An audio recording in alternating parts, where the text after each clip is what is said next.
The school's playground was bustling with activity as the magic formation was in the midst of being set up.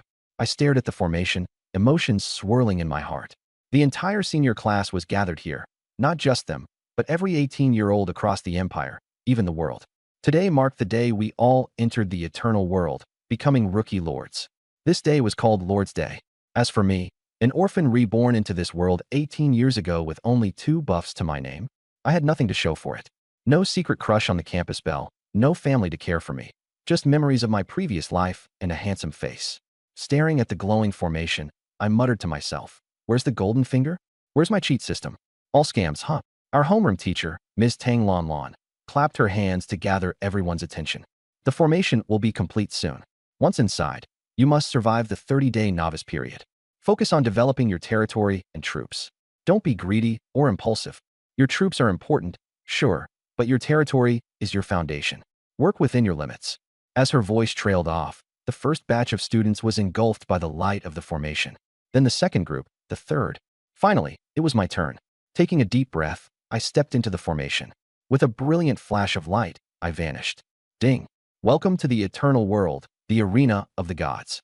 You are a god or a destroyer. The choice is yours. Ding! First time entry detected. Enabling auxiliary functions. Ding! Trading system locked for 30 days. Ding! Talent awakening. Supreme sovereign. Unique. Exclusive. Ding! Novice gift pack delivered. Please check your lord's inventory. I suddenly found myself standing on a patch of grass, staring at the system interface. This world isn't some game. It's a brutal battlefield. My starting territory was random, which wasn't bad, at least. It wasn't a barren desert or an endless swamp. Among my talents was the mighty Supreme Sovereign. The first revealed trait.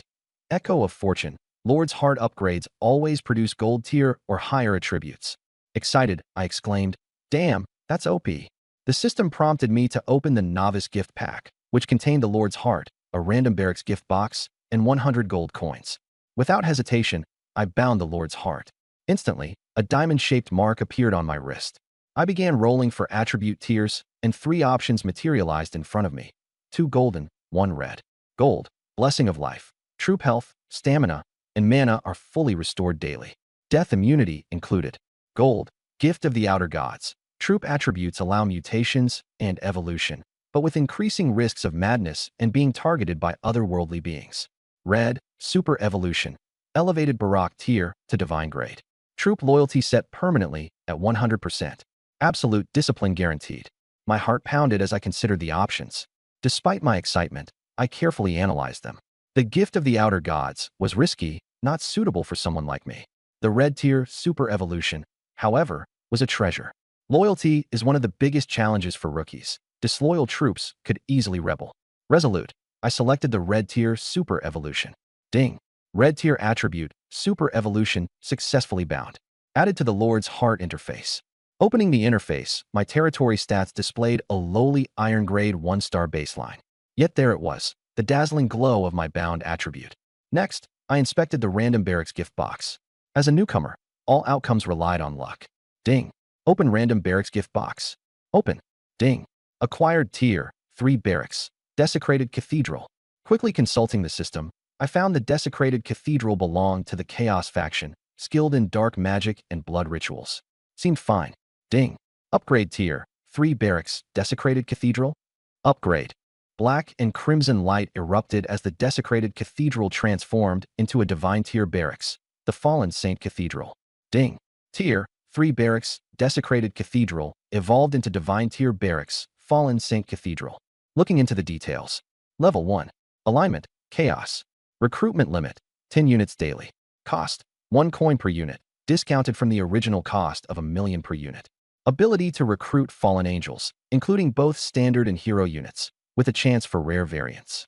Recruitment was capped at 10 units daily. For 30 days, costs were fully covered with the gold provided, stress-free.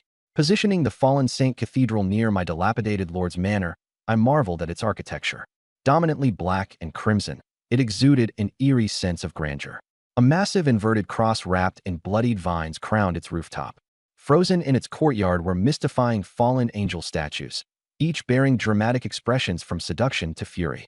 At the center stood a massive 18-winged fallen angel monument, radiating both divine majesty and eldritch terror. Gothic murals with flowing black and red energy adorned the walls. Ding. Begin recruitment. Recruit all 10 units. I took a deep breath. Ding. Spent 1 gold. Recruitment complete. My excitement was undeniable. A divine tier barracks and undoubtedly loyal troops? My journey to godhood had just begun. As light converged in front of the sculptures, 9 figures materialized. Above them, a pillar of radiant 7-colored light burst skyward, revealing a far grander form. The 9 knelt in reverence as the figure took shape. Before I could react, I was enveloped in a gentle embrace and a tantalizing fragrance. "Aren't you my Lord Sovereign?" A sultry voice echoed. Feeling the softness behind my head, I glanced over to see the 9 figures still kneeling solemnly. "Greetings, Lord Sovereign." They chorused in unison. Each of them showcased black and purple wings, every one of them feminine and divinely beautiful. "Arise," I said softly, though excitement lingered in my tone. They stood, glancing warily at the figure holding me close. "I am Lilith," she said, her voice both melodic and alluring as she addressed me from behind. Turning around, I was met with the sight of a tall, captivating figure. Eerily stunning, yet frighteningly intense, she was an embodiment of beauty and devotion. "My Lord Sovereign, you're so adorable," she added, pulling me tighter into her embrace. I nearly felt like she wanted to merge into me. Breaking free, I took a deep breath, her hypnotic fragrance lingering. "Does my lord despise me?" Lilith's dewy eyes glistened with hurt. Taking in her presence, I noticed she wasn't just taller. Her magnificent black and purple wings, milk-white skin, and flowing black dress added to her imposing, ethereal aura. Caught staring, she cooed suggestively. "If my lord wishes, I am at your service anytime." Her cheeks flushed with apparent shyness, though the glint in her eyes betrayed her boldness. "Seek off. Let's settle that later. For now, let me check your stats," I stammered, suppressing my discomfort. "Do examine me thoroughly," Lilith whispered teasingly into my ear. Refocusing, I studied her information. Name, Lilith. Loyalty, 100 fixed. Level, Iron Grade 1 star. Class, 7 Sins Fallen. Lilith, Hero Unit. Faction, Chaos. Talent, 7 Deadly Sins. Skill, Flames of Original Sin. Artifact, 7 Sins Scythe. Potential, Origin. Notes, an anomalous miracle and legend. One of a kind. A miracle. A one-of-a-kind existence. I muttered under my breath.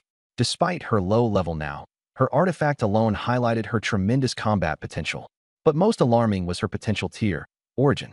Troop growth rankings started from Iron tier, progressing to Bronze, Silver, Gold, Platinum, Diamond, and beyond. Yet, Origin was rumored to breach mortal limitations entirely. Adjusting my thoughts, I realized fate had dealt me a strong hand. My journey had truly begun, on the path of a supreme god. Sacred domain, legends, epics, mythics, demigods, deities. Potential determines the greatest achievable level. Anything beyond deities remains unknown. Let's take a look at the 9 shadows. Name, Original Sin Fallen Angels. Loyalty, 100. Level, Iron 1 star. Unit type, Fallen Angels of Pride, Greed, Lust, Envy, Gluttony, Wrath, Sloth, Standard units. Faction, Chaos. Talents, 1 for each of the 7 deadly sins. Skills, Weight of Pride, Greedy Hand, Lustful Charm, Jealous Blade, Gluttonous Devour, Wrathful Axe, Chains of Sloth. Artifacts, weapons corresponding to each sin. Potential, Greater Celestial Deity. Notes, a special breed of fallen angels far surpassing the ordinary ones wielding the original sin authorities as unique units. I exhaled deeply. I summoned unique fallen angels, and even in their default state, their potential reached to that of a greater celestial deity. They may very well surpass normal deities. 9 original sin fallen angels, 2 in pride, 2 in lust, and the rest 1 for each sin. This is phenomenal. Time to soar. Has His Majesty the God Emperor seen enough? Perhaps they can come over and serve you. Lilith whispered seductively into my ear. The other fallen angels of original sin had a fanatical gleam in their eyes, awaiting my command. Each of them was willing to give their all. "Let's save that for later," I said softly to Lilith. "As you wish, God Emperor," she answered obediently, her icy gaze sweeping over the other women. "Serve the God Emperor well, or I won't hesitate to discipline you severely," Lilith warned them coldly. They looked at her with palpable fear. Her superior's intimidation and bloodline supremacy suppressed them entirely. Defying her would just mean they'd face punishment mandated by my authority. "It's fine, Lilith. Let's ease up on them for now and head outside," I said. "As you wish, God Emperor," she replied with a delicate smile. "Allow me to carry you, Your Majesty," she offered suddenly, cradling me in a bridal hold before I could say no. Please don't do this again. I objected in mild exasperation. Lilith gave a contented smile. Noted, Your Majesty. I couldn't deny that she was large, soft, and fragrant. Honestly, I couldn't find it in myself to refuse her. I set my sights on the dilapidated Lord's manor. Much like any beginner-level lord, this was where things started. The barracks allow recruiting 10 units a day, enough to dream of forming an army. Within 30 days, we'll prioritize upgrading the barracks, and only afterwards will territory development follow, I explained to Lilith. Focus on the barracks first strategy, followed by upgrading the Lord's core, and then expand the territory, she affirmed. Territory expansion increases land area, while upgrading the Lord's core provides powerful attribute perks. Between the two, the Lord's core is more crucial for me. Those golden attribute entries from Strong Fortune Echo are outrageously valuable. I opened my territory's interface. Name, unnamed. Level 1. Area, 1,000 meters diameter. Structures, dilapidated hut. Barracks, Fallen Angels Cathedral, God level. Warehouse, none, 100 square meters required. Upgrade materials needed. 100 timber, 100 stones, 10 essence crystals. Starting from scratch, huh? I laughed wryly and named the territory Supreme Paradise. Next, I accessed my personal attributes. Name, Suyi. Level, Iron 1 star. Talent, Supreme Overlord, unique. Normal 7-stage unique. Territory, Supreme Paradise. Personal inventory, 10 slots. Gold, 90 coins. Lord's authority, domination, decomposition. Summary, a beginner-level lord. The personal inventory is my private storage space. While the territory warehouse is shared, they remain distinct systems. The Lord's authority signifies absolute control over the territory. Decomposition allows the breakdown of resources like monster corpses while sharing control rights with subordinate units. I glanced over at Lilith. As my first hero unit, her influence is pivotal. New lords are guaranteed 1 hero unit by design. It's a hidden game feature, much like how recruiting units only cost 1 coin. Ding. Detected recruited units. Would you like to initiate the Void Trial? The Void Trial is the main source for resource acquisition during the novice stage. It's also the most perilous. You're allowed 1 attempt per day, but skipping it doesn't penalize other activities. Lilith, are you ready for battle? I asked. I've been ready, Your Majesty, she replied with a smile. Good. System, initiate the Void Trial. Ding. Please select a difficulty level. The higher the difficulty, the richer the rewards. Proceed with caution. Normal, hard, nightmare, hell, abyss. I scan the options. For beginner lords without any backing, the first 30 days are a mad dash to establish a foundation. No one would sanely pick anything lower here. Abyss. I announced confidently, my gaze resolute. Abyss difficulty wasn't unheard of. With Lilith and her group of god-level units, choosing anything less would seem unjustifiable. Ding. Void Trial initiated. Difficulty, Abyss. The trial commences in 30 seconds. Lords, please prepared. The sky over my territory turned a menacing crimson, and the oppressive atmosphere urged caution. Lilith, I'll leave this to you all, I said earnestly. Don't worry. Leave it to us, she replied, her eyes glowing blood red as her scythe ignited with black flames. The other fallen angels of original sin activated their divine weapons without hesitation. 30 seconds disappeared in an instant. Around my territory, space-time began to distort violently, unleashing swarms of grotesque little demons. They invaded from all directions. The scene grew fraught with tension. I glanced over the demon's stats. Name, Abyssal Imps. Rank, Tier 3. Level, Iron 5 star to 8 star. These were considered the lowest forms of demons in the Abyss. Yet, for a Greenhorn Lord, they were terrifying adversaries. I was taken aback. So this is Abyss level difficulty. Iron 5 star, even up to 8 star units. Far stronger than the Iron 1 star troops I currently commanded. The gap wasn't just level-based. It came down to their tier rank. Lilith's expression grew feral as she wielded her scythe with devastating precision, obliterating the demons into energy essence to fortify her unit strength. Meanwhile, the other fallen angels tore through their horde of foes effortlessly. Even amidst overwhelming numbers, nothing could withstand their might as god-tier units. I marveled silently. God-tier units are as extraordinary as they claim. They're dismantling everything purely through their raw prowess and weaponry, without even resorting to their abilities. I was profoundly thankful I hadn't underestimated their potential.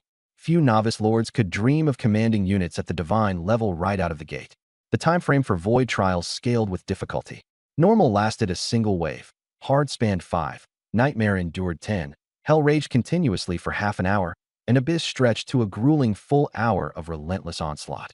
The challenge was extreme. Most lords would stockpile resources for weeks before even daring a go. Yet, here I was tackling abyss level on day one, a nearly unheard of feat. Settling myself down cross-legged, I opened the system's interface.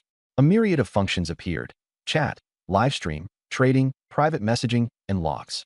Although trading was locked to maintain fairness and prevent monopolization from powerful factions, the other features operated seamlessly.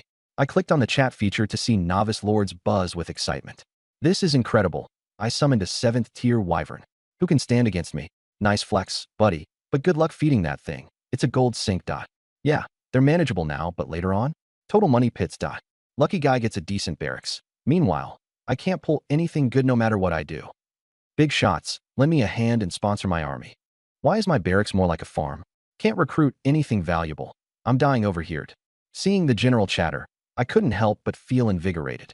It seemed most hadn't started their void trials yet, largely due to the danger. I closed the chat and opened live stream, watching the Lady Lord Han's Cat Kingdom live stream with goblin troops. The action was intense. I whispered, Han's Cat is strong in this one. The greenskin monsters furiously attacked golden-furred dogs. The scene was heated. I couldn't help but comment on the Lady Lord's impressive figure as I quipped. Stream cut off all of a sudden. Now you gotta pay 1 gold coin per hour. What a way to make money. I hopped around different live streams. Minotaurs, hogmen, trolls, tentacle monsters, you name it. There were even streams of chopping trees and mining. After a while, I had my fill and turned them off. No spare gold coins to waste for now. I'll watch more when I've got extra cash, I muttered to myself. While others spent 1 gold coin on an ordinary unit, I spent the same to summon god-tier heroes. What a rush. I glanced at Lilith and my troops as time ticked by. Wave after wave of little demons swarmed in, leaving treasure chests everywhere. During the newbie phase, as long as you've got the strength to back it up, resources come endlessly. I counted roughly a few dozen chests piling up. An hour later, the system announced, Void trial complete. Evaluating. Evaluation done. No losses, 1,000 kills. Rating SSS. Rewarding SSS Abyss Treasure Chest. Lilith approached with a radiant smile. Your Majesty, the Divine Lord. I nodded. Well done. Take a break first. Her gaze was intense. What about the rewards? Later, I waved her off. First, let's sort out the other loot. Using my authority as Lord, I collected 400 scattered black iron abyss chests into the warehouse. The drop rate's pretty good. I chuckled as I prepared to dismantle the bodies. Dismantle 1,000 little demon corpses? Dismantle. Obtained 100 primordial crystals. 10:1. What a windfall opportunity. Time to open the chests now. All of them. The system kept flooding me with rewards, gold coins, primordial crystals. In total, 20,000 gold coins, 2,000 primordial crystals. Wait, where's the wood and stone? I was baffled. It made sense though. Higher abyssal difficulty came with fewer basic resources, but way higher rewards. Ordinary difficulty farms couldn't even come close to this scale of earnings. Looks like I'll need to outright buy materials. My territory was mostly grasslands, not forests or mines. Buying resources was the only option. Turning my focus to the SSS Abyss treasure chest, the final reward. I hesitated before opening it. Open. High-grade meat resource, card times 10. Primordial crystals times 1, 000. Gold coins times 10, 000. High-level landmark, innate spirit source lake. Unique landmark, chaos fountainhead. I couldn't help but shout, holy crap. Resource cards were invaluable and essential for feeding troops. Gold coins and primordial crystals? Always top-tier currency. But the landmarks? Building them meant serious prestige. Checking the 2 wonders, my excitement only grew. Innate spirit source lake, a high-grade structure providing an everlasting source of spirit energy. Troops can bathe in it to increase their strength, solving long-term resource bottlenecks. Chaos fountainhead, a unique structure with a 10-meter diameter offering 6 phenomenal properties. Never runs dry, water of life, evolutionary glow, environmental boost, chaos aura, and devour evolve. The last feature especially, allowing the consumption of rare items for unique traits, is game-changing. Using my lord's authority, I planted the innate spirit source lake, its crystal-clear waters shimmering like a jewel. Immediately after, the chaos fountainhead erupted, funneling streams into the lake, blending mysticism and power. Lilith, thrilled, asked if she could take a swim. I chuckled, of course. A good soak will level you up. She and the troops eagerly prepared to dive in and wash off the battle's fatigue. Meanwhile, my attention fell on the fallen cathedral. Its upgrade cost was 100 primordial crystals. With my 3,100 crystals stockpiled, I upgraded it to level 2 straight away. Level 2 bumped troop recruitment from 10 units to 20. The next upgrade needed 1,000 primordial crystals, 10,000 gold coins, and 1 dark seed. The costs were astronomical, meaning establishing a full army would take ages. High-tier lords clearly face much slower campaign progression. The newbie phase is a critical window. I needed to utilize the resources and wonder bonuses effectively to build my army's strength now while paving the way for later. Since higher-tier troops consume recruitment caps faster, I entered the fallen cathedral. Lilith followed. Recruit troops. Recruit. 10 gold coins deducted. Recruitment successful. Black and crimson mist enveloped the grand hall. Even Lilith's face reflected mild disinterest. As the mist cleared, 10 tall figures emerged, kneeling in unison. We greet the Divine Lord. Rise, I smiled. The soldiers, though only 20 units strong, were god tier with immense potential. These new recruits belong to the original Sin Fallen Angel sequence, exceptionally rare and aligned with Lilith herself. Currently, there aren't other heroes from different sequences available. Recruiting one is a near miracle. Lilith, they're under your command now, I instructed. As you wish, my lord. A faint smile played on her lips as she glanced at the troops. To the others, assemble, she directed. I watched them leave before returning to the cathedral to sit cross-legged and activate my lord's heart. Upgrade Lord's Heart for 100 primordial crystals. Upgrade. I anticipated the change. Lord's Heart upgraded to Black Iron 2-star. Choose a new perk. A warm flow surged inward, enhancing my physique and awakening greater spiritual energy. Every upgrade to the Lord's Heart brought palpable growth. Current Lord's Heart. Level, Black Iron 2-star. Perk, Super Evolution, Red Tier. Next upgrade cost, 200 primordial crystals. System, show perk choices, I commanded. The screen displayed 3 options, 2 red tier perks, 1 golden tier. Red 1 Supreme Order. Doubles the strength and upgrades the potential of order-aligned troops by 2 levels. Troops also gain max loyalty and embody principles of order and justice. I hesitated.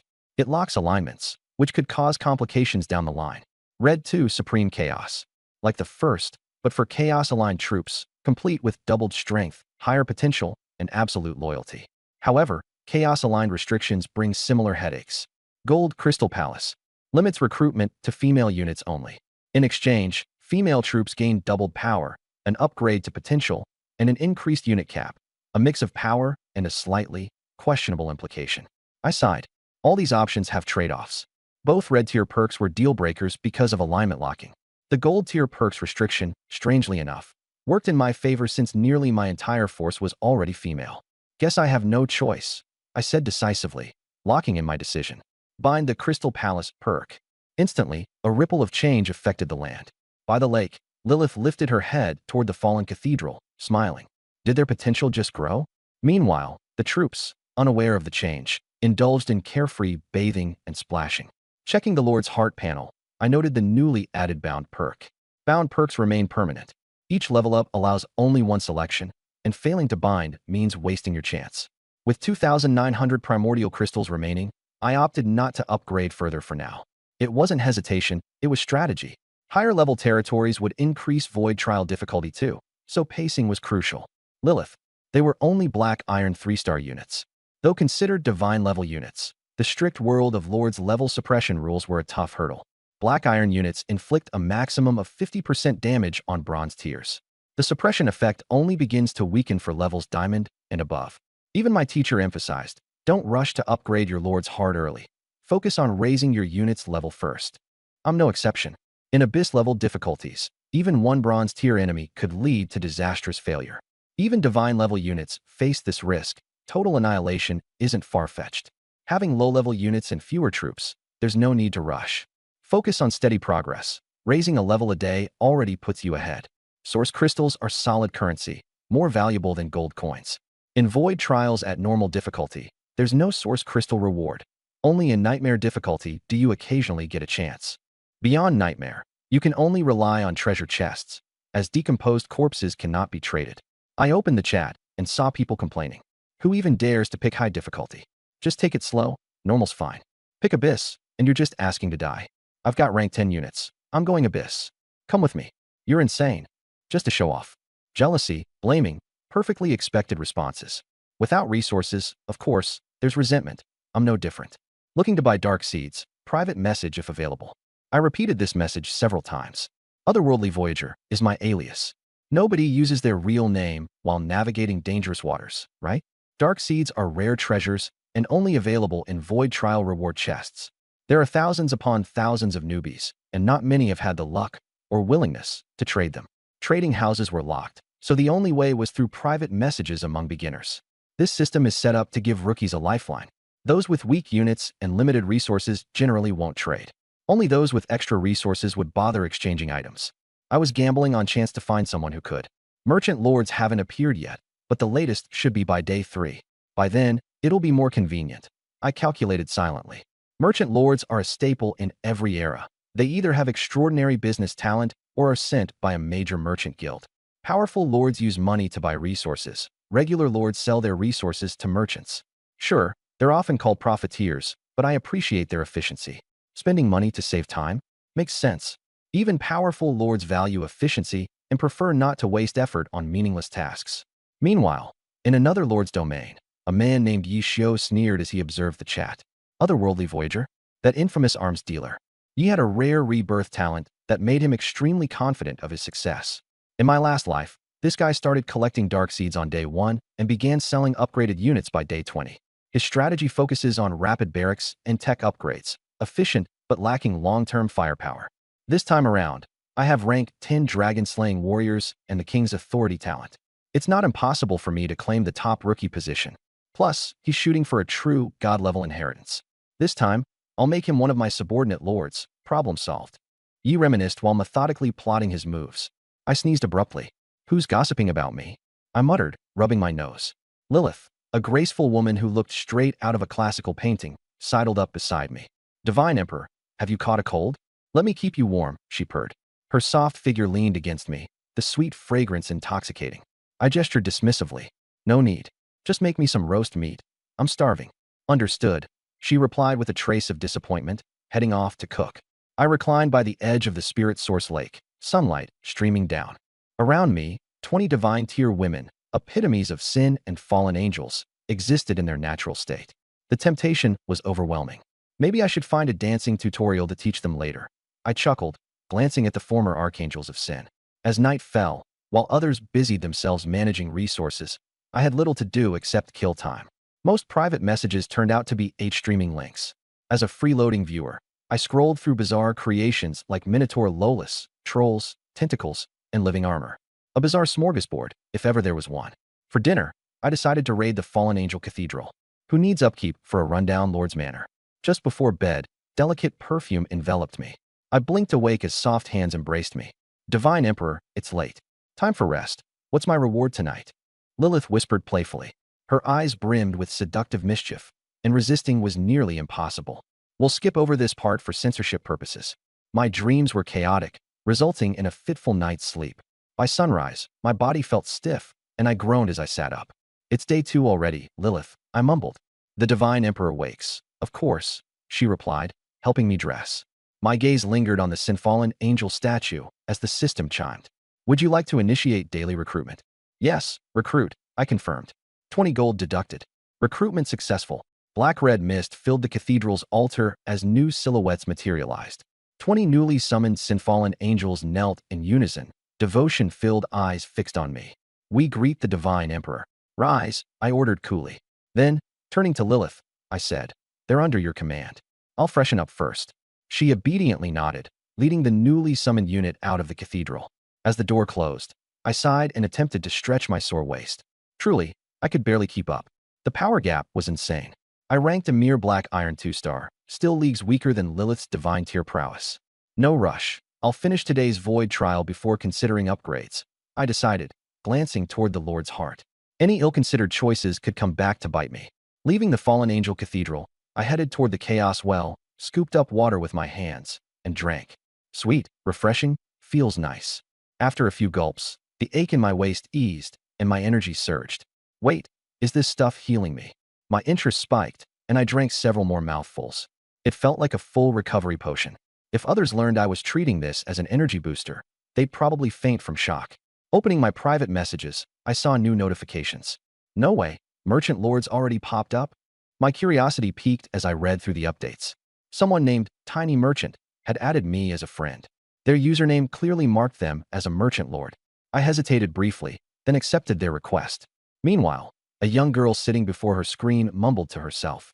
These newbie lords are all so clueless. Borrow this, or my father Zhang is rich. Morons trying to freeload. I'm not a charity. Her system pinged. Spotting my username, her mood lifted instantly. Otherworldly Voyager. He's the one gunning for the dark seed. She sent me a message. Tiny Merchant. Lots of resources available. Wood, stone, gold, source crystals, you name it. Raising an eyebrow, I replied. Got any dark seeds? I'll also take barracks. Excited, she thought. If he's asking for one, it must be important. Even barracks are fair game. She typed a quick response. If you need it, I can find it. We'll discuss prices though. Don't worry, you won't lose out. The sooner, the better. One dark seed. Barracks options can be any rank or faction. Even more thrilled, she confirmed. Got it. Finding barracks is tough, but I'll have the dark seed for you today. Wait for the update. I kept my reply brief. Good, then shut off chat. She wasted no time, leveraging connections and boundless patience to track down the rare resource. Just scrolling through chats aimlessly is like searching for a needle in a haystack. As I glanced at my friend's panel, a thought crossed my mind. Which merchant guild does this little merchant belong to? For a merchant lord, connections are everything. This person is definitely no ordinary trader. I figured they must be an heir to a high-tier merchant guild. Only someone with such a background could amass so many connections in such a short time. Something a regular merchant could never achieve. Whatever. Doesn't concern me. I turned my attention back to my territory. Lilith. She appeared immediately. Yes, my emperor. Notify the other fallen angels of the deadly sins. The void trials are about to begin. Prepare for battle. I ordered firmly. Understood, my emperor, she replied, her eyes gleaming with blood-red light. Her black-purple wings spread wide as she shot into the sky like a streak of light. 40 fallen angels of the deadly sins swiftly followed and assembled behind her as a formidable force. System, activate the void trial. I commanded, gritting my teeth. Ding. Please select the difficulty level. Normal, hard, nightmare, inferno, abyss. Abyss, I said resolutely. Ding. The abyss level trial will begin in 30 seconds. Lord, please prepare yourself. At the territory's borders, a dark red glow began swirling ominously. 30 seconds later, towering demons stormed into my territory with thunderous roars, shaking the heavens. I inspected the attributes of the incoming enemies. Name, Abyssal Lesser Demon. Rank, Tier 4. Level, Iron 9 star. These so-called Abyssal Cannon Fodder demons were hardly worth mentioning, with a status only slightly better than that of imps. These Tier 4 Iron 9 star monsters are bottom tier and wouldn't stand a chance against a bronze level enemy. As I looked around, noting that all the incoming foes were Iron 9 stars, I knew my troops were underpowered. My strongest unit was Lilith, who was only an Iron 4 star. The recruits I had were all Iron 1 stars. If they encountered a bronze level monster, we'd likely lose. Losing even one soldier would be a devastating blow to me, as each troop in my army had potential that rivaled that of a supreme god. A single fatality would sting immensely. High above the battlefield, Lilith flashed a chilling, cruel smile. Her scythe gleamed before erupting in a trail of star-like light, mowing down a swarm of demons in a single swing. Blood rained down like a macabre storm. The other fallen angels of the deadly sins followed one after another, charging into the horde of demons like radiant missiles of carnage. The slaughter commenced with brutal precision. I fixed my eyes on my new recruits. The difference in combat power was stark. The deadly sins fallen angels are formidable, I thought to myself as I stared at them. I felt reassured, knowing I wouldn't have to worry about my forces standing no chance against Iron 9 star enemies. The massacre raged on, and soon demon corpses were piled into gruesome heaps. Lilith's power surged quickly. Within 10 minutes, she ascended from Iron 4 star to Tier 5. Even the rookie soldiers showed noticeable improvements. As time passed, my territory transformed into a blood-drenched battleground. The latest wave of abyssal enemies was stronger, with many higher-level creatures emerging in larger quantities. Treasure chests began to appear on the ground, waiting to be claimed. 1 hour later, the trial came to a close. The system announced, 0 casualties, 5,000 enemies slain. Rating, SSS. Reward, SSS rated Abyssal Treasure Chest. 5,000 demons. The Abyss lives up to its reputation. It scales exponentially. I thought with a bitter smile, gazing at the mountain of bodies. Just yesterday, there were only 1,000 minor demons. Today, the number had multiplied 5-fold, and the creatures were far stronger as well. The harder the difficulty, the better the rewards in the treasure chest. Without top-tier items, it's impossible to construct unique wonders. I utilized my divine authority to dismantle the corpses, yielding 500 core crystals. This waste recycling was an unexpected bonus, leaving me rather satisfied. Lilith and the fallen angels returned, their bodies drenched in blood. "Go rest up and clean yourselves," I said to them with a smile. As they left to recuperate, I remained behind to tidy up the aftermath. After an hour of combat, Lilith had reached Iron 7 star, and the rest of the troops had enhanced their levels significantly as well. God-tier units sure level up slowly, I muttered, shaking my head. Thankfully, I still had the Spirit Source Lake. Though the process was slow, it was consistently effective. With a single thought, I gathered all the monster drop treasure chests into one big pile. 800 of them in total. The system prompted me. "Do you want to open all chests?" I nodded without hesitation. Coins and core crystals spilled forth in a dazzling array. I obtained 40,000 gold coins and 4,000 core crystals. For an ordinary lord, this would have been an astronomical fortune, but to me, just average wealth. It wasn't something I'd run out of anytime soon. Finally, I focused on the highest-rated reward chest, taking a deep breath before opening it. The system chimed 3 times in quick succession. Tier 1 Barracks, Machine Gun Camp. Rare Wonder, Wine Pool and Meat Forest. Unique Wonder, Hall of Heroes. I gasped sharply as the significance of these 3 legendary structures struck me. To think I'd acquire such incredible facilities so early on. Looks like the newbie phase really is playing the game on hero mode. I chuckled to myself. Despite the dangers of the Abyss trial, it's no wonder so many lords throw themselves into it. The rewards far outweigh the newbie buffs. Capitalizing on treasure like this is as real as it gets. I carefully examined the 3 newfound treasures. Machine Gun Camp. Tier 1 Chaos Faction. Function, recruits 2,000 machine gunners per day. Cost, 1 gold coin each. The daily upkeep and supply consumption outstrip the recruit cost. These guys are typically used as cannon fodder in the later stages. They're not particularly cost-effective. Even peasant units are more useful. Still, recruitment availability was always a positive. I eagerly selected to upgrade the camp. The structure transformed from a simple green military tent into a towering skyscraper labeled Supreme Compact. Tier 1 God Level / Order Faction. Function, recruits 10 units daily. Cost, 1 gold coin, valued at 50 gold coins each. Next upgrade cost, 100 core crystals. What was even more impressive was that this barracks could recruit advanced technological units, offering unparalleled potential. I was taken aback. This Human Federation, could they be one of the factions I'm familiar with? I placed the newly upgraded Supreme Compact near my Lord's Hall, which now stood between the foreboding dark cathedral and a gleaming, futuristic tower, a stark mix of contrasts. Lilith, being from the Chaos faction, was an inherent rival to order-based structures. She stared daggers at the science facility, her gaze filled with hostility. Still, her loyalty remained stable. She didn't dare act out. She simply glared at the Supreme Compact with fierce intensity. I chuckled and reassured her. "Lilith, whether it's you or any other troop in my army, we are all companions under my rule. While your factions may conflict with each other, I will always respect each of you." After a moment of silence, she smiled and replied, "Understood, my emperor. I must admit, I am curious about the strength of these new recruits." Together, we entered the futuristic barracks. A massive orb of light hovered in the center of the room, surrounded by flowing digital symbols and code. I confirmed the upgrade, spending 100 core crystals to elevate the barracks to level 2. The daily recruit limit increased to 20 units. The next upgrade cost jumped to 1,000 core crystals, 10,000 gold coins, and a technology seed. A daily limit of 20. This barracks is on par with the Fallen Angel Holy Altar. I mused.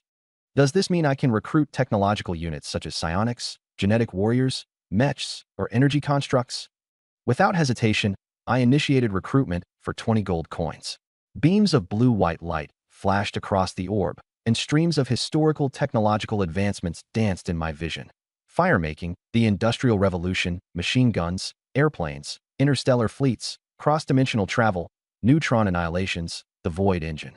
As the glow subsided, 20 figures materialized.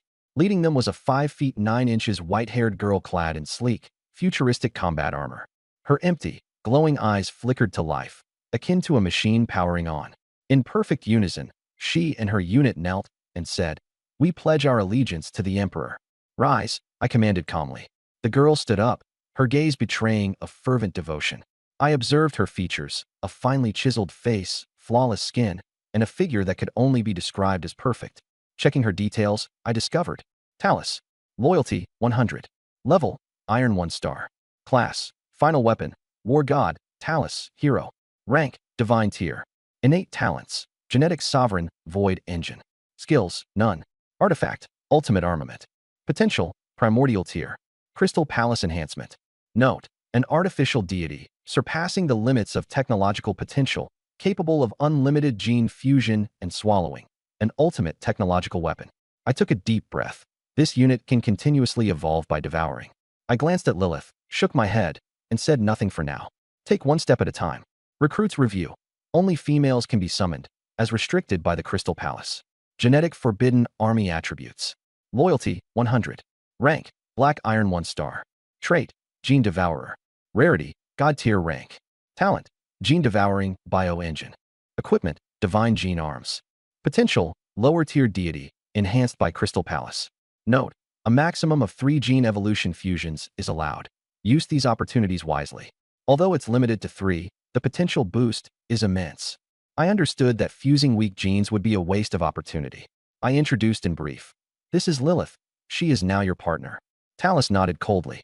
Lilith observed her, seemingly unimpressed with the order and viewing me as chaotic. However, Talus was the embodiment of my will's absolute order, a force to maintain my dominion. I see. Lilith gave her assessment, which seemed positive. I instructed, take Talus to meet the other fallen angels of the 7 deadly sins and familiarize her with our structures. Understood, Emperor. Lilith smiled as she agreed, her gaze lingering on Talus. The two left the Apex Accord Hall.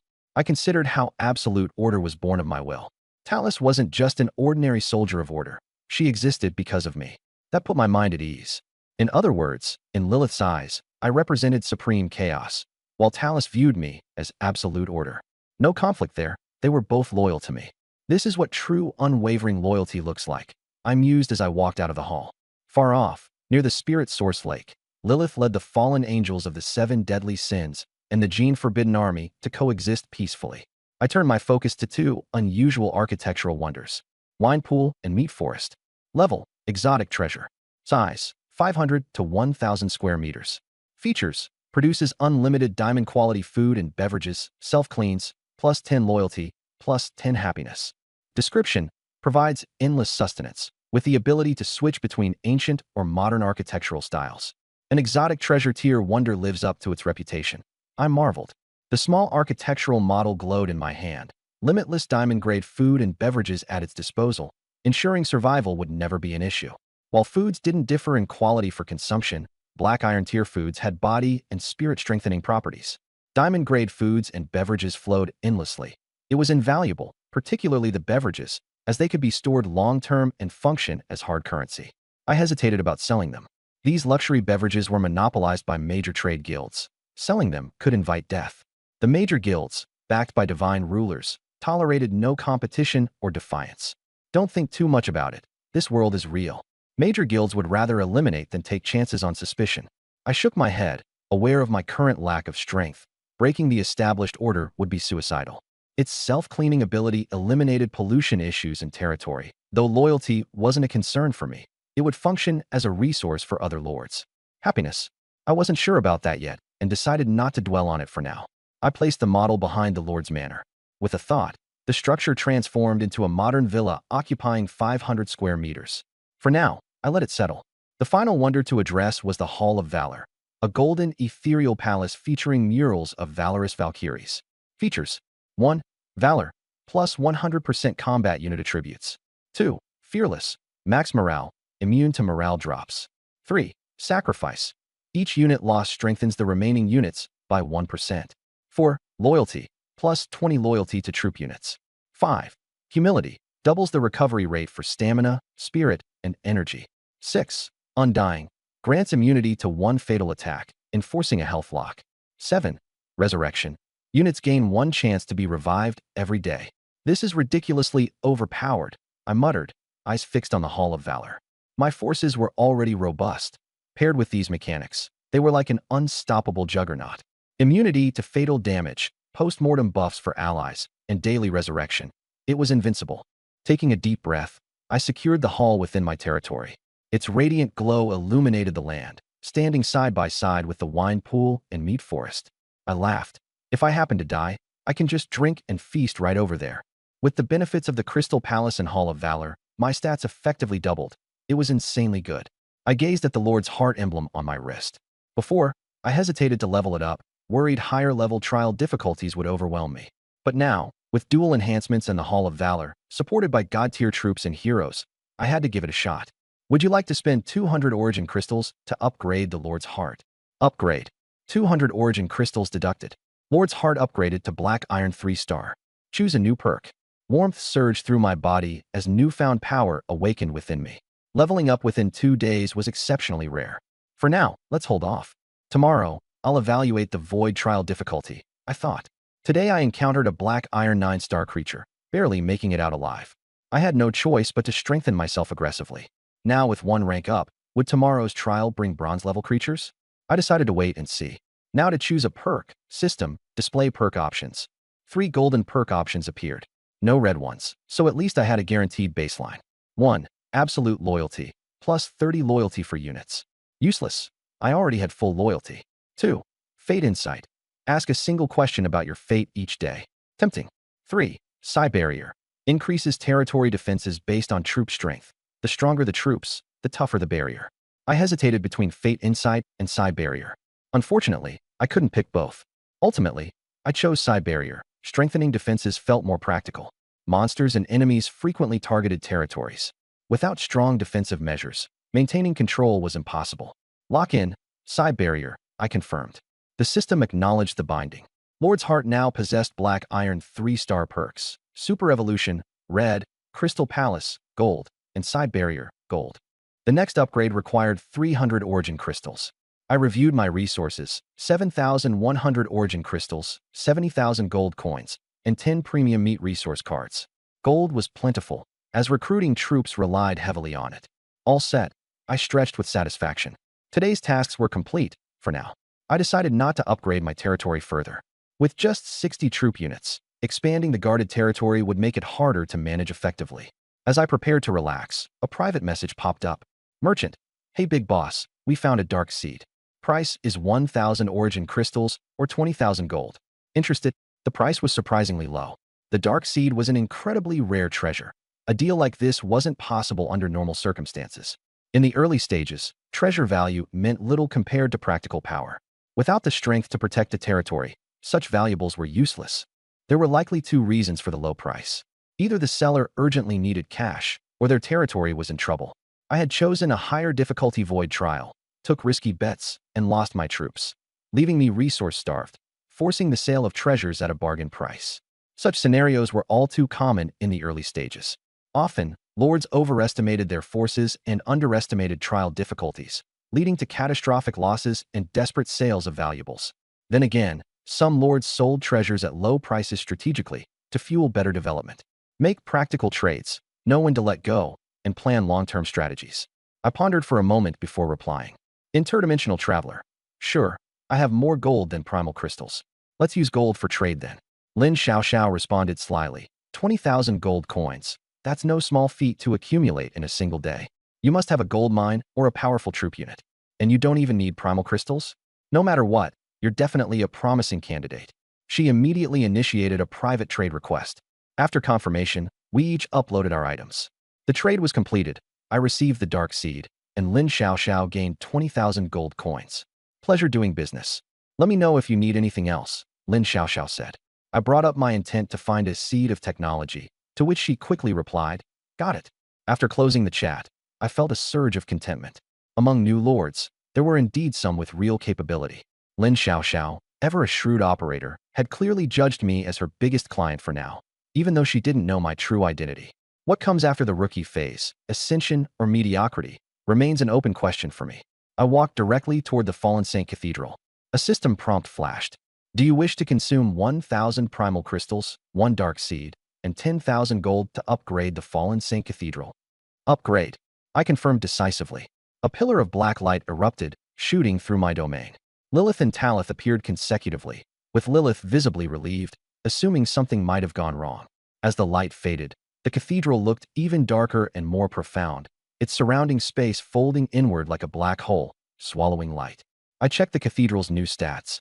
Level 3, Divine Grade, Chaos Faction. Daily recruitment, 10/30 units.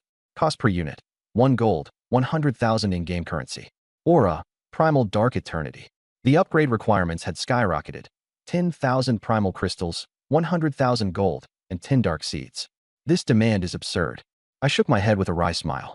The Primal Dark Eternity aura was unique to Divine Grade barracks. It ensured that units recruited in the Fallen Saint Cathedral would not truly die. Upon defeat, they'd return to the eternal dark cycle for rebirth unless the barracks itself was destroyed. Unlimited revival, without cooldown. Even the Hall of Valor can only revive once daily. This system is just crazy. A sense of excitement sparked within me. The drawback was that the aura only affected units tied to the Fallen Saint Cathedral. I couldn't exploit it for all factions. I turned toward Lilith and Talith, noting my Lord attributes were stackable. Both already had 2 revival traits, one with a cooldown, one without. Lilith, Talith, follow me, I said, leading them into the Fallen Saint Cathedral. With 10 recruitment slots available today, I couldn't let them go to waste. The system prompted me. Consume 10 gold for daily recruitment.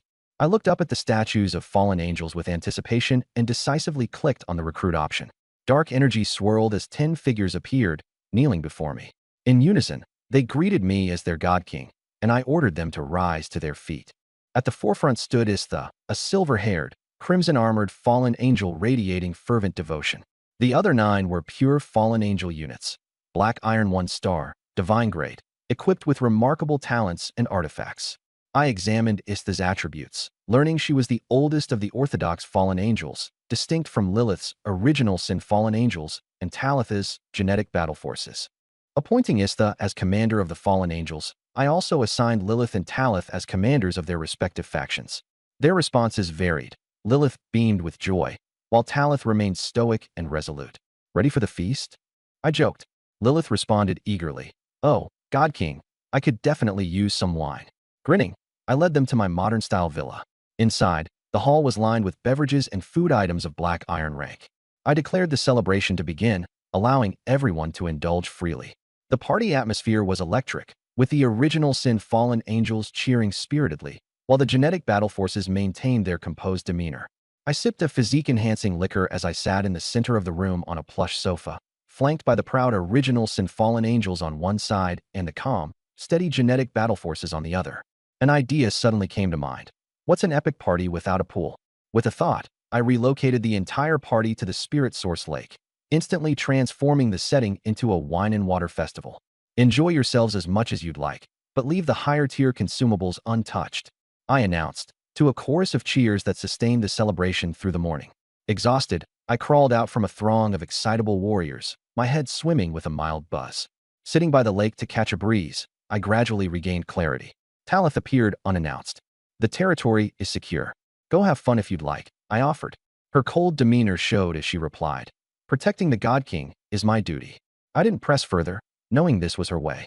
Softly, she knelt behind me and began to massage my shoulders and temples, her movements precise but unexpectedly gentle. As I enjoyed her care, I asked about her genetic alignment preferences.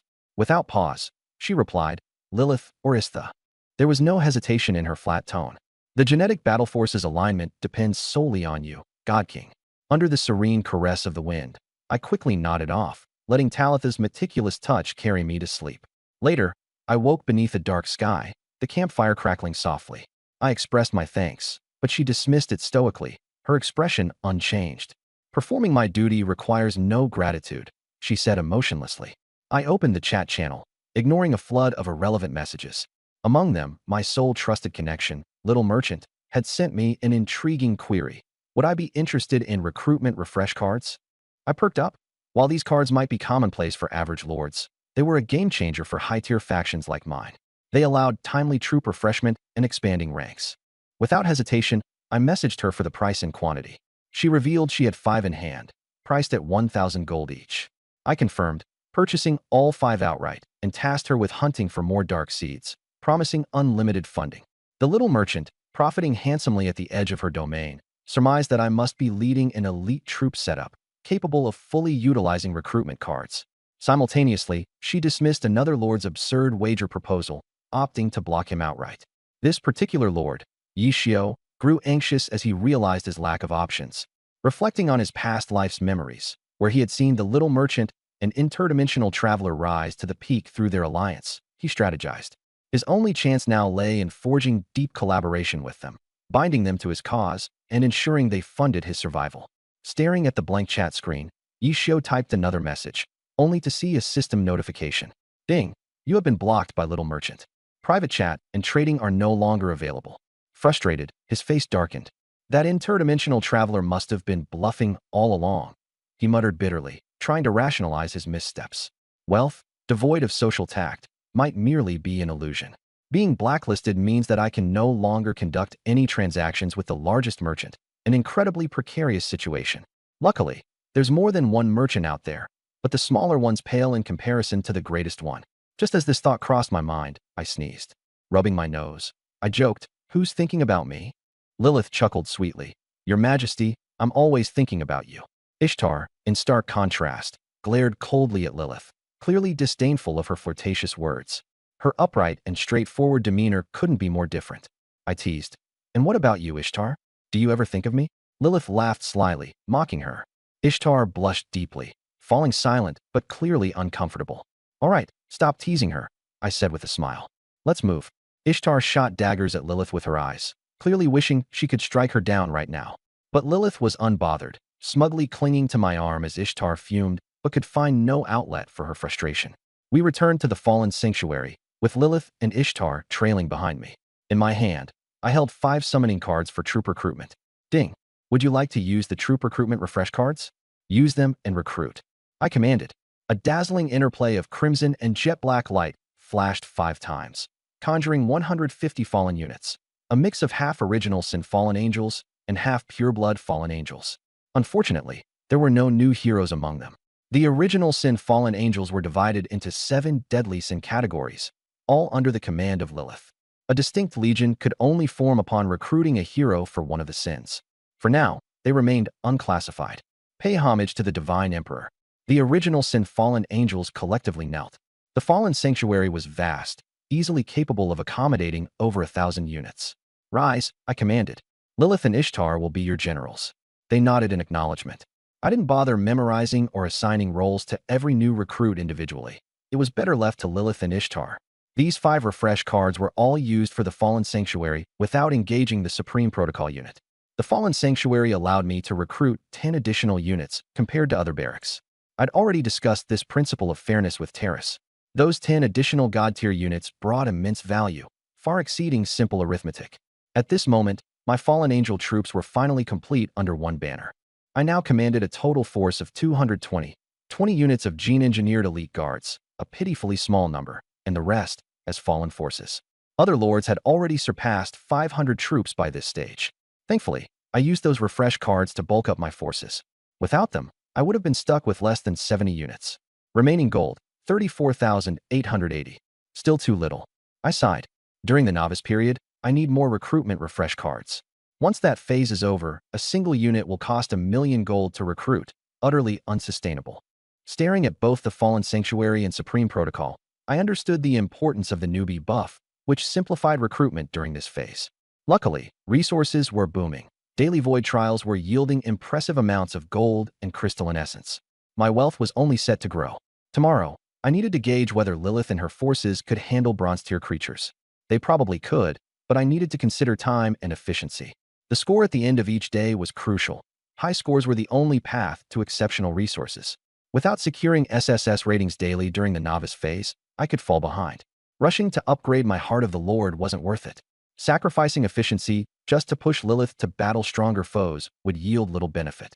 Maximizing daily void trial results was paramount. The difference between a flawless victory and just barely scraping by. It was massive. That's why I couldn't afford to downgrade my rating by hastily leveling up. Levels could always be raised later. The novice scoring chests, however, were limited to these 30 days. I constantly debated whether to upgrade now or wait. Fearful Lilith couldn't handle the strain, or that doing so would lower my daily scores. For now, though, my situation felt stable with consistent SSS ratings. Why rush? Ding. Novice Period Day 3 Trial. Top 10 Leaderboard Rewards Unlocked. Ding. Battle Power Leaderboard, Wealth Leaderboard, Territory Leaderboard, Heart of the Lord Leaderboard, now open. Ding. You have reached the #1 position on the Battle Power leaderboard. Would you like to remain anonymous? Still groggy, I sat up and immediately clicked hide. After getting dressed, I went to the Chaos Spring for washing up. My thoughts cleared. 3 days in, and all 4 leaderboards have opened. Checking the rankings. Battle Power leaderboard. #1. My name hidden. A power rating of 100,000. Second place sat far behind at just over 1,000. Hiding my identity was a smart move. Too much fame becomes a hassle. Newbie lords are often targeted when they stand out too much. Battle power factored in both territory and unit strength. It had only taken 3 days to reach this level. No facility bonuses, just raw troop power. Pillaging other lords was technically forbidden. Yet, in darkness, it was rampant. Rapidly building resources was impossible to avoid. The public channel was in uproar. What? 100k battle power? Who the heck is that? Second place only has 1,000. System glitch. Tech-oriented factions produce fast, and sure, 10k buildup in 3 days is normal. High-tier tech troops start strong but taper off later. Even my 10th tier troops only manage a few hundred power points. God tier units? Yeah, right. No one even has a God tier Barak yet. I smirked. Sure, tech troops grow fast early on, but they lack staying power in the long term. Scanning the other leaderboards. Wealth leaderboard. First, Little Merchant. Territory leaderboard. First, Big Landlord. Heart of the Lord leaderboard. First, Apocalypse. Meanwhile, my Heart of the Lord stood at Black Iron tier level 3, while below the leaderboard's top 10 minimum requirement of tier 5. With billions of newbie lords duking it out, a few standouts are expected, I mused. Still, ranking even one leaderboard was a sign of progress. I wasn't concerned about dividends or impressing anyone. Closing the ranking page, I moved on. Heading back to the Fallen Sanctuary, Lilith and Ishtar awaited further orders. Daily recruitment required a cost of 30 gold. Without hesitation, I activated the recruitment. Dark reddish-black fog burst forth, summoning 30 new fallen units. Half original sin fallen angels, half pure-blood fallen angels. As always, they knelt in unison, pledging loyalty to the Divine Emperor. I entrusted Lilith and Ishtar to manage them. I then shifted focus to the Supreme Protocol building. Terrace was patiently waiting amidst the glowing data-filled atmosphere. Recruiting from here cost 20 gold. I repeated the procedure, summoning 20 new gene-engineered elite guards. Terrace gleefully paid respects and eagerly accepted the responsibility of managing her troops. No new messages appeared in my private channel. I gathered Lilith, Terrace, and Ishtar to prepare for today's void trial. This challenge promised to be particularly difficult. The 3 heroines responded. Lilith remained relaxed. Terrace was eager yet focused, and Ishtar maintained solemn readiness. Their levels ranged as follows. Lilith, Black Iron Tier 9 star. Terrace, Black Iron Tier 7 star. Ishtar, Black Iron Tier 3 star. Ishtar's late arrival had been mitigated somewhat by her cultivation within the Spirit Source Lake and supply of fine liquor for buffs. Troop composition wasn't a concern thanks to respawns in the Hall of Heroes and stat buff enchantments there. My only worry was positioning and score maintenance. Sometimes, penalties for low ranks could lock you out of the SSS rating, even if you crushed everything on the field. Activating Abyss mode in the Void Trial, my forces found themselves standing on the sinister edges of a blood-tinged battlefield. The air was thick with dread. The opponents emerged. Deep sea stalkers wielding corrupted power, their priest shamans, bronze tier level 4, possessing eldritch blessings yet wielding modest strength overall. Bloodbound aberrations, bronze tier level 4, maddened and warped, specialized in destruction and fusions. I exhaled in relief. These foes weren't too troublesome. As long as caution prevailed, success was assured. The battle commenced. Lilith's eyes glowed a vibrant crimson as her bloodlust awakened in full force. The war scythe swung mightily, its black wings behind it vibrating into streaks of light. Crescent-shaped blades tore through the deep dwellers as though mowing grass. I frowned. Damage reduction due to rank disparity was significant. Though Lilith, a formidable Dark Iron 9 star, could wipe out scores of enemies with a single swing, the damage dealt to bronze-ranked enemies was noticeably diminished. However, Lilith, unfazed, seemed excited. Black and purple flames emanated from her body, her war scythe erupting with infernal fire, the flames of original sin born of the 7 deadly sins, damaging any who came into contact. The flames of the 7 sins would burn eternally. This was the first time I witnessed Lilith unleashing her abilities, leaving me stunned. The other fallen angels of original sin followed suit, unleashing devastating skills. The genetically enhanced troops, devoid of any powers yet classified as God tier, relied on raw strength. While incapable of large-scale clearing, They executed precise and deadly one-on-one kills. The slaughter continued. The contrast between today and yesterday was stark. Yesterday, Lilith and company held back. Today, they went all out with their abilities. I wasn't sure if this was their true full power, but they made it look effortless. The bloodshed rapidly leveled up the troop ranks. By day's end, all the new recruits were promoted to Dark Iron Level 3, and it was just the beginning. It's time to upgrade the Lord's Heart. The maximum rank of my troops was capped by the rank of my Lord Core. At Dark Iron Level 3, my troops could only ascend to a limit of Bronze 9 star, as troop levels must not exceed the Lord's rank by more than one tier. Unless I ranked up, there was no further progression possible for my forces. An hour later, the trial concluded. Void trial complete. Evaluation underway. 0 troop losses for 1,000 enemies eliminated. Rating, SSS. Reward, SSS tier Abyssal Chest. Not bad. Everything's as expected, I muttered to myself. Lilith and the others reached Bronze 1 star in rank. Thanks to the monsters today, the troop ranks had climbed. Lilith spearheaded the kills while others cooperated to secure the XP required. You three can rest now, I said to Lilith, Talith, and Ishtar. They nodded, leading their troops to clear the battlefield. Using my authority, I dismantled the enemy corpses, extracting 1,000 essence crystals. 1,000 essence crystals, not bad, I thought. These were the hard currency of the Lord's realm. With a simple thought, I summoned the 600 boxes of loot. Bronze abyssal chests. My curiosity piqued as I began opening them.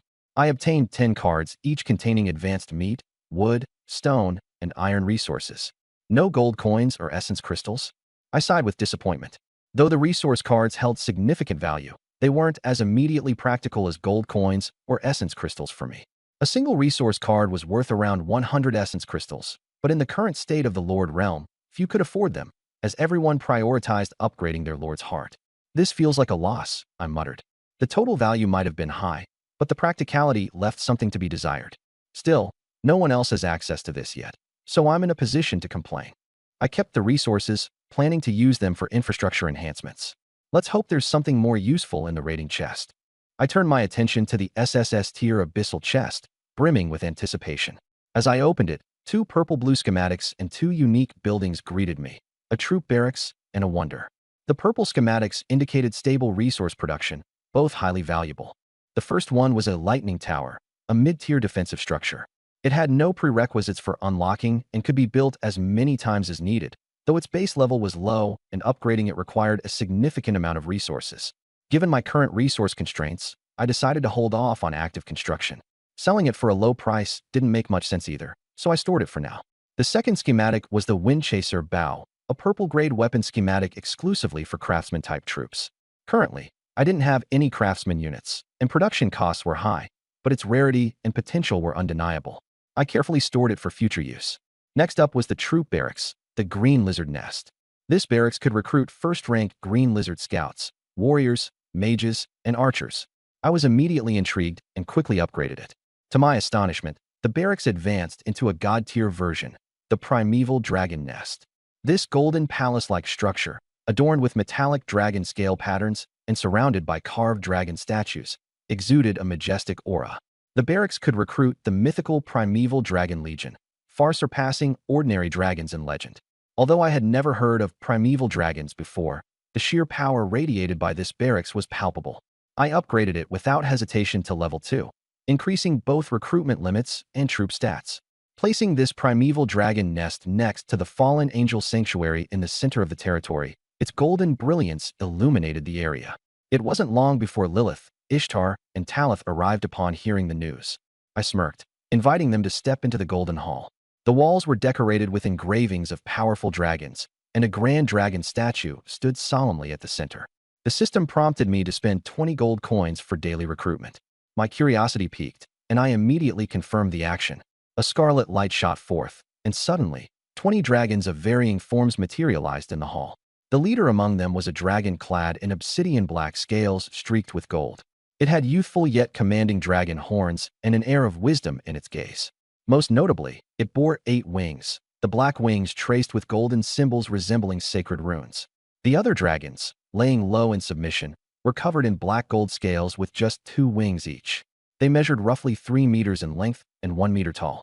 Though small, their forms radiated an aura of strength and grace.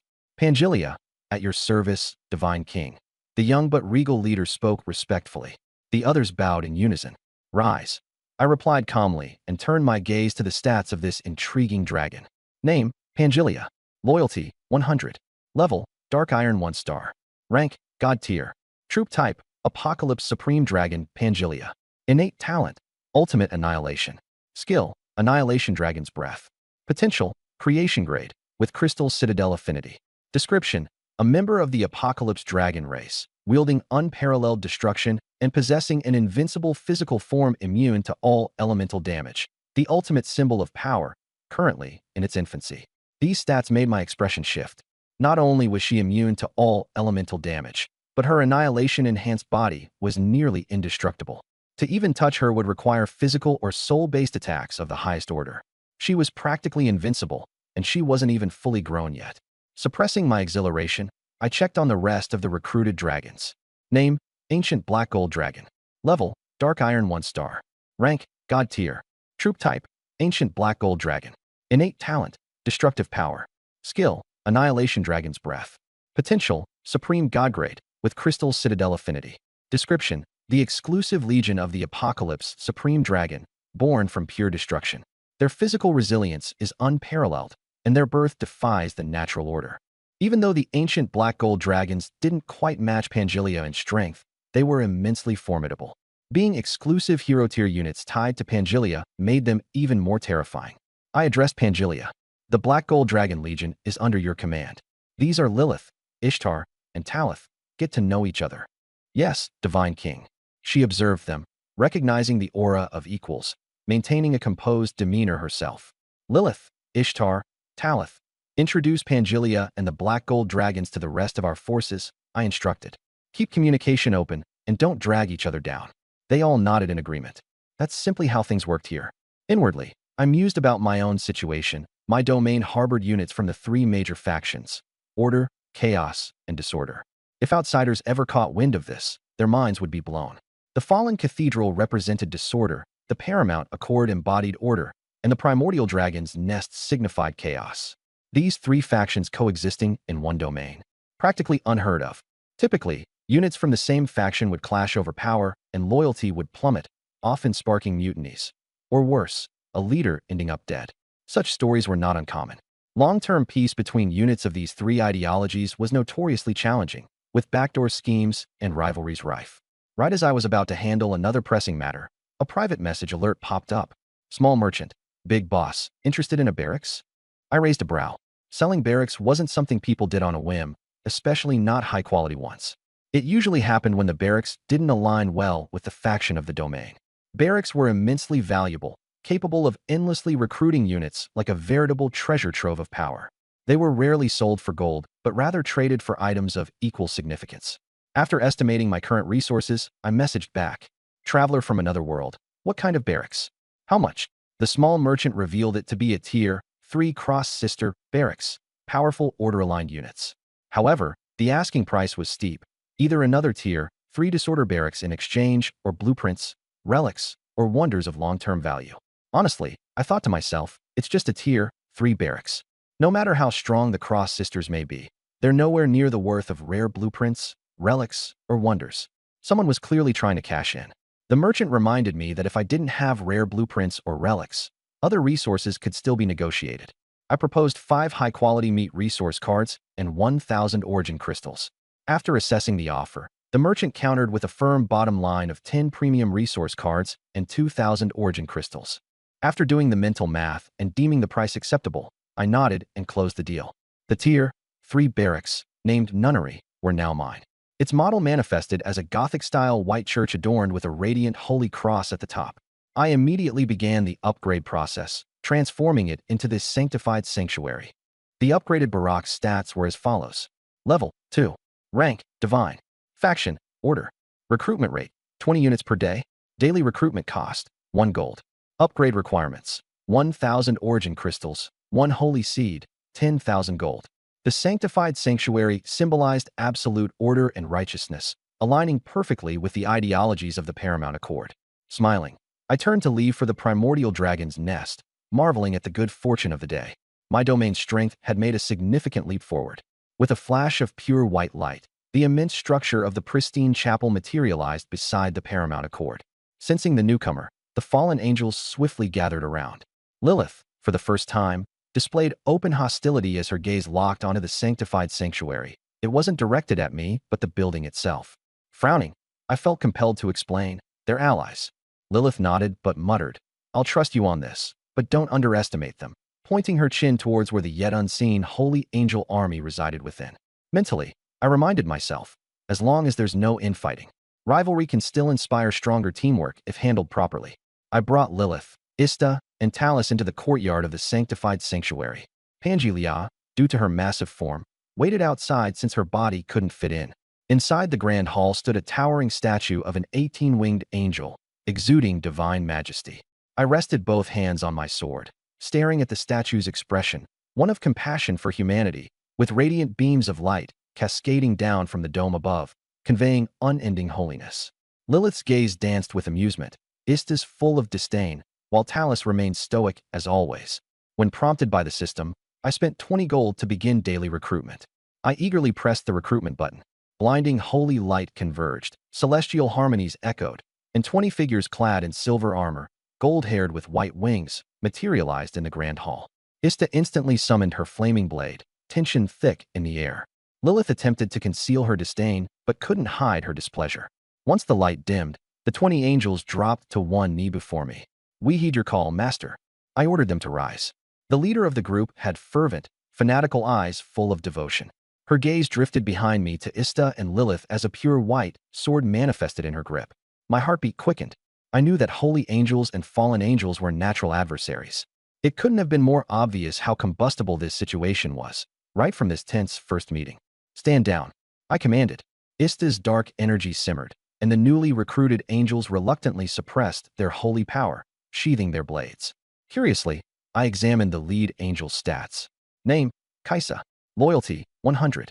Level, Iron 1 star. Rank, Divine. Unit type, Holy Order, Kaisa. Talent, Holy Order. Skill, Flames of Order. Relic, Sword of Order. Potential, Genesis, enhanced by Crystal Palace. She was the absolute antithesis of Ista, pure light in contrast to pure darkness. The other 19 angels also bore the designation of Holy Angels, with 100 loyalty and Iron, 1 star level, talents in Holy Power, skills of Judgment Flame, and weapons called Swords of Judgment. Their collective potential marked them as beings capable of ascending to prime deity status. Clutching my weapon, I couldn't help but marvel at their awe-inspiring abilities. These angels carried the unyielding authority to define and enforce good and evil with the swipe of their blades. "Pay attention, Kaisa," I addressed the leader. "This is Lilith, original sin's fallen angel, and Ista, a pure blood fallen. I trust you're aware of who they are." Kaisa hesitated momentarily, but nodded. "This is Talus, and outside awaits Pangelia. I expect all of you to get along. They're family, my most trusted. Fighting amongst each other will not be tolerated," I stressed solemnly. With reverence, Kaisa pledged, "Master, your will is my command." Lilith sidled up to me, her voice smooth as silk. "Anything you desire, my emperor. I shall obey without question." Ista nodded in silent acknowledgement, while Talus, predictably, maintained her stony demeanor. Though the holy angels had joined my ranks, and despite their unwavering loyalty, I expected friction between their inherently opposing natures and the fallen. Diplomacy, and keeping the peace, would demand finesse. "Lilith, Ista, Talus," I instructed, "show Kaisa the ropes. Stay vigilant to prevent any conflicts. Tonight, we'll host a feast to commemorate both Pangelia and Kaisa joining the family." Lilith smiled warmly. "As you command, God Emperor." "Yes, Master," Kaisa replied with fervent zeal. Ista remained mute, and as for Talus, her steady neutrality spoke volumes.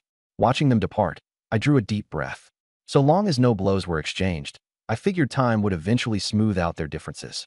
Mentally, I organized my forces, the 4 barracks, fallen angels, holy angels, dragons, and gene soldiers. The weakest link was my gene soldiers.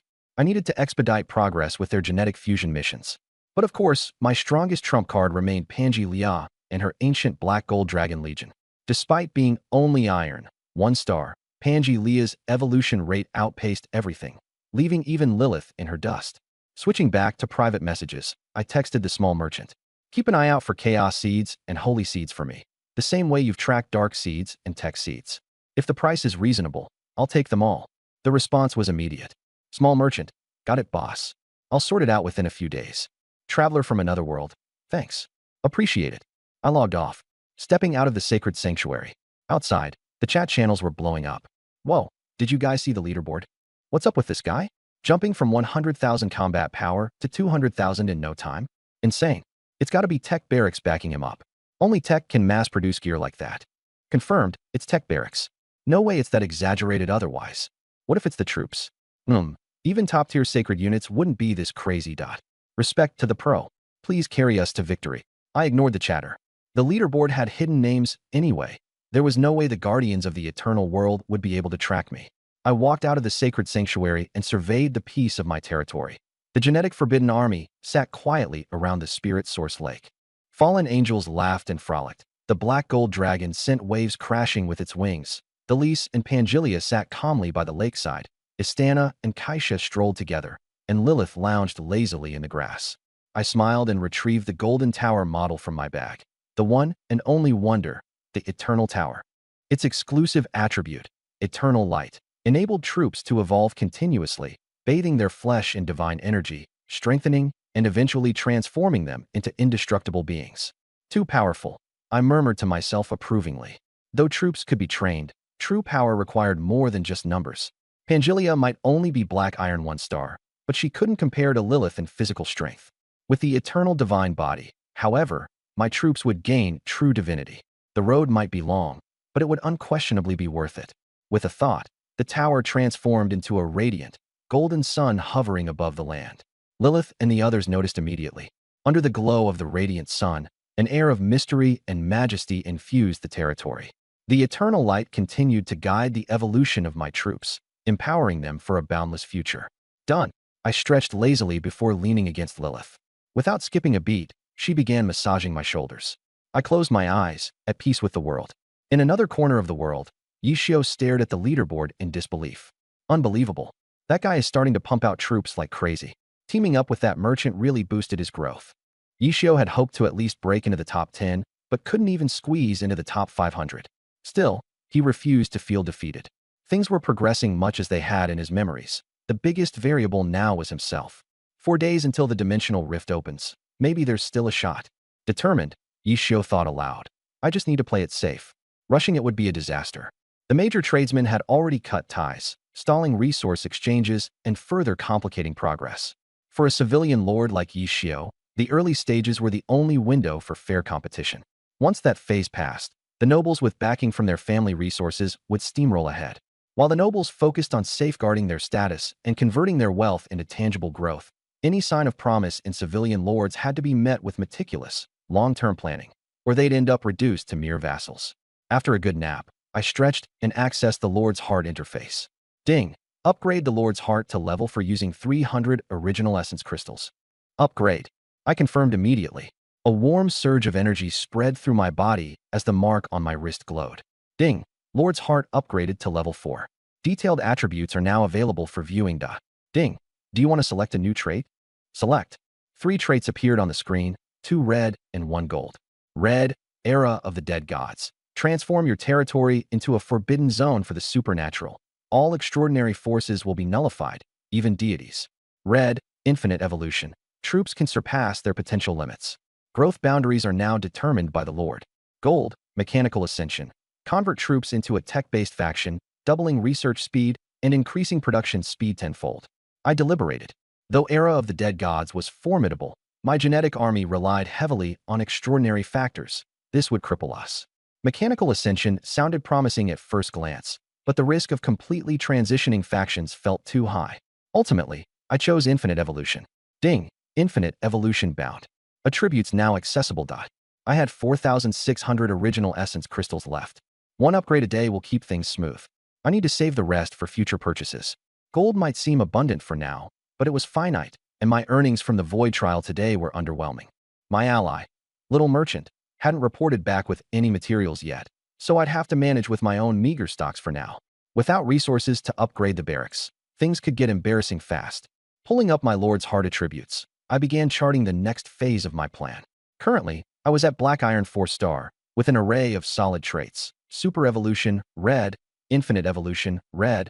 Crystal Palace, gold, and Wall of Size, gold. I'd spent 400 original crystals so far. I turned off the interface and looked around. Pangelia was curled up loyally at my side. Why aren't you playing with the others? I asked softly. The golden glow of her dragon eyes flickered as she responded in a devoted tone. I want to stay by the God King. Gently stroking her cool, smooth dragon scales, I smiled warmly. As twilight descended, I declared, it's time for the feast. Although the eternal tower remained hidden in the dimension, the feast was extravagant, complete with endless black iron and bronze-class wines and delicacies. With my rapidly growing forces, food demand had ballooned and was kept in check thanks to this solution. I clutched a bottle of black iron vodka, designed to enhance physical capabilities. Lilith and Kaisha stayed by my side, their company comforting me in my growing kingdom. The black gold dragon tore into massive haunches of meat. The genetic forbidden army and holy angels drank merrily, while the fallen angels, both original sin and pure blood, took turns dazzling us with performances. The air was alive with laughter, occasionally punctuated by the roaring of dragons. Immersed in the revelry, I drank so heavily that I couldn't even recall where I ended up sleeping. The next morning, the system's familiar chime pulled me out of my hazy stupor. Ding! Day 1 at the top of the Combat Power Leaderboard. Reward, Combat Power Bonus Bundle. Groggily, I pried myself free from an embracing beauty and murmured to myself, for days already? Walking toward the Chaos Spring, I opened my system logs to examine the rewards. The bonus bundle delivered 1,000 gold coins, 100 original essence crystals, 1 recruitment refresh card, and 1 barracks upgrade card. For ordinary lords, it might seem lackluster. But for me, with sanctuary-grade barracks, the cards were treasures of incomparable worth. For now, I stored them carefully away, planning to use the refresh card on my tier 3 Fallen Holy Hall soon. Scanning over my growing army, I noted the imbalance. My fallen angels now numbered over 200, while other units barely reached a few dozen. No rush, there's still time. Checking my personal messages, I found one from Little Merchant sent late last night. Boss, I found the tech seed you wanted. It's priced at 10,000 gold coins. Let me know if you're interested. I instantly replied to confirm the deal. The trade request popped up, and I hit accept without hesitation. Agreed. The seeds of technology emerge on schedule. The recruitment period hadn't officially begun, yet I headed straight to the 4 main barracks. First stop, the Fallen Cathedral. Lilith and Ishtar were already waiting. I led them into the barracks, and the system popped up. Do you want to spend 30 gold to perform daily recruitment? I answered, recruit. Dark mist swirled as 30 lean figures materialized from the shadows. They all knelt. We salute the Divine Emperor, they declared, their fiery eyes brimming with fervor. Looking at the neatly classified units, a seed of anticipation sprouted within me. The fallen angels were divided into 2 factions, original sin fallen angels and pure blood fallen angels. I turned to Lilith and Ishtar, saying, stand up. They're yours to command. Understood, Divine Emperor, replied Lilith with a radiant smile, while Ishtar gave a firm nod. Leaving the Fallen Cathedral, I proceeded toward the Primal Dragon Nest. It was located near the Supreme Accord, with the Fallen Cathedral to its left. Following the principle of recruiting by proximity, I decided to handle each barrack systematically. Passing the orderly arrangement of the 4 barracks, I made a mental note. I'll reposition them later after recruitment. Reaching the Primal Dragon Nest, Pangelia had been waiting for a while. I greeted her. Good morning. How was last night? Her radiant dragon eyes sparkled. All is well, Divine King. I nodded in return and stepped inside the dragon nest. The system asked, do you want to spend 20 gold to perform daily recruitment? Recruit, I confirmed without hesitation. Black and gold light burst forth, and 20 ancient black gold whelps cheerfully emerged. With a mighty roar, Pangelia calmed the whelps, and they obediently followed her out. Next, I arrived at the Supreme Accord. Talus was there, patiently waiting. Imperial Majesty, she greeted with reverence in her gaze. I nodded. No rush, just yet. Gazing at the high-tech structure, the system prompted an upgrade option. The cost was enormous, but I didn't waver. Upgrade. The light of technology, aura activated, doubling both research and output production instantly. Pleased with the divine boost, I murmured, perfect. The system prompted again to spend 30 gold on daily recruitment. Without hesitation, I replied, recruit. A flash of white light illuminated the space, and 30 gene-enhanced guards in combat suits appeared in pristine formation. They dropped to one knee, saluting in unison. We salute the Emperor. Rise, I said with a smile. Talus, they're all yours. She nodded affirmatively, maintaining her resolute demeanor. Finally, I came to the sacred cathedral, where Kaisha awaited me with unwavering devotion in her eyes. "My lord," she exclaimed, her voice full of faith. I smiled. "Let's proceed." Entering the great hall, I was greeted by solemn statues of holy angels. The system prompted, "Do you want to spend 20 gold to perform daily recruitment?" With a steady tone, I answered, "Recruit." Divine light filled the hall, and 20 holy angels appeared, kneeling. "We pay homage to our Lord. Rise. Handle them, Kaisha," I instructed with a nod. With recruitment complete, I checked my resources: prime crystals, 3,600, gold, 15,690. I sighed inwardly. We're running low on funds. I'll need to be more frugal. Frequent upgrades to the heart of the lordship burn through resources like crazy. I silently wished for a major haul during the upcoming void trial. Otherwise, I'd be forced to sell resource cards, a move I wasn't entirely willing to make.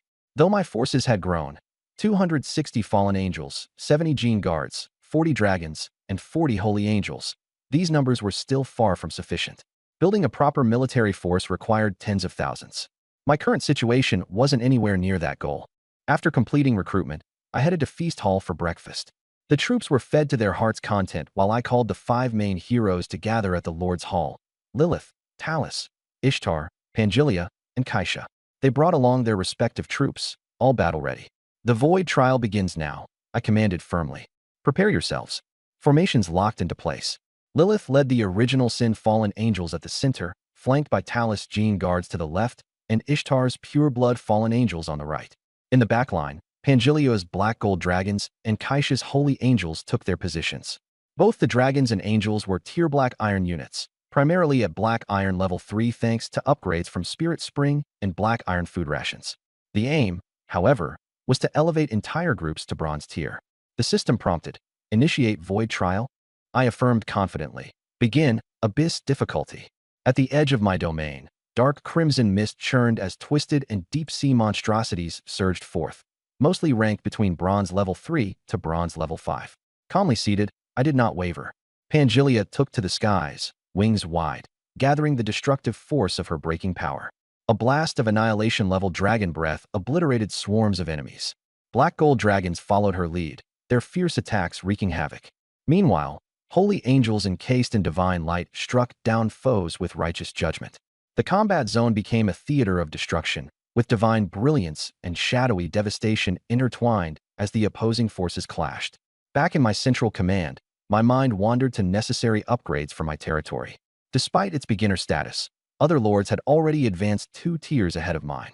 My modest troop count, while bolstered by dragons as guardians, was clearly inadequate for a territory of this size. Though expansion was inevitable, I had intentionally delayed, as guarding a larger territory with so few troops would prove too difficult. As the trial concluded, the system logged the results: 0 casualties, 8,000 enemy kills, rated SSS. A treasure chest was rewarded. Compared to the prior day, the monster count had doubled, and they were mostly between bronze levels 3 and 5. On the upside, the resource gain was substantial. However, should the heart of the lordship be upgraded any further, the next wave of monsters could include silver tier threats, elevating the challenge to an extreme level. Careful balance was key. Lilith and the others hadn't progressed significantly. The bronze tier soldiers were still at level 1. Resource investments would need to prioritize elevating new recruits, even if that meant older troops remained stagnant for now. Hastily upgrading the Heart of Lordship would risk facing insurmountable creatures at higher tiers, sacrificing the stability of abyss difficulty trials. The gap, spanning 2 or even more sub-tiers, would be too great, and the risk wasn't worth it. Amid the piles of monster corpses on the battlefield, I issued a command: disintegrate. Ding!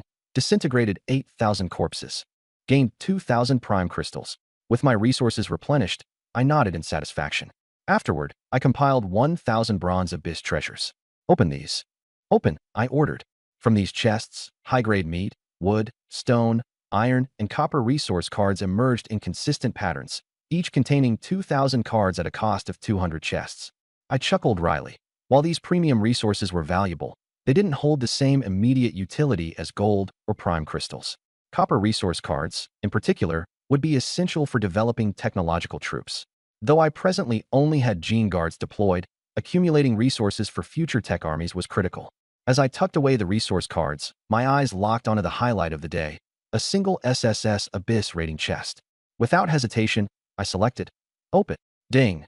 Received 1 unit refresh recruitment card, 1 barracks upgrade card, 1,000 primordial crystals, 10,000 gold coins, and your Lord exclusive relic, the Divine King's Treasury. I gazed at this one-of-kind treasure with awe. Its meaning profound, its rarity unparalleled. This relic was of an extraordinary tier, possessing 3 core abilities: clone, elevate, and project.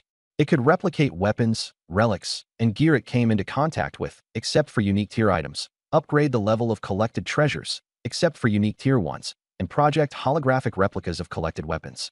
Bind it. I decided resolutely. Soul binding the relic meant losing it upon death, but I deemed it worth any price to make it mine. A question crossed my mind. Could it replicate Lilith's exclusive weapon? Although as the Lord, I rarely took the battlefield, improving my self-defense capabilities was indispensable. Lilith. A flash of dark energy cut through the shadows. Her damp hair evaporated, and Lilith appeared before me. I pointed toward the 7 Sins scythe in her hand, preparing to test the treasure's capabilities. Gently touching the weapon, I felt its cold texture. A surge of greed, lust, and negativity poured into my heart like a flood. She swiftly retracted her weapon and explained solemnly, "Divine Emperor, this is my exclusive weapon infused with the power of the 7 deadly sins. It must not be touched recklessly." I frowned slightly, the earlier wave of emotions leaving me shaken. It was clear, exclusive weapons served as impenetrable barriers, immune to replication by the Divine King's treasury. "I see," I replied quietly, massaging my temples. The brush with her weapon had left lingering impacts, but thankfully, with Lilith's presence, I escaped major harm. I summoned her again. "Lilith, gather the 7 sins fallen angels." In an instant, the angels representing the 7 deadly sins materialized before me. I instructed them to display their weapons: swords, daggers, whips, axes, hammers, scythes. Each appeared in turn. "Let's begin the replication," I commanded. Ding. "Would you like to replicate Pride Sword?" Replicated. Ding. Successfully replicated. Note: weapon upgrade permissions unavailable. I understood. The powers of exclusive weapons could only be cloned, not further enhanced, and their attributes were locked. One by one, I replicated the weapons, adding them to the Divine King's treasury. "We've got a situation," I chuckled grimly. "Divine Emperor, our duty is clear." The fallen angels responded in unison. In addition to their weapons, I also replicated the Shadow Blade of the Pureblood Fallen Angel and the Judgment Sword of the Holy Angel. However, I refrained from replicating the Gene Legion's equipment, as it hadn't evolved yet, and remained tied to their genetic framework. Observing the collection of weapons now in my possession, I marveled at their unique strengths and power. "Impressive," I muttered, fiddling with a few before storing them. I summoned Talise next. Ever expressionless and obedient, she arrived swiftly. "Talise, it's time to begin gene fusion," I said, my tone steady. When I inquired about the requirements, she replied, "Just a single droplet of blood. It also enables the transfer of genetic factors." "Simple enough," I remarked, summoning Lilith, Ishtar, Pangelia, and Keisha. Pangelia had already reached the bronze tier, her juvenile dragon form spanning over 10 meters in length. As the 4 heroes gathered, I explained, "Talise is unique. She requires the fusion of genetic material from other beings to unlock her full potential." Their gazes turned toward Talise, understanding why she had yet to unleash her true strength. Lilith asked, "What would you have us do, Divine Emperor?" "Your blood," I replied succinctly. Lilith didn't hesitate. A drop of deep violet blood condensed at her fingertip, mirrored by the others, their respective blood colors hovering in the air. Talise nodded in acknowledgement and stepped forward. She chanted softly, "Void Engine." The 4 streams of blood began merging, swirling around her in black violet, pitch dark, crimson, and holy golden brilliance. Her voice gradually grew fainter. I must enter slumber to analyze the energy structures and recalibrate my evolution. As her words faded, she encased herself in a cocoon. Carved onto its surface were the emblems of Lilith, Ishtar, Keisha, and Pangelia, symbols of their powers. I silently watched over Talise's cocooned form, saying little. "You're free to do as you please," I told the others, gesturing for them to leave. One by one, they departed after casting familiar glances at Talise. The power coursing through her was derived from them, shared willingly. For others, such an approach would have been met with lethal retaliation. With them gone, I turned my attention to the resource cards in my hand. Neither the barracks upgrade card nor the refresh recruitment card could be used carelessly. Currently, my Fallen Sanctuary and Supreme Accord structures were only at Tier 3, with limited capacity. The upgrade card tempted me, but would prove more valuable later on. Using it early would consume resources, while delaying usage would yield more troops. I deliberated painfully, to use or not to use. If only I had more of these, I muttered, half-jokingly. As if responding to my thoughts, 2 additional cards materialized in my hand. Advanced Lumber card and Advanced Stone card. System, upgrade the territory, I commanded. Ding. Would you like to consume 100 units of wood, 100 units of stone, and 10 primordial crystals to upgrade your territory? Yes. Upgrade. I approved without hesitation. A radiance spread across the land as the territory rapidly expanded, its level rising to 2. Ding. Resource requirements have increased. Would you like to continue upgrading? I nodded, approving 2 additional upgrades, bringing the territory to level 3, with a diameter of 1,200 meters. Inspecting the details, I marveled. Territory name, Supreme Paradise. Level 3. Size, 1,200 meters. Structures, stone-walled Lord's Manor. Wonders, innate primordial lake, advanced. Chaos Spring, unique. Feast of Indulgence, exotic relic. Hall of Eternal Spirits, unique. Tower of Eternity, unique. Barracks, Fallen Sanctuary, divine. Supreme Accord, divine. Primordial Dragon Throne, divine. Sacred Chapel, divine. Warehouse Inventory, wood 9,700, stone 9,700. Requirements for next level, wood 300, stone 300, primordial crystals 30. That'll do for now. I smiled faintly. My gaze shifted toward the skies, where ancient black gold dragons soared majestically, each one between 6 to 7 meters long, their height matching Pangilia's juvenile form. However, there were now 39 of them, promising further growth come the next day. The remaining resources in the warehouse came from decomposed resource cards. Upon entering the warehouse, these materials could no longer be withdrawn, though the warehouse's high grade granted it unlimited capacity. Absolutely perfect. I stretched leisurely, strolling over to the shoreline of the primordial lake. The fallen angels and 7 sins angels were gleefully playing in the waters. One lust angel gracefully rose from the lake, extending an elegant invitation to dance. I shed my robe and leaped into the lake, surrounded by shimmering waters and celestial companions, indulging in magnificence beyond mortal comprehension. Amid their teasing laughter, they served roasted meat and fine wine from the feast of indulgence. At the water's edge, I savored the delicacies between glimpses at Talie's resting form. The morning passed in tranquil decadence until, suddenly, a radiant pillar of light erupted. I glanced upward mid-massage, my relaxation disrupted. The brilliance was blinding. Talie's. Rising quickly, I stepped toward the light as Lilith, Ishtar, Pangelia, Keisha, and even the entire Gene Legion assembled in perfect order, waiting in anticipation. Within the radiant column, the emblems representing the 4 heroes interwove and shattered, forming spiraling genetic symbols. Luminescent rain descended, each drop pulsating with untold energy. Talie's remained within, her eyes closed. Standing slowly, I checked the stats. Name, Talus. Rank, Bronze 1 star. I froze. Her skills had increased by 5, spanning across 4 major genes and even the ultimate form. The potential was staggering, ascending from the roots to creation itself, bolstered by traits of infinite evolution, granting her unlimited growth. Your Highness, she knelt with reverence. Rise, I said calmly. Talus stood, her gaze indifferent, yet simmering with determination. I smiled. Let's see what your new power really looks like. Understood, Your Highness, she replied firmly. A swirl of black and crimson mist quickly wrapped around her, encasing her entirely in original sin armor. The muffled clash of shifting plates echoed from within, while Lilith's eyes betrayed her subtle astonishment. When the mist dissipated, Talus emerged, her white hair now a stark crimson black, her aura captivating and dangerously seductive. Advanced layers of futuristic battle armor adorned her, etched with the 7 sins.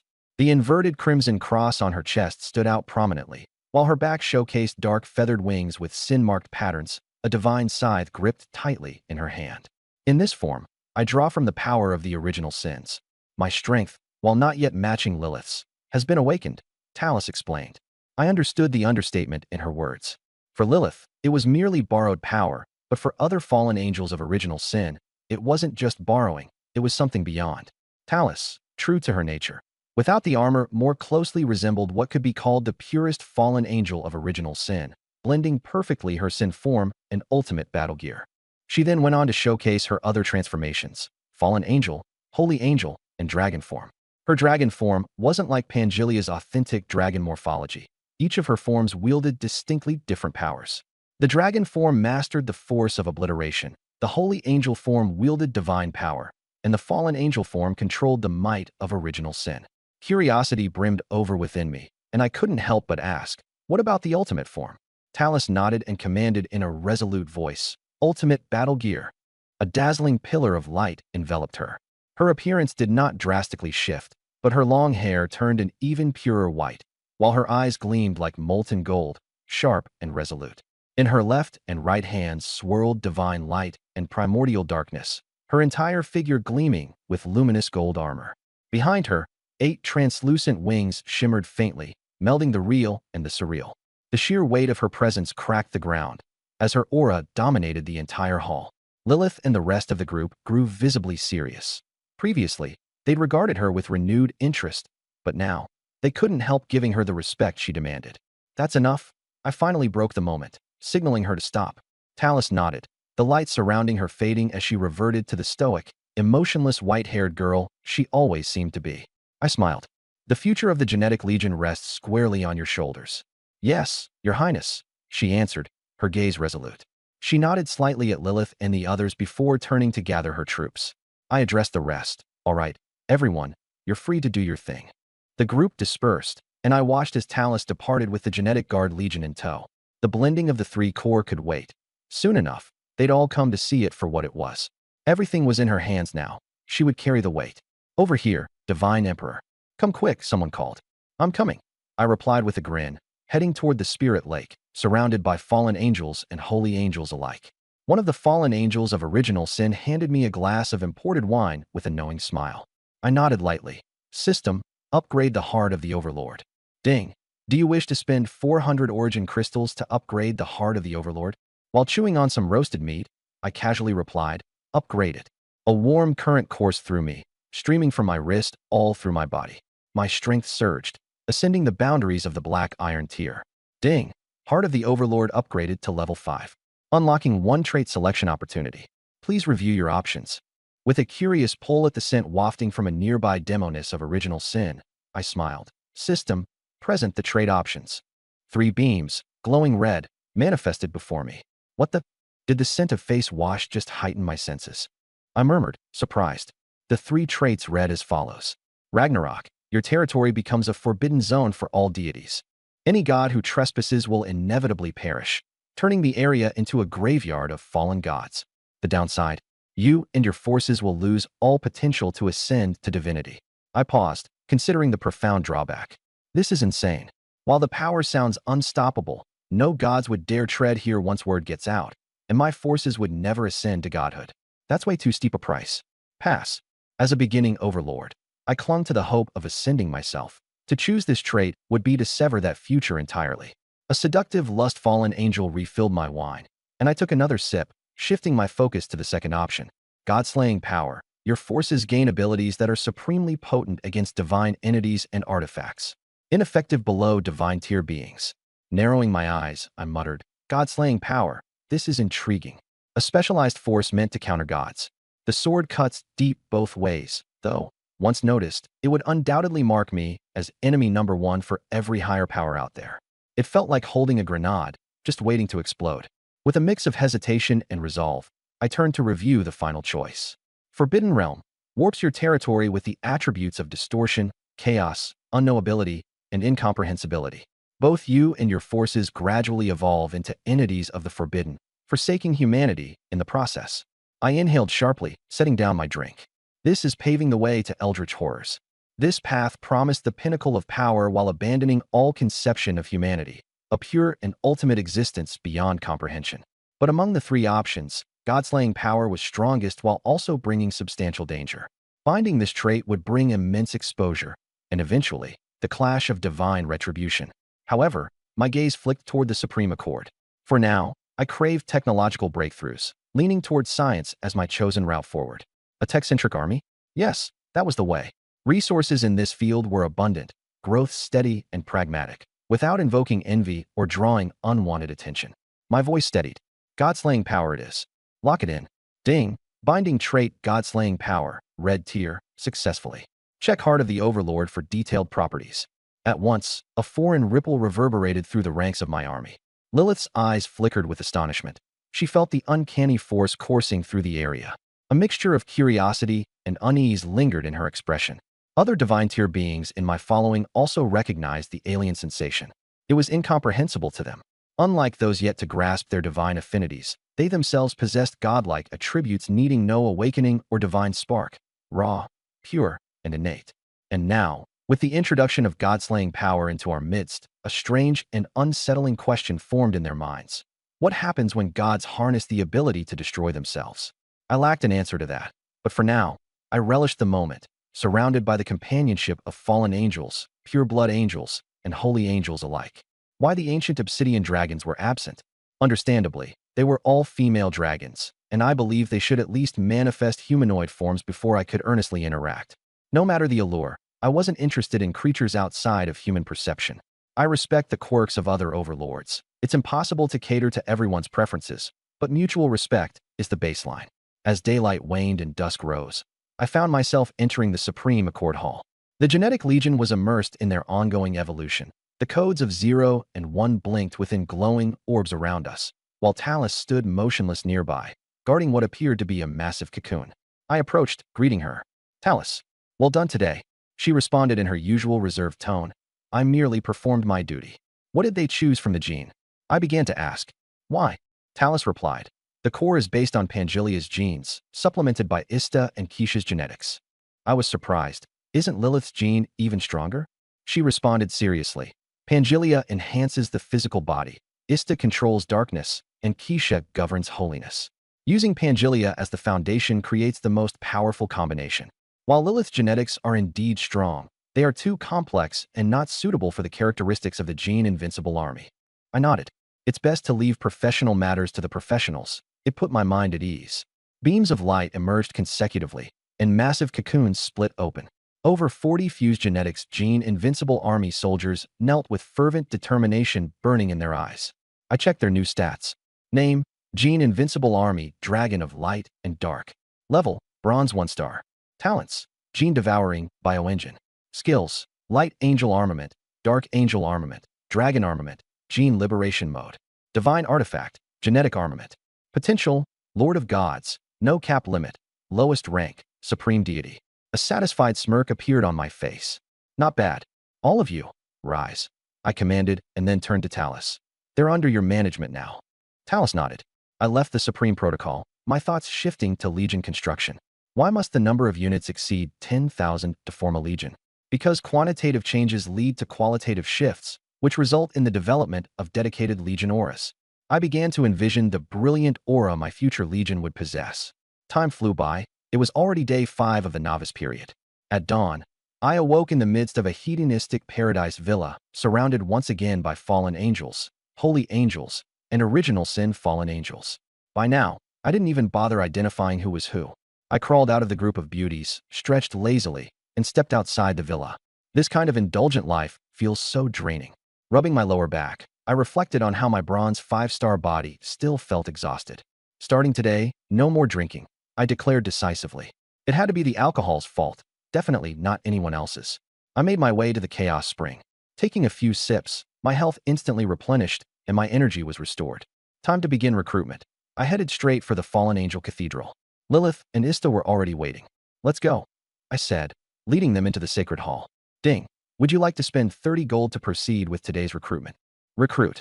Black and crimson mist churned, as countless original sin and pure-blood fallen angels emerged from the fog. "Lilith, Ista, they're yours," I remarked with a smile.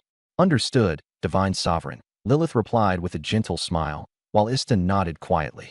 Leaving the Fallen Angel Cathedral, I proceeded to the Supreme Protocol.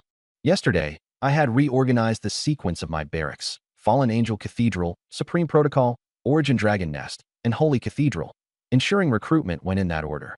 Outside the Supreme Protocol, Talus was waiting. I led her inside to initiate daily recruitment. "Ding, would you like to spend 30 gold to proceed with today's recruitment?" Recruit. In less than 10 minutes, all 4 barracks had completed their recruitment. The only downside was the lack of hero units. Recruiting heroes required luck. There's a guaranteed hero on the first try, but subsequent ones are randomized. Current troop statistics.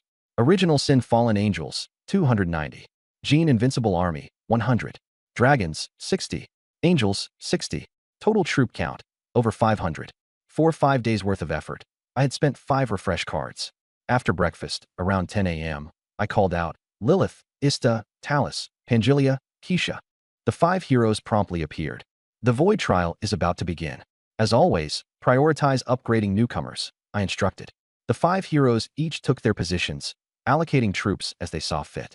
System, initiate the Void Trial. Difficulty, Abyss. Ding, the Void Trial is about to start. Abyss difficulty will commence in 30 seconds. Creatures emerged from the edges of the black mist. Not mutants nor deep-sea creatures, but grotesque flesh abominations. They were bronze 5-star to 8-star tier 5 beings. They hail from a desolate world, sustained by blood and gore. Repulsive and terrifying, yet against hero tier troops, they were mere ants. Battle began. The heroes ravaged the enemies, maintaining a steady rhythm. Sitting cross-legged on the grass, I gazed at the blood-soaked battlefield in the distance, pondering the differences between this world and my own. System, open the daily power pack. Ding, acquired 1,000 gold coins, 100 source crystals, and 1 barracks upgrade card. All were critical resources. The upgrade card was especially precious. I checked my messages. Little merchant, big boss, do you want refresh cards? I found a chaos seed but still lack some materials. I hesitated but didn't reply just yet, biding my time until my gold and crystals were more flush. I didn't want to sell my resources cheaply. Grasping a bottle of bronze-grade wheat juice, I took slow sips, savoring the taste. An hour later, the trial ended. My troops' levels had risen. Units reached bronze 1-star, while heroes leveled to bronze 2-star. I sighed, realizing how resource-intensive it was to upgrade divine tier units. Ding, Void Trial complete. 0 casualties. 10,000 enemies defeated. SSS rating achieved. Ding, you've obtained an SSS-rated Abyss score chest. The results were gloriously outstanding. It was exactly my style. Scanning the trial log, I noticed all 10,000 tier 5 monsters were at least bronze 5-star and chuckled at the absurdity. Sipping my wheat juice, I activated my lordly authority to dismantle the corpses. Ding, dismantled 10,000 bronze tier corpses, gaining 3,000 source crystals. 3,000 crystals felt underwhelming. A decent haul, but still not much for 10,000 flesh abominations. Gathering the rewards from 3,000 abyss chests, I activated them all at once without hesitation. The loot was abundant. Advanced meat, iron ore, copper ore, beginner fire and water element crystals, and mithril resource cards, 5,000 of each. These were resources usually found mid to late game during the novice period, so obtaining them on day 5 was an unexpected boon. I knew why. The newbie buff combined with abyss difficulty made rewards disproportionately generous, an advantage no other newcomer would have. Finally, I turned to the SSS-rated score chest. Ding, would you like to open the SSS-rated abyss score chest? Open it. Out spilled treasure after treasure, the dark seed, chaos seed, holy seed, tech seed, and elemental seed. Alongside these were barracks upgrade cards, recruit refresh cards, and a unique wonder, the dimensional gate. I stood in awe of the 5 rare treasures, thinking, at last, I can upgrade the Origin Dragon Nest and the Holy Cathedral. Oddly, though, this high-tier chest lacked gold or source crystals. Frustratingly, I was still short on funding to complete the barracks upgrades. With several refresh and upgrade cards already in hand, I decided to save them for later. Take it slow. I am intrigued as I study the unique wonder known as the Gate of Dimensions. Its status is unique, endowed with 3 core features, locking onto spatial coordinates, consuming crystals to open a portal across time and space, and sealing dimensional fields to prevent invasions. It is indestructible and exists for eternity. Taking a deep breath, my eyes gleamed with excitement. I use origin crystals to open the dimensional portal, giving me the ability to explore countless worlds outside my territory at will. Within this eternal realm, territories exist as isolated floating islands, independent from one another unless invaded. Beyond territories, there are numerous dimensions of varying sizes and levels. High-level dimensions are extremely dangerous but rich in resources. Some dimensions have been destroyed, while others remain unknown, guarded by native deities. Diamond-tier worlds and above are far beyond my current capabilities, but by burning enough crystals, they can still be accessed. Looking at the dimensional gate model in my hand, I lament the financial burn, eventually deciding to place it on the eastern side of my territory. The ancient gate surged up from the ground, its doors shimmering with waves of light. Lilith and others looked on curiously, oblivious to any potential risks. For now, I set the dimensional gate aside and opened private messages to check on resources. Traveler from another world. Boss, you there? Lin Xiaoxiao messaged back instantly. Small merchant, I'm online, big boss. I inquired about the price of chaos seeds and recruitment refresh cards. Lin Xiaoxiao lit up with excitement, quoting 1,000 crystals for a chaos seed and 3,000 crystals for a set of 12 refresh cards. After evaluating, I deemed the pricing reasonable. The refresh cards could sometimes prove invaluable. At 1,000 crystals per card, it was practically a steal. I then asked about troop building upgrade cards and special resources. Lin Xiaoxiao mentioned she had upgrade cards, but they cost 10,000 crystals each, with prices fluctuating. I hesitated, finding them expensive, but instructed her to gather them without rushing payment. She hesitated too, but decided to lend me 5 cards first, with payment deferred. Surprised, I asked why. Lin Xiaoxiao smiled and said, "Pleasure doing business with you. I trust you." I understood immediately. She was investing in a client with potential. The deal was struck, and I obtained 1 chaos seed, 12 refresh cards, and 5 upgrade cards, totaling 3,000 crystals paid up front. Lin Xiaoxiao followed up, asking if I needed anything else, but I told her not to rush and to continue stockpiling refresh and upgrade cards. She agreed cheerfully and ended the chat. Looking at the 5 upgrade cards, I realized I now owe 50,000 crystals. Troop building upgrade cards are primarily useful for buildings under level 10 and are relatively affordable, as there's an ample supply during the early stages. In contrast, truly rare materials are often bartered, only traded for something of equivalent high value. Noting that I was still owed 9 additional upgrade cards, I realized I was a step ahead of others in upgrading a troop building beyond level 10. I stored the cards away, planning to upgrade the Primordial Dragon Nest and the Holy Sanctuary next. Lin Xiaoxiao, pragmatic as ever, sent me the cards directly, treating it as an investment. As her largest client, she could afford the potential loss of 50,000 crystals. If it didn't work out, she'd still gain networking benefits. Her approach demonstrated the true value of a merchant. When it came to dealings, I was clear-headed. Fooling around was a no-go. Ambitious freeloaders might have potential on paper, but seasoned merchants like Lin Xiaoxiao weren't about to gamble on something so intangible. What she valued wasn't just potential, but real, measurable abilities that justified her investment. Materials like upgrade cards or chaos seeds were plentiful in her eyes. It was people with potential that mattered most. Lin Xiaoxiao also had her eyes on a few other up-and-coming lords of potential, spreading her investments wisely to minimize risk. That's just typical merchant lord strategy. Invest in the future while diversifying as a precaution. Standing before my primordial dragon nest, I admired the ethereal golden structure. Pangelia landed gracefully at my side. System, upgrade the primordial dragon nest. I issued the command decisively. Ding. Do you wish to spend 1,000 origin crystals, 10,000 gold coins, and 1 chaos seed to upgrade the primordial dragon nest? Upgrade. A burst of golden light erupted. The ethereal shadow of an ancient dragon roared, coiling in the skies above before merging into the dragon nest itself. Ding. The primordial dragon nest has been upgraded to level 3. Details are available for inspection. I pulled up its stats. Primordial dragon nest, level 3. Alignment, chaos. Daily recruitment, October 30th. Gold cost, 1 meter gold coins per unit. Aura, dragon god's favor. The power of all dragon units is doubled. Next upgrade requirements. 10,000 origin crystals, 100,000 gold coins, 10 chaos seeds. Dragon god's favor? This is insane, I exclaimed with satisfaction. With further stacking of buffs from places like the Hall of Heroes and Crystal Palace, my army had become incredibly powerful. Needless to say, my strongest faction was now the dragon kind.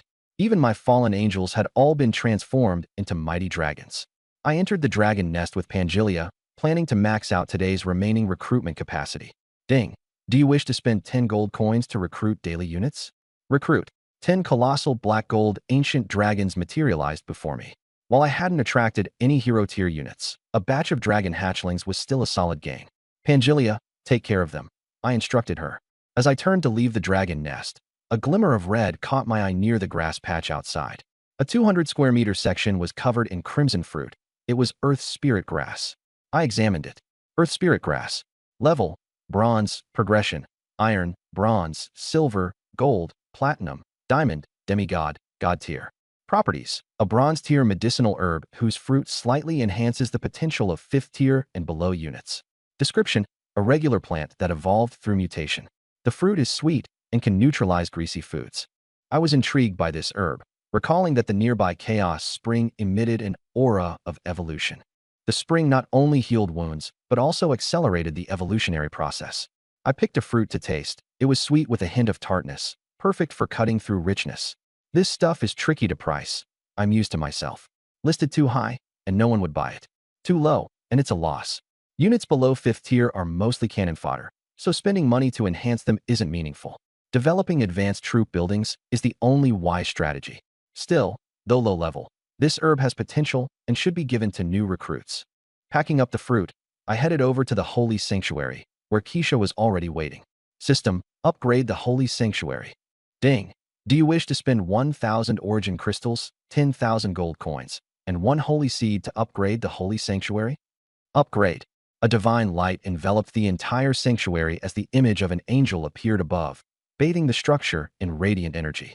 Gleaming rays of gold imbued the sanctuary with unparalleled sanctity. Ding. Holy Sanctuary upgraded to level 3. Details are available for inspection. I checked the updated stats. Holy Sanctuary, level 3. Alignment, order. Daily recruitment, October 30th. Gold cost, 1 meter gold coins per unit. Aura, eternal sanctity. Recruited units cannot permanently die and will be revived upon death. Next upgrade requirements. 10,000 origin crystals, 100,000 gold coins, 10 holy seeds. Getting troop buildings to level 3. Feels good, I said with a satisfied smile. Ying gazed at the halo of sacred immortality. It bore a resemblance to the original eternal halo from the Fallen Temple. Both prioritized resurrection mechanics. The only real difference was that the former belonged to the Chaos faction, while the latter aligned with Order. Let's go, I said as I entered the hall with Keisha. Spend 10 gold to recruit. Recruit. 10 holy angels appeared in a neat formation. Keisha, they're all yours, I said with a smile. Keisha nodded and exited the hall with me. I sat down cross-legged and took inventory of my resources. 4570 core crystals. Only 5570 gold left.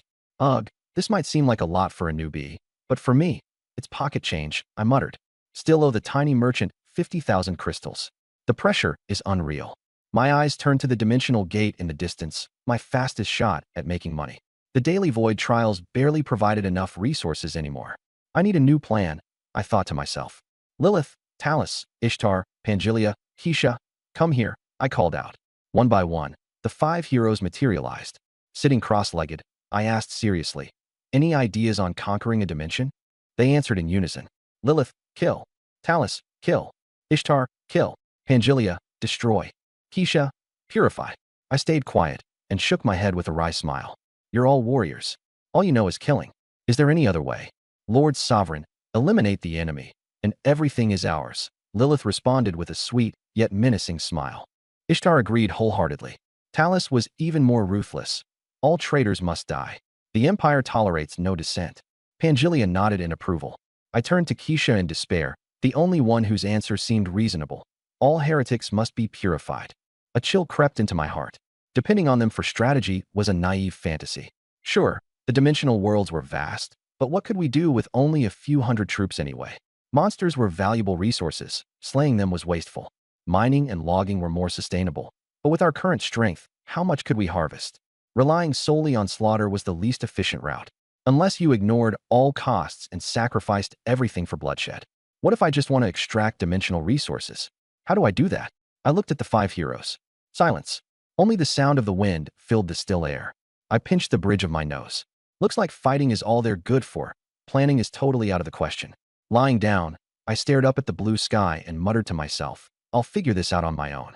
You guys can go have fun. Still, I clung to a glimmer of hope. Finding a new tech-savvy hero through the Supreme Contract system. Anchoring a dimension without an economic strategy? Pure folly and losses. I glanced at Keisha and asked, aren't you joining them? Her cheeks flushed red, and she shook her head without saying a word. I immediately understood. Lilith gave me a sly smile. Her implication was clear. Keisha was my first recruited hero and remained one of my top concerns, along with Lilith, Ishtar, and Talus. Pangelia and Keisha shared similar circumstances, both still in their dragon forms. Keisha, let me rest on you for a bit, I said softly. Using her tender thighs as a pillow, I reclined my head. Startled, she held me in place, and her upper body armor melted into a thin, silk-like dress. Breathing in the light scent of her presence, I closed my eyes, pretending to nap. A faint smile lingered on my lips. Golden locks swayed in the breeze, dragons soared across the blue sky, and angels frolicked in the distance. So tranquil, so serene. When I woke up, night had fallen. Keisha gently brushed my cheek and asked with a smile, "How long were you asleep?" Rubbing my face, I replied, "Almost 7 hours? That was quite the nap." Suddenly, I remembered something. I didn't upgrade the Lord's core today. I murmured to the system. Consume 500 core crystals to upgrade. Upgrade the Lord's core? Cost 500 core crystals. Upgrade. A white glow encapsulated my wrist, sending a soothing warmth throughout my being. Lord's core upgraded. Current level, Iron 6 star. Clicking my tongue in satisfaction, I thought, next upgrade depends on Lilith and the others reaching Bronze 9 star. That won't take long. The system prompted me to choose a trait. Resting in Keisha's lap, I nodded. I'll pick. 3 red traits appeared before me. 1. Favor of the gods. Divine protection blesses your territory with prosperity, but significantly increases the likelihood of being noticed by deities. Frowning, I shook my head. Avoiding divine interference was mandatory. Pass. 2. Origin. Your territory could become the cradle of eternal, ancient life, or even the realm of a creator god. The cost? Awaiting eons for fruition. Too much patience required. Pass. 3. Reckless spending. Recruiting units costs a fixed 1 gold forever. Seemingly simple, but this would drastically reduce recruitment expenses. Not the strongest red trait, but incredibly practical for my current circumstances. Without hesitation, I chose the last one. System, bind reckless spending. Ding. Bound successfully. For a detailed overview, please check the Lord's Core interface. Excited, I opened the Lord's Core panel. Name, Lord's Core. Level, Iron 6 star. Traits, Super Evolution red. Infinite Evolution red. Reckless Spending red. Godslayer Might red. Crystal Palace gold. Barrier of Size gold. Upgrade requirement, 600 core crystals. Seeing the screen full of powerful talents fired me up. My growth was entirely thanks to innate blessings. The first trait I received, Echoes of Fortune, gave me an immense advantage early on. Each lord had unique characteristics tied to major ranks. Right now, I was at Iron 6 star and close to upgrading to Bronze. The only reason I hadn't rushed ahead was the need to consistently obtain SSS abyssal chests every day. Lilith and the others couldn't reach Bronze 9 star in a single day. Without them at this level, upgrading recklessly would only increase the dungeon's difficulty without sufficient rewards, a recipe for disaster. I'll wait until I stockpile enough resources, I thought. My strategy was twofold. Reach the Bronze tier in one go while ensuring Lilith and the others ascend to Silver rank, all the while maintaining enough resources to tackle future challenges. Without the proper setup, leveling up would be meaningless. Rising from Keisha's lap, I stretched. Come on, let's throw a feast. With a calm smile, she accompanied me into the grand banquet. Let the feast begin, I declared, my voice resonating across the territory. Cheers erupted as night descended. My time for indulgence had arrived. The next morning, I crawled out from a pile of women, rubbing my lower back, and made my way to the Chaos Fountain. I gulped down mouthfuls of water to recover health. Ah, refreshing. Stretching, I felt rejuvenated. System, open the battle pack. Ding. Received 1,000 core crystals. Ding. Received 10,000 gold. That's it. I rolled my eyes. The number of battle packs was fixed, and the drops were mostly resource-based. Daily recruitment commenced soon after. 30 fallen angels, 30 genetic guards, 30 dragons, and several holy angels. 30. Although there are no great heroes, new recruits can summon 120 god-tier troops per day, leading to 1,210 days and 12,100 days. It's only a matter of time before the Legion is fully formed. Day 6 of being a rookie. It'll all be over in 24 more days. Wow, time flies. I sighed. I summoned my 5 legendary heroes. Lilith, Delise, Istha, Pangelia, and Kaisha. One by one, they appeared before me. The Void Trial is about to start. Newbies get priority for leveling up, I instructed with a serious tone. Everyone nodded. New recruits must surpass their current level as quickly as possible. System, open the Void Trial. Difficulty, Abyss. Ding. Trial activated. Difficulty, Abyss. 30 seconds to prepare. Let's move out. I watched my 5 heroes disperse in all directions. The edges of the battlefield became tinged with blood-red light, and the void quivered ominously. Abyssal demons surged forth, the sulfuric reek nearly overwhelming. I glanced at the enemy's stats. Name, Abyss Horn Demon. Level, Bronze 9 star. Rank, Tier 5. Description, elite cannon fodder of the Abyss. Known for their brute strength and robust bodies. In my heart, I concluded that Bronze 9 star was close to the peak for now. The monster's levels are clearly escalating rapidly. Seems about right. All I can do now is wait. To ensure securing the coveted SSS-rated loot chest, my Lord level must remain steady. As the battle raged, I took a seat on the grassy field, casually munching on a spiritual fruit while scrolling through the live chat. Bronze breaker hammer for cheap. Only 10 gold. How do you beat nightmare mode? Buying resources, DM me. My troops are starving. Any welfare support out there? I nearly got eaten alive by a troll. Nightmare mode advice. Only recruit troops from holy sanctuaries. The chat was chaotic, and I exhaled deeply. Nightmare mode sounded horrifying. Meanwhile, I was breezing through abyss mode as if it were a simple warm-up. I turned off the chat and switched to the livestream section to observe other rookies. Compared to the veterans who were able to get a head start on day one, the newer players' live streams featured more tutorials, skill selection demonstrations, troop showcases, and talent bragging. The most popular streams seemed to center around flexing troop tiers, aimed at attracting investors. Many of the up-and-coming lords tried to amass a following by showing off their high-level troops as bait to draw people into their factions.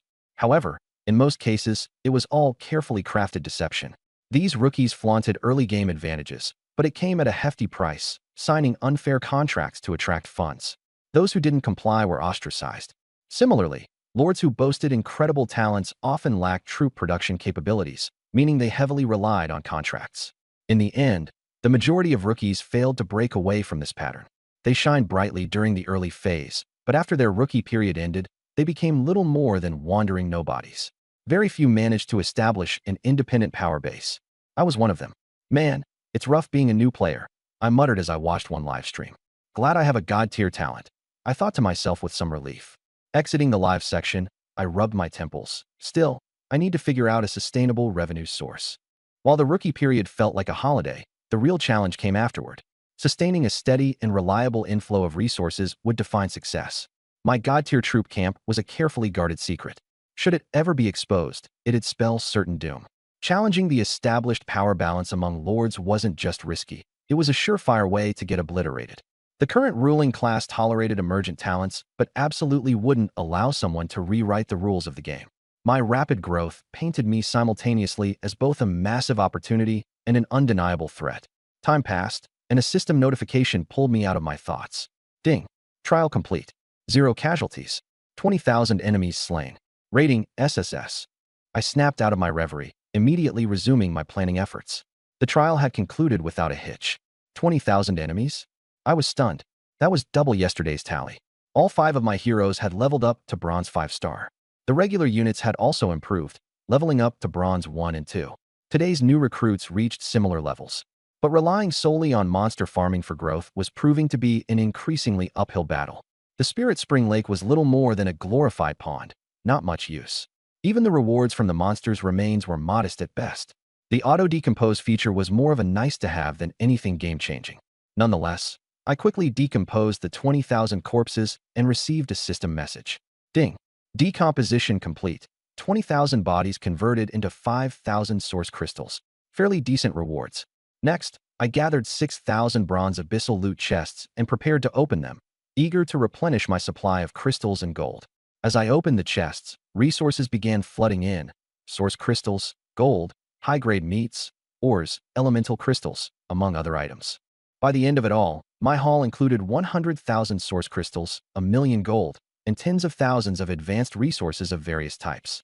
I even obtained rare resource cards containing units of gold, silver, and steel, each card representing 100 units. For now, managing source crystals or gold wasn't an immediate concern. I contemplated whether to use the fresh influx of resources to pay off my debt to Lin Xiaoxiao, a small-time yet reliable merchant. I decided to adopt a cautious, low-key approach, repay in installments to avoid unnecessary attention while subtly silencing any doubters. By opting to repay 1,000 source crystals per day, I maintained steady progress without arousing suspicion. After sorting through my newfound gains, I opened my friend's chat window. Lin Xiaoxiao had sent me a message outlining repayment terms. When I explained my proposed installment plan, she replied, saying her cash flow was fine and there was no rush. However, I immediately initiated a transaction, transferring 1,000 source crystals, which earned me a smile of approval from her. She saw the potential in me and knew investing early would pay dividends. Her family's vast network of business connections meant she wasn't reliant on any single person, but rather viewed partnerships holistically. Repayment wasn't a burden, and once the transaction was done, I closed the chat. With my gaze turning to today's SSS tier abyssal loot chest, I hesitated briefly before deciding to open it. The chest revealed valuable recruitment cards, troop camp upgrade cards, and 2 high-tier troop camps, a Tier 3 Amazon camp, and a Tier 4 Starlight Hall. It also contained a rare treasure, the Divine Summoning Hall. My eyebrows raised slightly. While troop camp upgrades and treasures were undeniably precious, my current resources were sorely insufficient to even maintain troop production, let alone promote upgrades. This was why I hadn't upgraded my Lord's Heart yet. My troop levels weren't high enough, resources were tight, and I wasn't about to overextend myself into bankruptcy by trying to sustain unmanageable growth. Although the 2 new camps were phenomenal additions in others' eyes, their true value to me as top-tier godly camps couldn't be understated.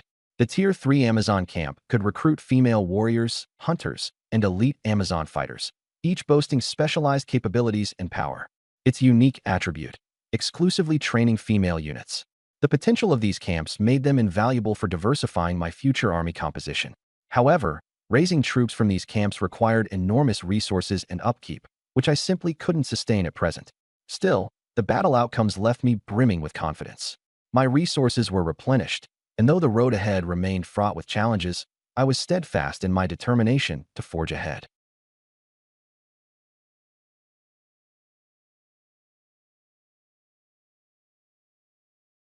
I started upgrading the barracks. The Tier 4 Hall of Starlight can recruit powerful Tier 4 units, such as Starlight Envoys, Starlight Mages, and Starlight Assassins. System: upgrade the Tier 3 Barracks, Amazon Camp. I looked expectantly at the camp model in my hand. The camp burst into brilliant light and slowly condensed into a towering temple. The temple was carved with reliefs of heroic Valkyries, graceful and imposing, fierce and majestic. Ding! Tier 3 Amazon Camp has been upgraded to a Divine Tier Barracks, the Valkyrie Shrine. Valkyrie Shrine. I sized up the building that resembled an ancient Greek temple and, without much hesitation, decided to upgrade it first and ask questions later. Ding! Barracks Valkyrie Shrine has reached level 2, detailed attributes available for inspection. I checked the materials needed for level 3, war seeds. I didn't have a single one on hand. A level 3 barracks would bring a qualitative leap, with its exclusive aura attached. Forget it. Let's get it up first and worry about leveling to 3 later, I decided. Ding! Do you want to consume 1 barracks upgrade card to upgrade the Valkyrie Shrine? Upgrade. I took a deep breath. Radiance surged upward, and the phantom image of a Valkyrie riding a white heavenly steed merged into the model. Ding! Valkyrie Shrine has reached level 3, details available for inspection. I checked its attributes. Valkyrie Shrine level 3 faction, order daily recruitment, 30/30th gold cost, 1 gold, fixed, aura, glory of the Valkyrie. Recruited unit's strength increases by 100%. Upgrade requirements: origin crystals 10,000, gold 100000, war seeds 10. As expected, the upgrade card wasn't wasted. I smiled in satisfaction and placed the Valkyrie Shrine beside the sacred sanctuary. A golden Greek temple rose from the ground, and the brilliance of the Valkyries shrouded the entire territory. Lilith, Theris, Ishtar, Penguilia, and Kesha all rushed over, and even the ordinary units came over curiously to watch. They all knew that a powerful non-native hero legion had been added. I walked into the temple hall. In the center stood a Valkyrie statue riding a unicorn-scaled heavenly steed, holding a spear, bow, and sword, mighty and awe-inspiring. The several heroes were divided into 3 groups: Kesha and Theris together, Penguilia on her own, and Lilith with Ishtar. Though each had their own stance, they were rarely this harmonious under my command. Ding! Do you want to spend 30 gold for daily recruitment? Recruit. Excitement flashed in my eyes. Golden light surged within the Valkyrie Shrine, and tall heavenly steeds and heroic women appeared one after another. The leading Valkyrie had a slender figure and skin like congealed cream, riding a tall white unicorn heavenly steed, her golden armor blazing. They all knelt in unison and said, "We greet the God King. Rise, all of you." I replied with a smile. They stood up, full of spirit, their eyes sharp as lightning. I checked her attributes. Name: Orita Loyalty, 100 level, Black Iron 1-star tier, Divine Unit, Sky Patrolling Valkyrie, Orita Talent, Way of Sky Patrol Skills, Piercing Sky Spear, Shattering Sky Arrow, Splitting Sky Blade Divine Artifacts, Sky Patrolling Spear, Sky Patrolling Bow, Sky Patrolling Sword Potential, Infinite, boosted by the Crystal Palace and title effects. Remark: controls the way of Sky Patrol, patrols time and space, and suppresses aberrant beings. I inwardly thought, ridiculous. Like Lilith and the others, she came with 3 divine artifacts and also mastered the great Tao of Sky Patrol, specializing in inspecting time and space to ensure the safety of the territory. In the future, there would be no unit more ideal for patrol duty than her. I examined the remaining 29 recruited units one by one. Sky Patrol Hunt, explosive combat power, max loyalty, talent, heart of Sky Patrol, equipped with divine artifacts, infinite potential. This was Orides' exclusive legion, terrifying in combat, and especially adept at group battles. I took a deep breath, unable to hide my smile. With the Valkyrie Legion taking shape, combat power surged dramatically, and their might was extraordinary. They were completely different from the Fallen Angels, Gene Guards, Holy Angels, and Dragons. This was a distinctly team-oriented unit.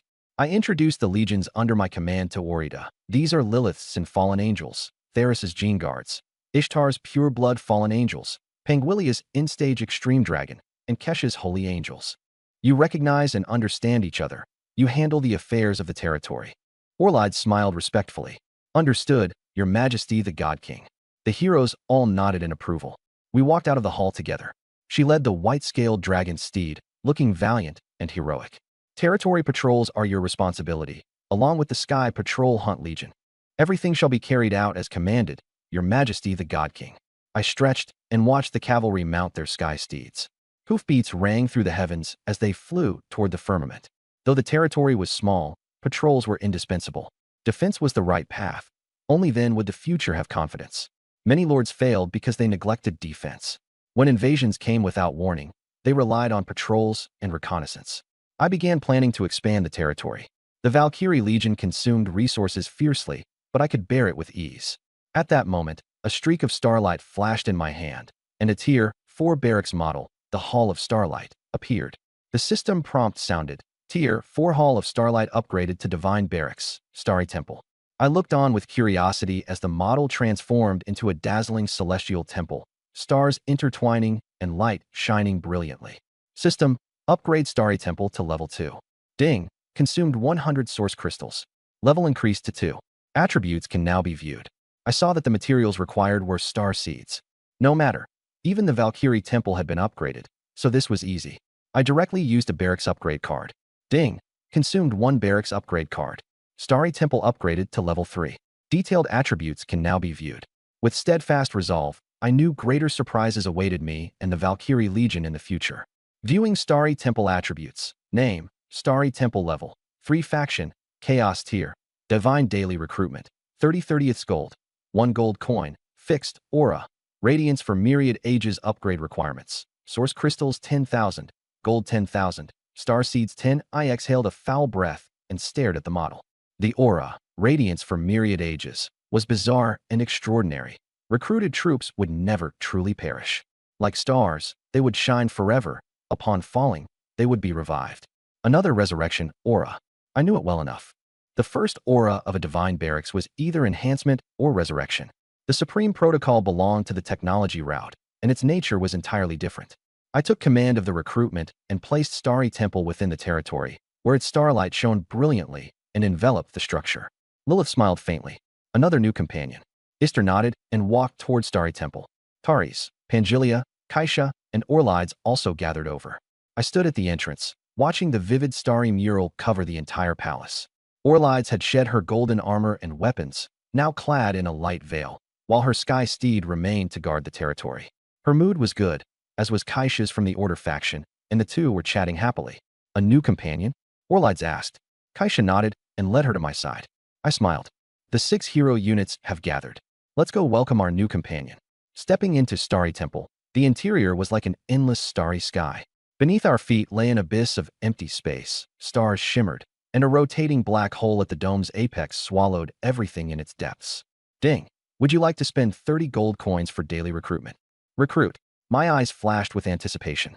Starlight bathed the great hall, followed by interwoven chaotic red and evil rays. Several figures emerged. Leading them was a beauty in a white dress, skin as smooth as congealed jade, with a blood-red crescent moon mark on her forehead, silver hair draped over her shoulders, and an ethereal bearing. We pay our respects to the Lord of Stars. Her voice was as ethereal as a dream. I was slightly stunned. All of you rise. The new troops wore blood-red armor, with blood-red crescent moon patterns etched on their brows, utterly different from what I had imagined. Although Starry Temple belonged to Chaos, The troops recruited were filled with sinister, chaotic, and ominous aura, and the source of it was precisely the hero leading them. The Chaos faction was complex, divided into three major branches: neutral, evil, and order. Chaos evil. This was the first time I had recruited a truly chaotic evil legion. The strange aura spread everywhere, truly dangerous. I gathered my mind and looked at her attributes. Name: Delma's loyalty. 100 rank. Divine troop type. In Moon of Doom, Delma's talent. In Moon of Doom skill. Moonfall divine artifact. In Moon staff potential. Creator god. Crystal Palace bonus plus infinite entries. Description: she represents the end of all things, controls the In Moon of Doom, the source of chaotic evil and ominousness, and is a predator of life. I took a deep breath. If there were an evil ranking, she would undoubtedly be first. Though Lilith and Ister were chaotic, they still had a bit of fun and humanity to them. The invisible aura of terror emanating from Delmas made me truly feel the absolute nature of chaotic evil. I looked through the other troops one by one. Name: In Moon Purge loyalty. 100 rank. Divine troop type. In Moon Purge talent. Red Moon skill. Gift of the Red Moon divine artifact. In Moon sword potential. Main god. Crystal Palace bonus. No upper limit. Note: belongs to the exclusive legion of In Moon of Doom, Delmas, naturally born for slaughter and plunder. I thought to myself, this was the real evil legion. I had previously assumed the evil legion would be born in the fallen sanctuary, but I never expected the first one to come from Chaos, and from the Chaos evil faction at that. Recruitment results were difficult to fully control, and the troops were rich and varied.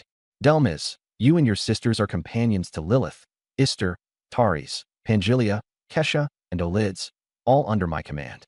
I hope you can coexist harmoniously, I said solemnly.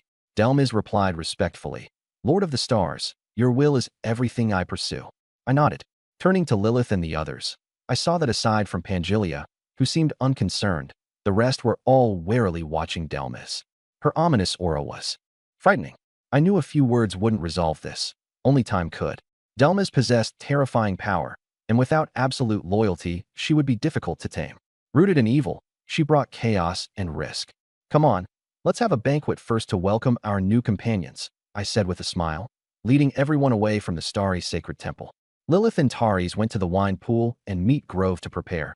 Delmas and Olids followed Ister, Kesha, and Pangelia to get familiar with the others and avoid conflict. I opened the territory panel and began upgrading. System: upgrade the territory. Ding. Consume 300 wood, 300 stone, and 30 source crystals to upgrade.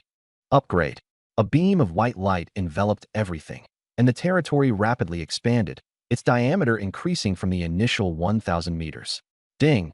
Territory level increased to 4, attributes now available. I continued pushing forward. Ding. Consume 400 wood, 400 stone, and 40 source crystals to upgrade. Upgrade. The light rose again, and the territory grew even larger. I kept upgrading until level 7, then stopped. The area reached 1,600 meters, and the buildings at the peak were Advanced Stone House, Lord's Mansion, Innate Spirit Source Lake, Advanced, Chaos Spring Eye, Unique, Wine Pool and Meat Grove, Rare Treasure, Hall of Heroes, Unique, Tower of Eternity, Unique, and Timespace Gate, Unique. The barracks contained divine sanctuaries such as Fallen Sanctuary, Supreme Protocol, and Primordial Dragon Nest. The warehouse was well stocked, 7,900 wood and 7,900 stone. The total upgrade cost was 180 source crystals and 1,800 wood and stone, which I handled with ease. I opened the rankings. First place was level 15, and the lowest in the top 10 was level 12. For now, I couldn't compete. For me, this size was just right. A smaller territory was easier to defend, and it made the void trial smoother. Starting tomorrow, I'll upgrade the territory by 1 level every day. I made the plan. The territory didn't need to be too large. As long as it was sufficient and not crowded, that was enough. My troop recruitment was limited, so there was no need to waste space. If I didn't deploy the Dragon Core, the territory expansion would naturally remain moderate. Suddenly, a black shadow landed in front of me, and the black-purple wings vanished in an instant. Lilith smiled and said, Lord God Emperor, the banquet is ready. I smiled faintly. Let's go. The two of us went together to the wine pool and meat grove, where the banquet had already been laid out. The troops within the territory had gathered. I raised my glass. The banquet begins. Welcome, new companions. Cheers thundered through the air. I sat among the sofas, watching the fallen angels dance and savoring fine food, sighing, this is life. Someone stuffed a piece of meat into my mouth, and I chewed slowly. As time passed, the banquet turned into a wild party, and I became the center of attention. Lilith walked over to Aelitis. Not used to it. Aelitis replied flatly, "Indeed. This new environment is hard to adapt to. But since the God King likes it, I'll do my best." Lilith smiled and advised, "Don't force yourself. The God Emperor is tolerant. Just be yourself." Aelitis looked back at Lilith, feeling a faint warmth in her heart. She had never imagined she would drink at the same table as the Chaos faction. Lilith pointed to the isolated Diarmus nearby. "You feel lonely?" "She's even more so." Diarmus was colder and harder to get close to. Her strength and temperament made her out of place. After the banquet, Suyi was slightly drunk and was helped to the edge of the spring. After drinking a few mouthfuls of Chaos spring water, the haze in his mind gradually dispersed.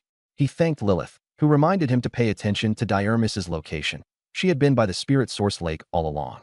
Suyi nodded and walked toward Diarmus. Seeing him approach, she wanted to kneel and greet him. "Don't," I stopped her. "You don't like lively gatherings?" "It's not that. I just don't know how to get along with others." I smiled and held her hand.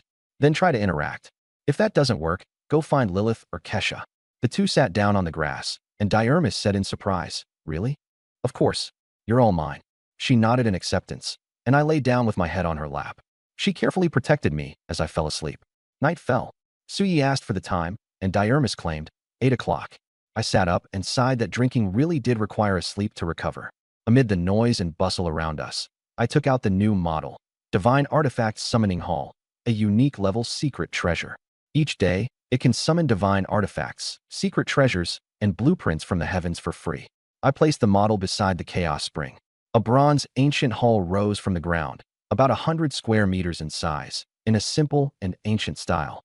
I called Diarmus over to take a look, and she nodded and followed me. Entering the great hall, an ancient altar aura rushed toward us. The system prompt said, "Would you like to summon today?" I raised an eyebrow. "Summon." A blood-red pillar of light shot into the sky, reeking of blood, piercing through the dome. On the altar appeared a blood-red slaughter sword, exuding a murderous atmosphere. The system prompt said, "You have obtained the demon's sword, Bloody Slaughter." I stared at the sword. Red crystal stones adorned the hilt, and the patterns on it pulsed like blood vessels. The moment I grasped the sword, a maddened will to slaughter violently struck my soul. Diarmus suddenly grabbed my arm, forcefully suppressing that madness. I sighed helplessly and, borrowing Delmus's power, began checking the magic sword's attributes. Level, Divine Artifact. Traits, Self-Recovery, able to absorb blood to heal itself automatically. Plunder, killing enemies drains their vitality to strengthen the wielder. Bloodthirsty Evolution, continual evolution through blood. The weapon of an evil god from 5,000 years ago, containing divinity. If you cannot withstand its mad will, you will be devoured completely. The system's note lingered like a riddle. Why would such a mysterious residual evil god presence appear here? I cursed my own carelessness. How could a lord forget caution? I immediately stored the magic sword into the Divine King treasury. The treasury could copy it. Keeping it there was always safer. The moment the sword vanished, that blood-soaked, crazed aura dissipated with it. Looking at Delmus, I realized her authority was extremely high. Though she was only at the Black Iron rank, she could easily suppress the residual divinity of an evil god. Authority was not simply about strength, but about existence at the level of talent. Delmus, Lilith, and the other heroes were all like this. They were still in their infant stage, and their power had by no means reached its limit. This also made me understand that only by leveling up could I awaken their true potential. "Let's go, Delmus." I took her away from the Bronze Hall. Night fell, and after a simple meal, the two of us headed straight to the Starlight Sanctuary to rest. Time flew by, and the 7th day of the newbie period arrived. The system prompt sounded. On the 7th day of the newbie Lord, authority unlocked, Dimensional Rift. Once per day, a dimensional rift may be opened, random and non-cumulative. Dazed, I slowly opened my eyes, sat up in confusion, and finally fell back into Delmus's embrace for warmth. After waking fully, I opened the system log and finally remembered the true use of the dimensional rift. This was the authority of every lord, and also the main method for expanding territory. The opening level fluctuated with the lord's heart level, allowing invasion of other dimensional worlds to plunder resources. But the dimensional rift was two-way. Others could also break into our world. This was precisely the root reason why the vast majority of ordinary lords could never rise. The struggle for resources was too intense, and the risks were enormous. Although the difficulty was controllable, One must not forget that this was an entire complete dimensional world, on a scale comparable to Earth, with the strongest native life, at least at the bronze rank. The higher the level, the fiercer the challenge, with even hidden deities lurking within. The greatest advantage of the newbie period was the once daily void invasion. After that opportunity was gone, one could only rely on trade and plunder for resources. And in high-tier worlds, native gods and demigods surrounded everything, making the threat immense. I knew very well that the road ahead would be perilous beyond measure. My attitude was cold and full of hostility. Enemies were invaders, and no one would welcome them. Dimensional rift. I stretched, stepped out of the Starlight Sanctuary, and said as I walked toward the Chaos Spring, System, unlock the combat package. Ding. Obtained gold times 10,000. Ding. Source crystals times 1,000. Better than nothing. I glanced at it indifferently, my mind undisturbed. After a quick bath, my energy recovered rapidly, and I began the daily summons. Fallen angels times 30, gene guards times 30, dragons times 30, holy angels times 30, valkyries times 30, star gods times 30. No hero unit appeared. As expected, it's really hard to summon a hero unit for the first time. I wasn't discouraged by this. After all, every legion was made up of god-tier powerhouses, so there was no reason to be disappointed. Afterward, I took Lilith to the Divine Relic Summoning Hall. This place was strange and mysterious, and what we could obtain today was still unknown. Having someone to protect me by my side made me feel much more at ease. Ding, daily summon. Summon. I stared at the altar and issued the command in a low voice. The altar lit up with dazzling golden light, and a beam of light pierced through the dome. When the light faded, a set of golden armor appeared. Ding. Obtained the armor of the Immortal King. The armor of the Immortal King. I was astonished and reached out cautiously to touch it. Name armor of the Undying King, grade half-divine artifact, trait 1, Undying Barrier. Withstands attacks from demigods. Trait 2, Undying King's Blessing. Withstands a fatal blow, 30-day cooldown. Trait 3, Enhancement. Boosts the user's physical strength. Ineffective against divine-level beings. Introduction. In the past, a symbol of the Undying Dynasty. Now only the armor remains, tattered and broken. Not bad. This is far better than that demon sword. I sneered and put it away in the Divine King treasury. That demon sword was only fit to be a mascot. It refused to recognize a master and might even backfire on its wielder, so it wasn't worth hesitating over. The Undying King's armor suits me perfectly. Let's go, Lilith. I took her and left the summoning hall. Looking at my territory, the upgrade plan would have to be put on hold for now, until the void trial was over. The dimensional rift could only be entered once a day, and it must not be wasted. I stared at the dimensional gate. It was the key to opening endless dimensional fissures, and it also had many special functions. Lilith, inform everyone to act according to the rules, and let the new recruits level up first. Yes, Your Majesty. Lilith spread her wings in a burst of flowing light and vanished in the blink of an eye. The 6 legions gathered one after another beneath the firmament: fallen angels, dragons, holy angels, valkyries, star gods, and gene imperial guards. Each held guard over their own region. The valkyries and star gods were mostly bronze 2 and 3 stars. After forming ties in yesterday's void trial, their bonuses were significant. I thought to myself, resources are insufficient. Don't upgrade yet. Push everyone together to bronze 9 stars first. The Lord's Heart would not be upgraded for now, so as to keep the Abyss score chest stable. System, begin the void trial. Abyss difficulty. Ding. Void trial begins. Abyss difficulty. 30 seconds to prepare. Black and red lights surged at the boundary. Abyssal horned demons appeared, and bronze 9-star experts gathered. Roars of beasts rang out as battle was about to erupt. I idly sat on the grass, opened the livestream module, and jumped into the hottest room. The barrage of comments flew by at lightning speed as I watched the screen intently. The dimensional rift has only just appeared, and the lords of all worlds are already this crazy? They've got guts. On screen, the streamer led a rank 7 Lionman Beastman Legion, full of courage. Aside from his strength, he also had 3-word entries: strength plus 5%, speed plus 5%, recovery plus 5%. The streamer claimed his talent was extremely powerful, Beast King talent, boosting beast-type troops' combat power by 20% and loyalty by plus 5. It was truly king level. The dimensional rift he was in was of black iron grade, and the terrain was a barren yellow desert with almost no remaining resources. The streamer considered himself unlucky and was deploying troops to search for what little remained. Suddenly, the image changed drastically. A large number of insectoid monsters surged out of the yellow sand, baring their fangs and claws as they tore into the lion men, blood splashing everywhere.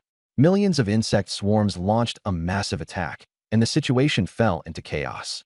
These insectoids wore armor of yellow sand, had huge compound eyes, bone-spiked claw limbs, and sickle-like forelimbs that gleamed coldly. The flying insects overhead looked like fighter jets, ferocious beyond measure. This was precisely the greatest nightmare of all lords, the insectoid raider clan. Even at Black Iron grade, their numbers were astonishing and their assaults savage.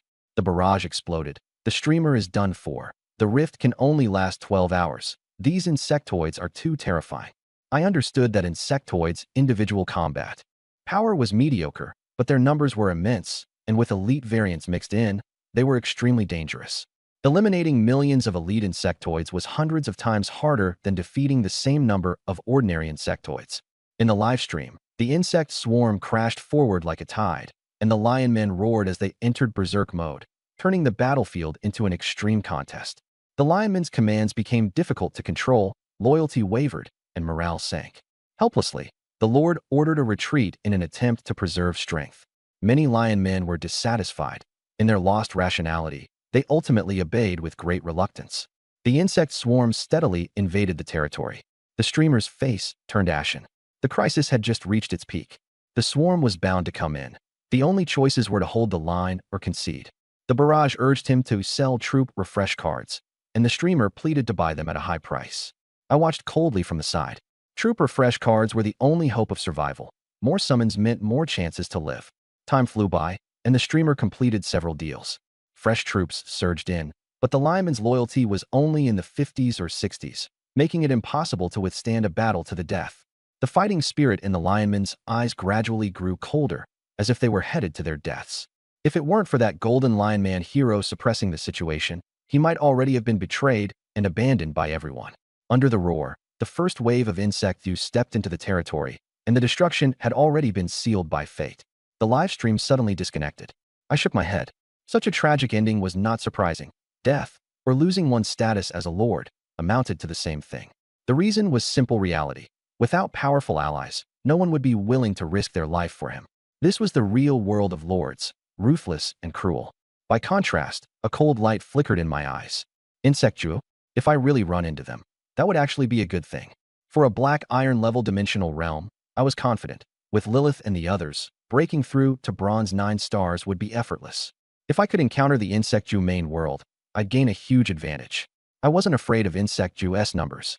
What I relied on was not quantity, but the quality of my troops. Within 1 hour, the entire army advanced to Bronze 1 star. Delsmiz and Oridice led their legions forward side by side, both reaching the Bronze tier. Lilith took the lead and had already generally reached Bronze 5 stars. The resource consumption was astonishing. Ordinary soldiers simply couldn't compare. Beep. Void trial ended. 0 battle losses. 30,000 kills. Rating SSS. The system log revealed that today's invading monsters numbered 30,000, over 10,000 more than yesterday. The difficulty is rising day by day, and that's because the Lord's heart has leveled up. As the heart levels up, the difficulty is bound to surge. I coldly issued the order. Disassemble.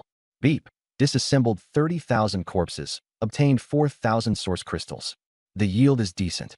I collected the treasure chests, totaling 8,000 bronze-grade chests. Beep. Open all.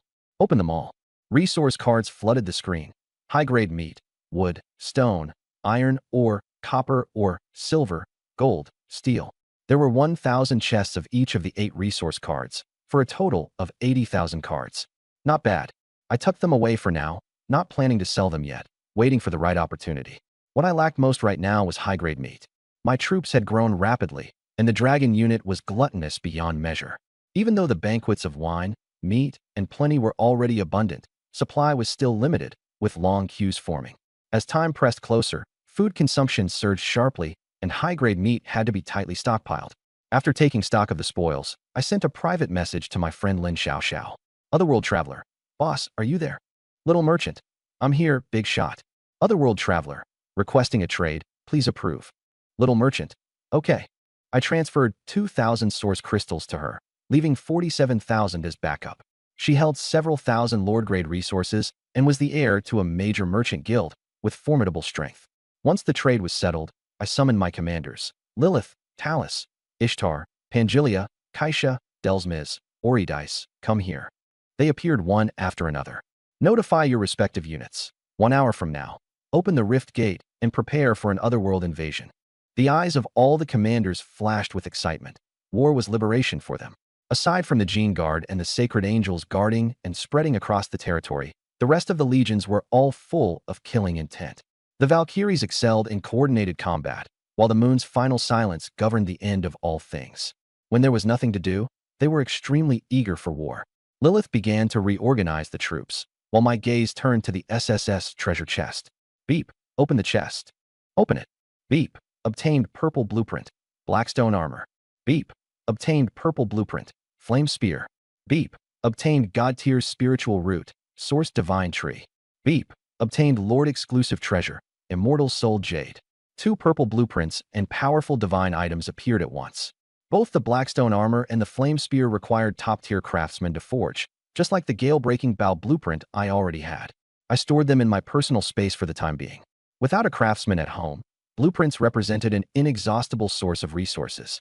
At minimum, they could be forged to gold grade, and top-tier craftsmen could raise them to diamond grade. With the same blueprint, quality determined a world of difference in combat power. The weapons manufacturing market was enormous, with endless demand. A thought flashed through my mind. I need to find a professional forging vassal lord. A vassal lord, to put it plainly, was a subordinate, with the lord holding their life and death in his hands. Some might wonder, who would willingly submit and become enslaved? In fact, quite a few weak lords were willing to serve a powerful one in exchange for protection and benefits. I didn't even have that qualification. The chance of being chosen was minuscule. The world of lords was no game, and kindness was even less of a qualification. Lower-level lords rise by devouring others. As the saying goes, you can't become superior by enduring hardship alone. Only by consuming others can you become king. I muttered, we'll look for it slowly later. The blueprint is complicated and the materials are extremely rare, so there's no rush for now. We'll subdue it when the time is right. I shook my head and smiled at the tiny golden sapling in my hand.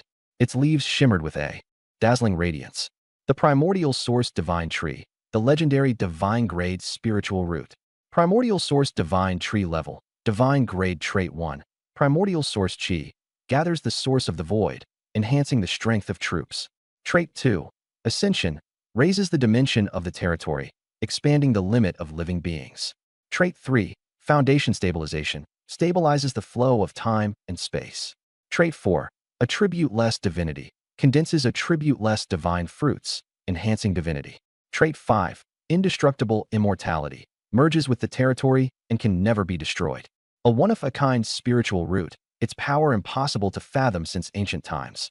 The sapling was planted beside the spirit source lake, golden light scattering everywhere, as if countless strands of primordial source chi were flowing through the territory. With primordial source chi combined with eternal light, the territory's power will soar. I looked at the fully equipped territory, my heart surging with excitement. Though small, everything was unique. Lilith and the other heroes sensed the change, and their power gradually increased. Lilith smiled and said, "The Divine Emperor is protected by the will of eternity." My gaze settled on the final item I obtained, the Undying Soul Jade. Undying Soul Jade level. Unique attribute. Lord exclusive. Trait 1. Soul immunity. Immune to all soul attacks. Trait 2. Nurturing. Nourishes the soul and strengthens soul power. Trait 3. Light of immortality. Breeds an eternal divine soul. I took a deep breath, and the immortal soul jade in my hand instantly burst forth with dazzling divine light. The value of this jade was almost comparable to any treasure in my God King treasury. It was specially meant to protect my soul and defend against soul attacks. To be honest, what I feared most were those invisible attacks like curses and goo toxins, impossible to guard against. But at this moment, I finally had a solid line of defense, leaving those schemes and tricks with nowhere to take effect. System, bind the immortal soul jade. I gave a low command. Ding. Do you want to soul bind the immortal soul jade? After binding, it cannot be traded and will completely vanish upon death. Bind it. I almost couldn't wait. The ancient jade flashed, and a warm current pierced through the center of my brow, straight into the depths of my soul. Though my strength wasn't top tier, I clearly felt a golden, sun-like power of immortality blossom within my soul space, nourishing and shielding it. My soul instantly became clear and lucid. Every bit of the past came into view, with not a trace of blur remaining. Comfortable. I laughed and muttered softly to myself. Now that I've got the God King treasury for offense, the immortal king armor for defense, And this soul jade for protection, life is truly comfortable beyond all satisfaction. My smile grew even brighter.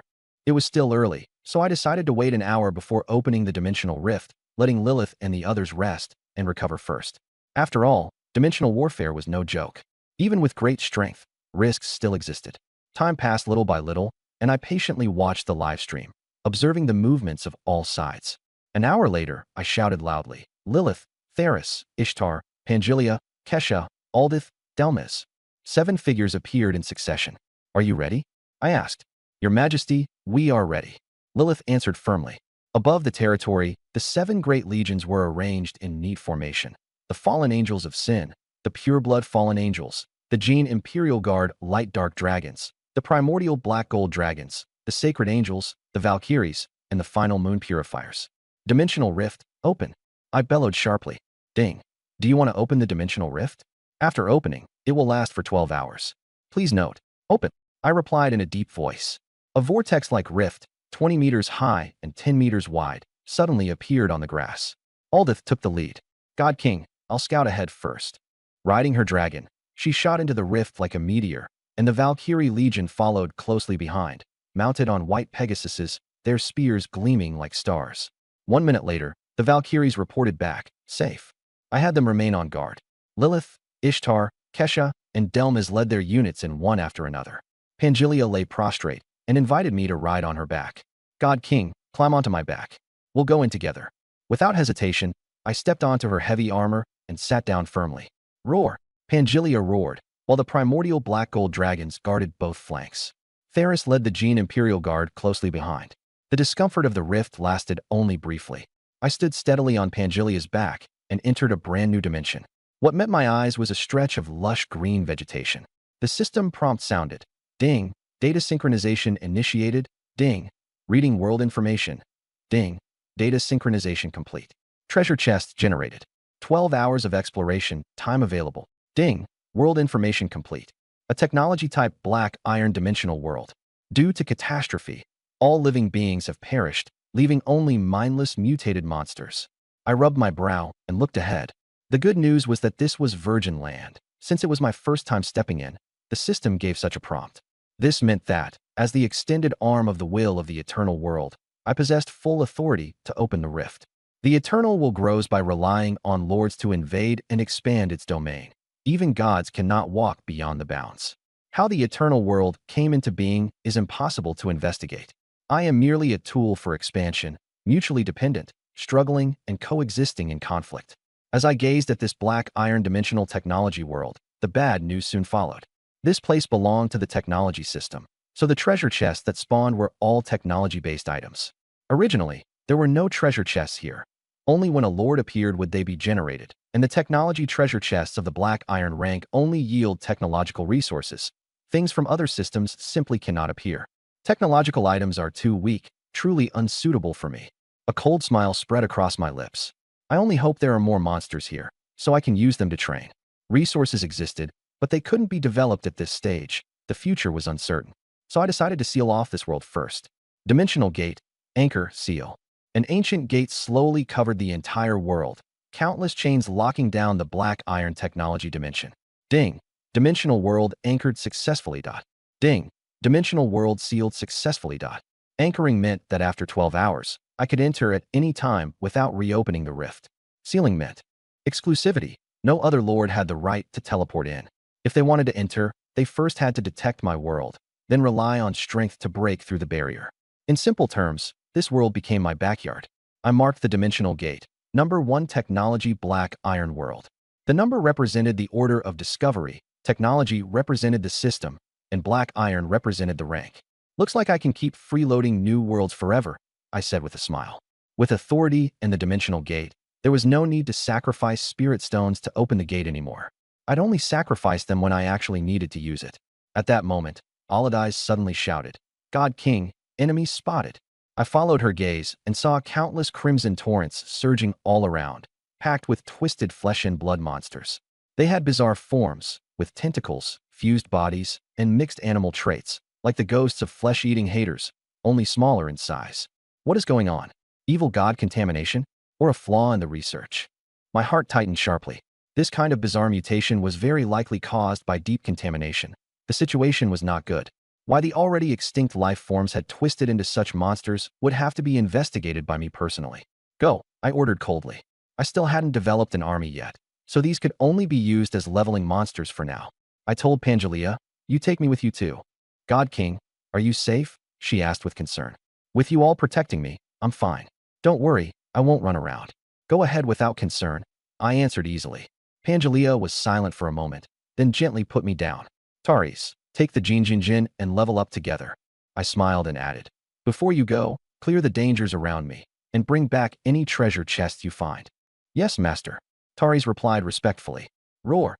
Pangelia roared, her 8 wings vibrating as dragon breath swept across the scorched earth. The other black gold dragons moved in sync as well, leaving no grass within 1,000 meters alive. Mountains were flattened, rivers cut off, valleys filled in.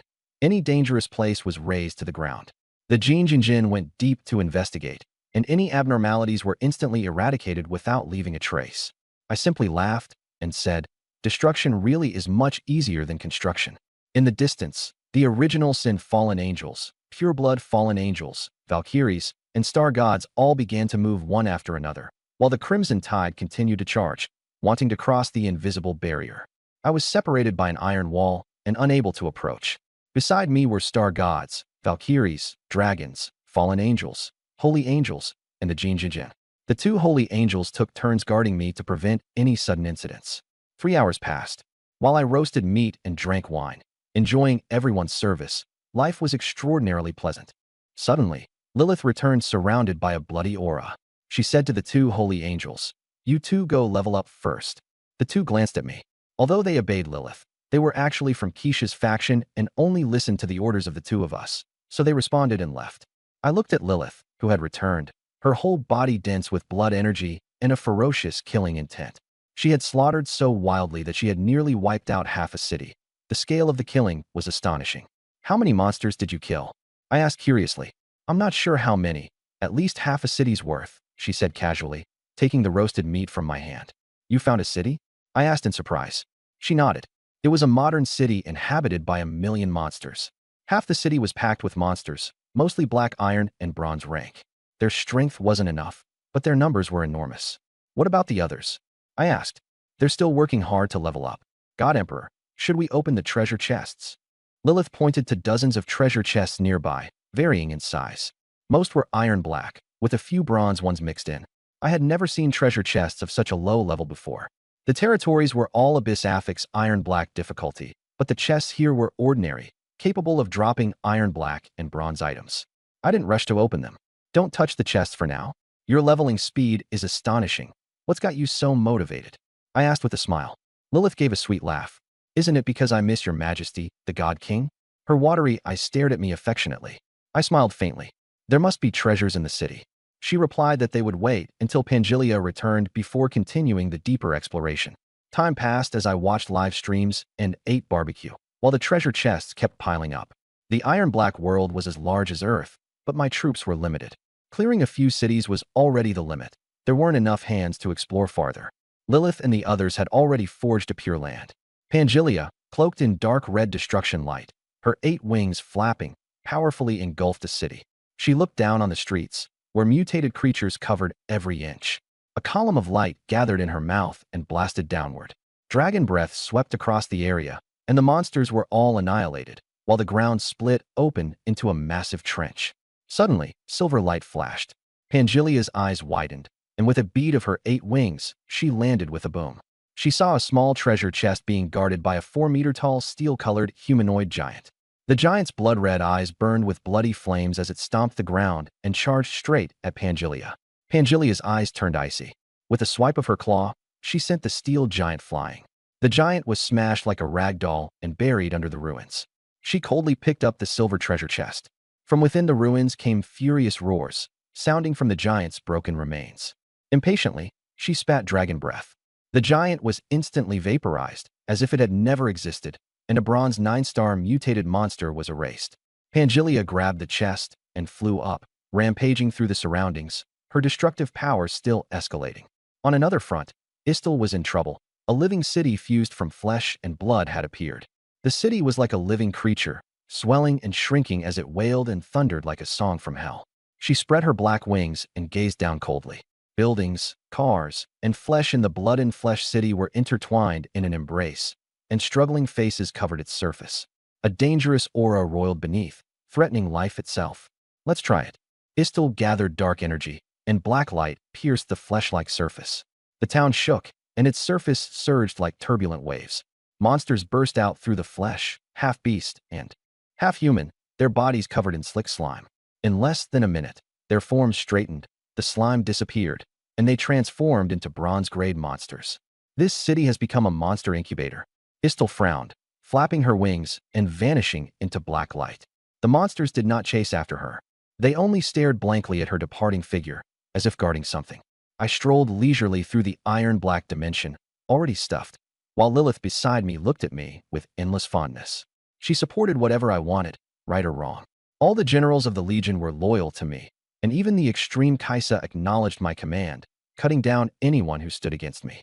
Suddenly, a streak of black light tore across the sky and descended in front of me. "Your Majesty the God Emperor," Istil called respectfully. I looked at her in confusion. "What is it, Istil?" She was only Bronze 7-star, yet she had returned ahead of schedule. She should have come back only after reaching Bronze 9-star peak. She smiled and said, "I found an unusual place. It's very interesting, and the God Emperor might need it." "What is it?" I asked curiously. "A flesh city. It can automatically incubate bronze-tier monsters," she said solemnly. My eyes narrowed. "Where is it? How many can it incubate?" "Not clear yet, but it definitely produces monsters. Deep inside, there's something threatening my existence," she replied. My expression sank immediately.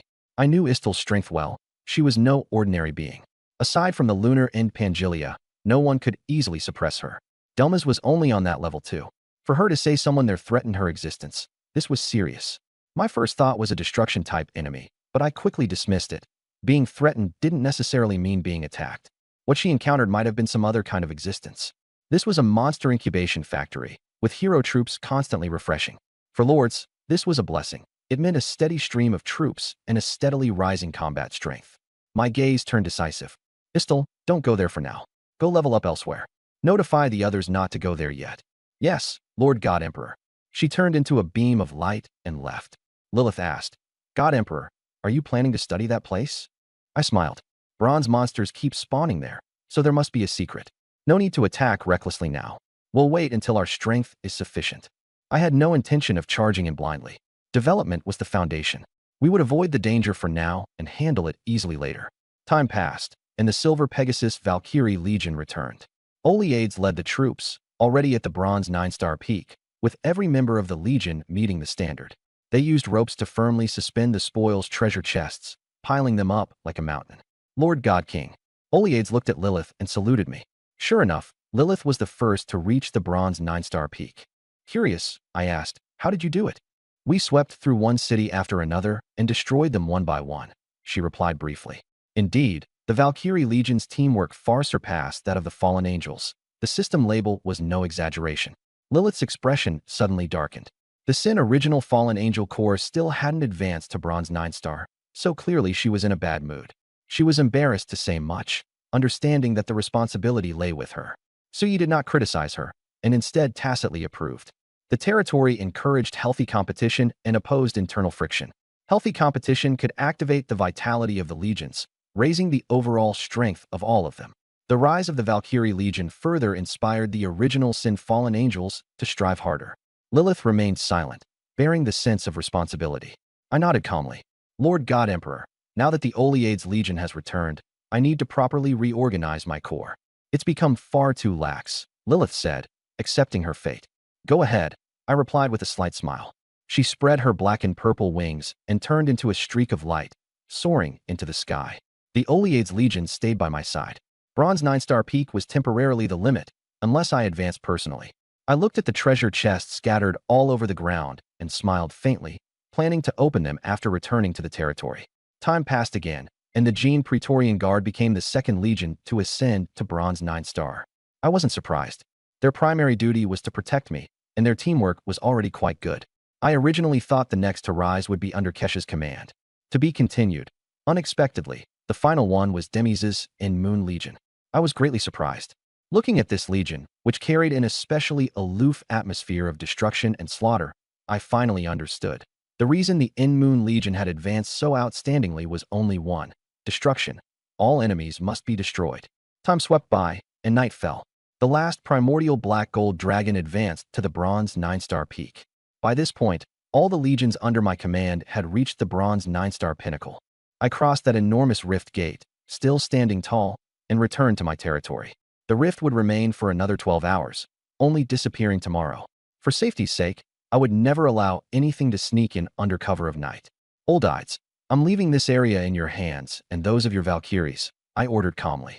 Yes, my king of gods, she replied with heroic poise, never once showing resentment. I added, I hope this rift closes soon.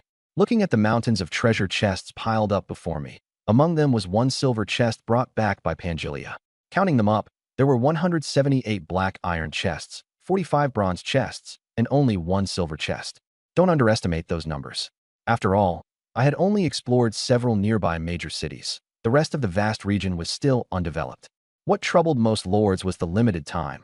They simply couldn't fully clear and develop everything. A rift gate only stayed open for 12 hours. Once time was up, it closed, and the chance of opening the same world again was vanishingly small, unless you had a governor backing you. That was why this became the bottleneck all lords could not break through. Too little time, too little exploration. There was no other way to solve it. You either needed enough troops to sweep the area all the way through, or you needed a dimensional gate like mine, one that could directly anchor to a world and be used repeatedly. Otherwise, even encountering the same dimension twice was already pure luck. The level of a dimensional rift depended on the level of the Lord's heart. The higher it was, the higher the rift level, and the greater the risk. I looked at the first chest. Ding. Open black iron chest X178. Open.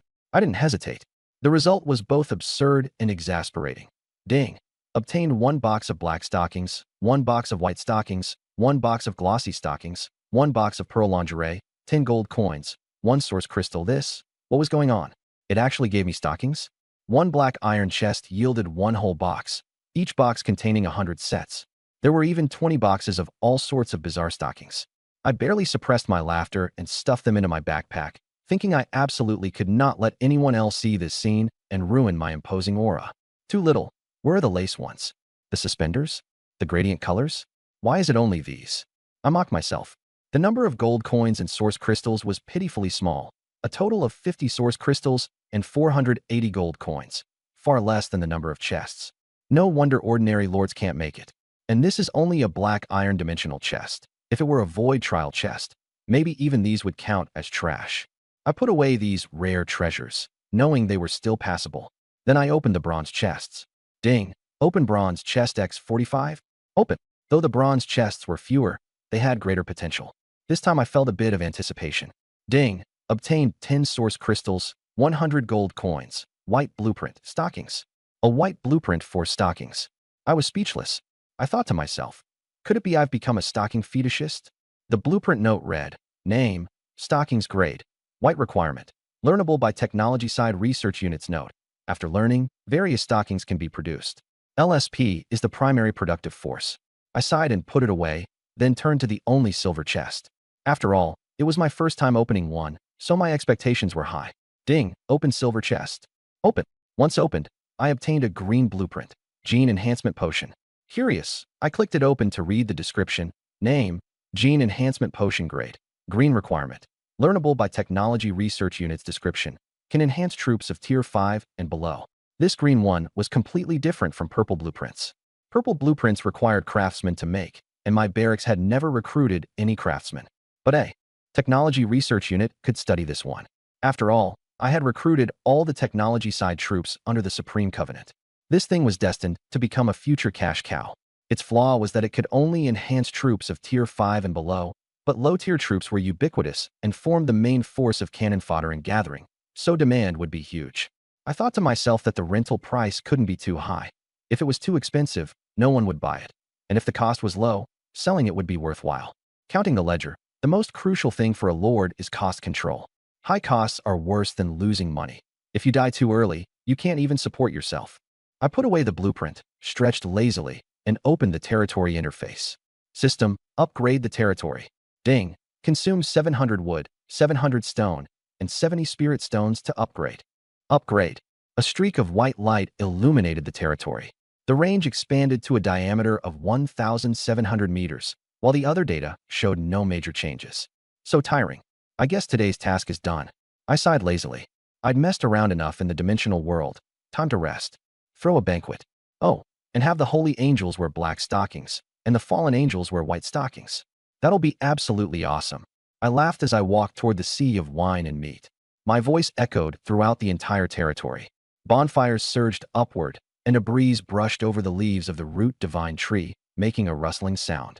The fallen angels danced passionately, while the holy angels chanted hymns. I was intoxicated by it all, as if a king had retired from the world. A night passed. On the 8th day of the beginner period, I struggled out of the pile of women, clutching my waist, and staggered toward the chaos spring. Damn, I can't take it. What's going on? I leveled up so fast, but it still feels this bad. I muttered helplessly. Looking up at the sky, the eternal light shone down, yet it offered no answer. No wonder I'm getting more and more tired. I need to strengthen my body, or I'll be knocked flat sooner or later. I swallowed the chaos spring water in one gulp. Fully recovered, I instantly felt energetic again. System, open the daily battle power gift pack. Ding, obtain barracks refresh recruitment card ×2, barracks upgrade card ×1. Pretty good today. 2 refresh cards, 1 upgrade card. I laughed out loud. I had 18 refresh cards and 9 upgrade cards now, so I'd stockpile them for the time being. At present, my territory barely met the daily recruitment requirements, so I had to upgrade every day. There was no rush to mass recruit. The trait, spend as you like, fixed recruitment cost at 1 gold coin, meant I had no worries. I'd first raise the barracks level slowly. Materials were easy to find in the early stage, but much harder later on. I always treasured the barracks upgrade cards, so if materials were cheap, I'd upgrade quickly. I knew very clearly that I couldn't just focus on the present. I also had to look far ahead. Back in reality, I began the daily recruitment, starting with the Fallen Angel Temple. Fallen Angel plus 30. Then I hurried to the Hall of the Supreme Protocol. Taris had already been waiting. The two of us entered the hall, where the numbers 0 and 1 revolved around the white light sphere. Ding, consumed 30 gold coins to perform daily recruitment. I stared at the light sphere. Recruit. A burst of white light bloomed, and a golden radiance appeared. A tall figure emerged. Got a gold pull. Joy flashed in my eyes. As the light faded, CS stood before me, wearing a white lab coat and high heels, with a delicate figure, an oval face, half-rimmed gold glasses, and a golden high ponytail. She was the very image of rational calm. Taris sized her up coldly, showing no reaction at all. Sia greets your majesty, Sia said with a gentle smile. I looked her over, and then at the newly recruited Gene Guards, judging that she was a special hero with no exclusive troops, only herself. I opened her attribute panel. Name, Sia level, Black Iron tier, God rank troop type, Mechanical Creator, Sia talent, Heart of Machinery skills, Upgrade, Modify, Research and Development exclusive building, Technology Research Institute potential. Unknown Sia is a mechanical creator who can develop all mechanical technologies. Her level rises as the number of mechanical creations increases, and her potential is tied to mechanical creations. She had no artifact, but for the first troop pull, she came with an exclusive building. Your Majesty, I need to build a research institute to fully display my abilities. Sia smiled brightly. I nodded. Fine. Follow me for now. After recruitment, you'll be in charge of management. Taris and the others are in your care. A strange look appeared in Taris's eyes, but Sia said lightly, genetic creations aren't good at modification. Taris's eyes narrowed slightly, but she didn't care.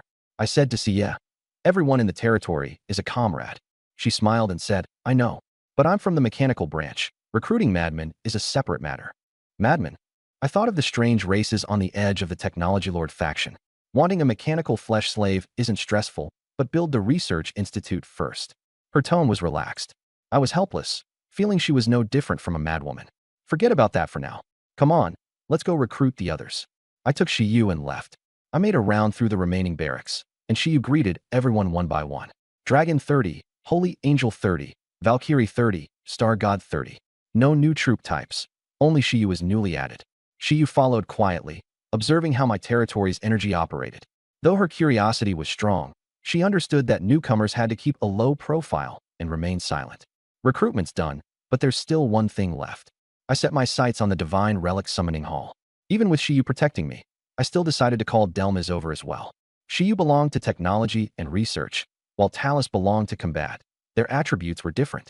I was confident I could handle Shiyu one-on-one, or at least I was stronger than before. As for summoning that evil thing, the magic sword, there was no need to trouble anyone. Let's go. I led Shiyu and Delmiz into the summoning hall. Ding, would you like to summon today? Summon. My expression was focused. Shiyu stared at the altar with interest. Delmiz stood behind me with a cold, proud expression, vigilant. Golden light burst forth from the altar, pressure spreading outward, and a golden throne suddenly appeared before us. Ding, you have obtained the golden throne. The golden throne? I hesitated. Had I become a toilet king? I hurried to check. Name, golden throne grade. Divine artifact trait. Eternity. Once seated, you are instantly and permanently fixed in time trait. Invincibility. Immune to all attacks, unless an extreme breakthrough occurs. Trait. Intimidation. Weakens enemy attributes and morale, with the effect depending on the difference in strength node. A lost divine artifact, weathered by time. Only a true king can wield it. I couldn't help but smile, secretly delighted. This was practically the ideal defensive gear. Sit on it, and any attack would be ineffective. Enemy morale would collapse straight down. With this throne, plus the chaos spring water, I'll be completely safe from ambushes. I immediately bled to recognize it as mine and stored the throne in the treasury. Although the artifact's potential had not been fully unleashed yet, just its exclusive traits were enough for me. The magic sword was too dangerous. Let it gather dust for now. Let's go, I said to Shiyu and Delmiz, leaving the summoning hall. Delmiz cast a cold glance toward the distant end moon solemnity. I instructed her, the void trial is about to begin. Prepare for battle. She nodded and turned to leave. Shiyu smiled at Delmiz without the slightest fear. If I weren't here, Delmiz would have already made a move. I brought Shiyu to the shore of Lingyuan Lake. System, begin the void trial, abyss difficulty.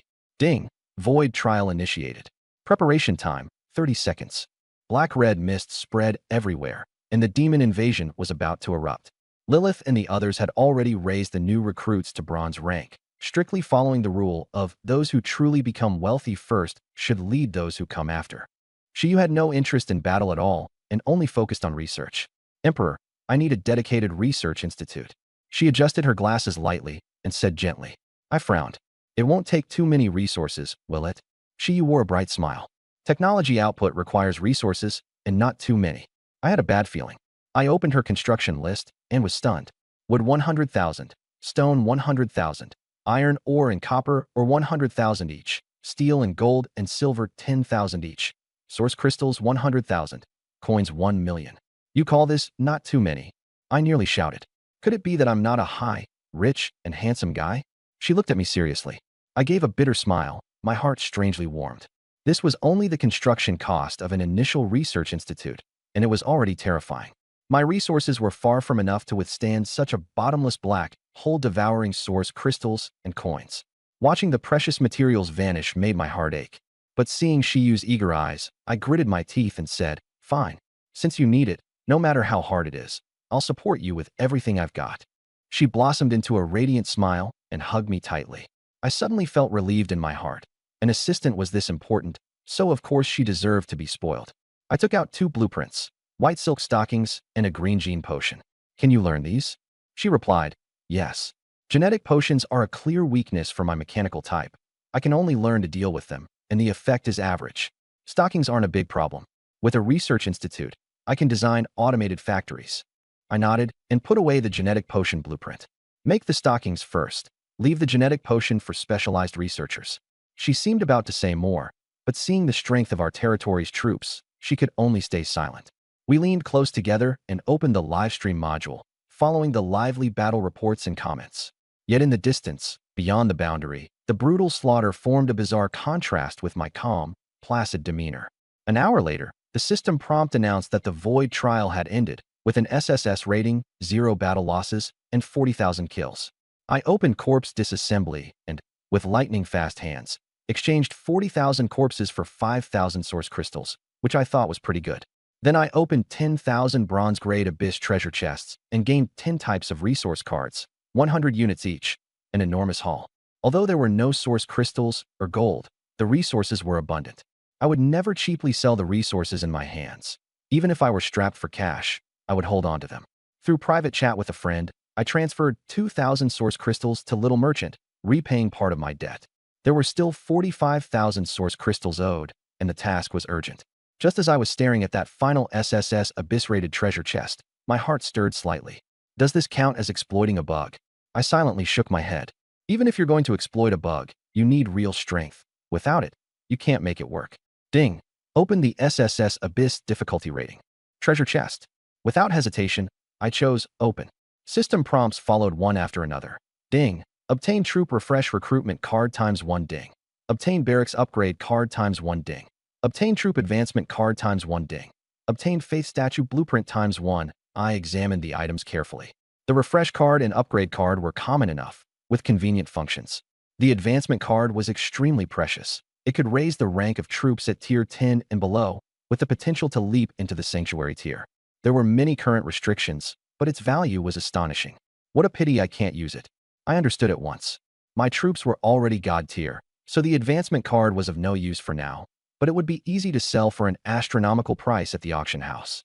I put it away first, saving it for a future opportunity. The final item, the Faith Statue Blueprint, piqued my deep interest. A Faith Statue is, in legend, a statue of divinity that can gather faith. Lords cannot directly absorb the power of faith. They must use it as a receiver. Only innate gods can make direct use of faith. If one possesses a faith statue, then the path to becoming a god begins. Start planning to gather faith, convert it into divine power, condense a divine persona, and establish a divine kingdom. I stared at the blueprint of the faith statue. The material requirements were simply astronomical. 1 million each of wood, stone, iron ore, and copper ore, 100,000 each of steel, silver, mithril, gold, and jade, 1 million origin crystals, and a staggering 10 million gold coins. There was also the rarest item, Lord's Blood. With just one drop of my own blood, I could bind myself to this collector on the path to godhood. The system prompt rang out. Faith Collector, the starting point of the road to godhood, invincible. I couldn't help but frown. The price was terrifyingly high, far beyond what I could afford right now. At my black iron rank, I was still a long way from godhood. For now, I could only set it aside. After all, it was only used to collect faith and couldn't show its effect yet. I remembered that troop loyalty was especially crucial to faith production. The data showed that between 60 and 100 loyalty, faith output differed by 100-fold. At 60 loyalty, it was only 1 point of faith per day. At 70, 2 points. At 80, 5 points. At 90, 10 points. And at 100, it soared to 100 points per day. Just 1 point of loyalty could mean a world of difference. My troops' loyalty remained steady and unwavering, which became my greatest advantage. While other lords racked their brains to curry favor with their subordinates, my troops were instead supporting me. Naturally, my strength stood a level above the rest. I sighed inwardly. Let's hold off on the faith statue for now. That huge shortage of high-grade jade is even more astronomical. My gaze shifted to Sia. One must eat a meal one bite at a time and walk a road one step at a time. The resource demand for the faith statue had skyrocketed. Stockpiling materials and gold at my current pace simply couldn't keep up. Compared with that, getting Sia's exclusive building in place first was the most stable golden egg at this stage. Emperor. Sia looked at me with a smile. I sighed. I know, there's no way around it. Without an exclusive building, you can't fully favorite Nidatralik. Building it by manpower alone is unrealistic. We have to make an exclusive technology research institute. I opened the warehouse and swept out all the resources I could use on hand. High-grade wood ×10 cards, high-grade stone ×10, high-grade copper or ×10, high-grade iron or ×10, basic steel ×100, basic silver ×100, basic gold ×100, 100,000 origin crystals, and 1 million gold coins. Take these first, I said, though my heart ached at the loss. My origin crystals and gold coins were already scarce, and now they were almost gone. My remaining origin crystals were only 15,000, and I had roughly 22,000 gold coins left. Each high-grade resource card represented 10,000 units, and each basic one represented 100 units. Sia accepted them, and a system prompt appeared, consuming a large amount of resources to construct the exclusive Technology Research Institute. Confirm? Confirm. I gritted my teeth. In a flash of white light, a building with a strong technological field took shape. A 3-story main building with 2 annexes on the left and right, all in a sleek, avant-garde style. Emperor, it can be placed directly within the territory, CS said with a smile. I nodded and set it behind the barracks in a row, making future expansion convenient. The 3 buildings rose at lightning speed, taking up 400 to 500 square meters. Because the territory was small, they automatically scaled down in size. After all, once the God-tier barracks was activated, a full-size structure would be terrifyingly huge. I opened the properties of the Technology Research Institute. Level, Basic Trait 1. Research Speed doubled Trait 2. Upgrade Speed doubled Trait 3. Creation level increased by 1. I didn't know whether to laugh or cry at the upgrade requirement's outrageous cost. But the traits were absurdly powerful. Accelerated research, doubled upgrades, and even the technology output itself leaping across tiers. Such a combination was rare indeed. It was absolutely worth it, spending all my resources for this. I nodded with satisfaction.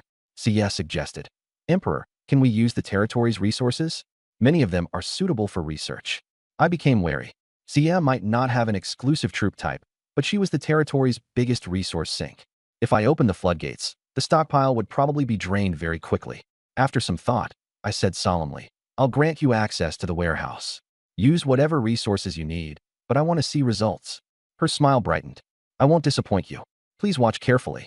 After investing so much, if I turned around and gave up, it would all have been wasted. The sunk cost must be fully leveraged.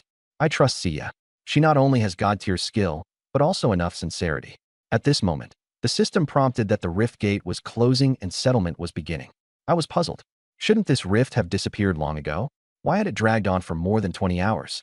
I checked the system log and saw. First exploration of the dimensional world progress 1%. Rift gate duration extended by 12 hours. I was shocked. So that's how it works. Extending the time by pushing progress? This was incredible news.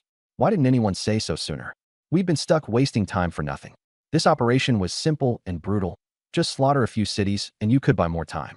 The other lords complained inwardly. Are you deliberately acting arrogant? The system issued another prompt. Settlement complete. Exploration rate 3%.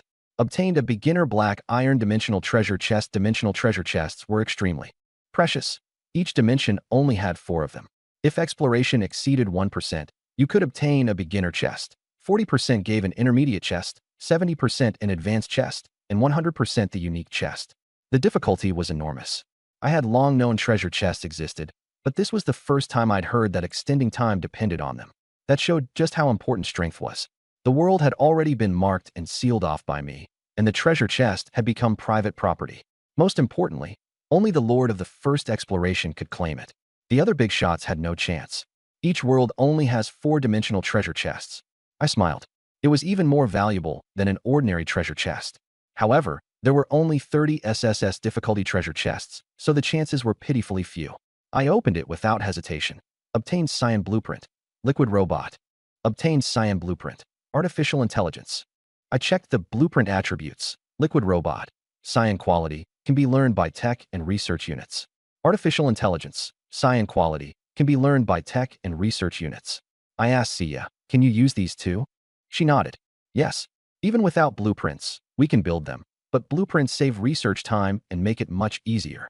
Then she said, Emperor, do you need a factory building blueprint? I can finish it in 2 hours. I was stunned. That was way too fast. You can do it. Sia learned the blueprints and went into the research institute. I didn't like racking my brain over these things, so leaving it to her was reassuring. Having a minister really saves me a lot of trouble in developing the territory, I said contentedly.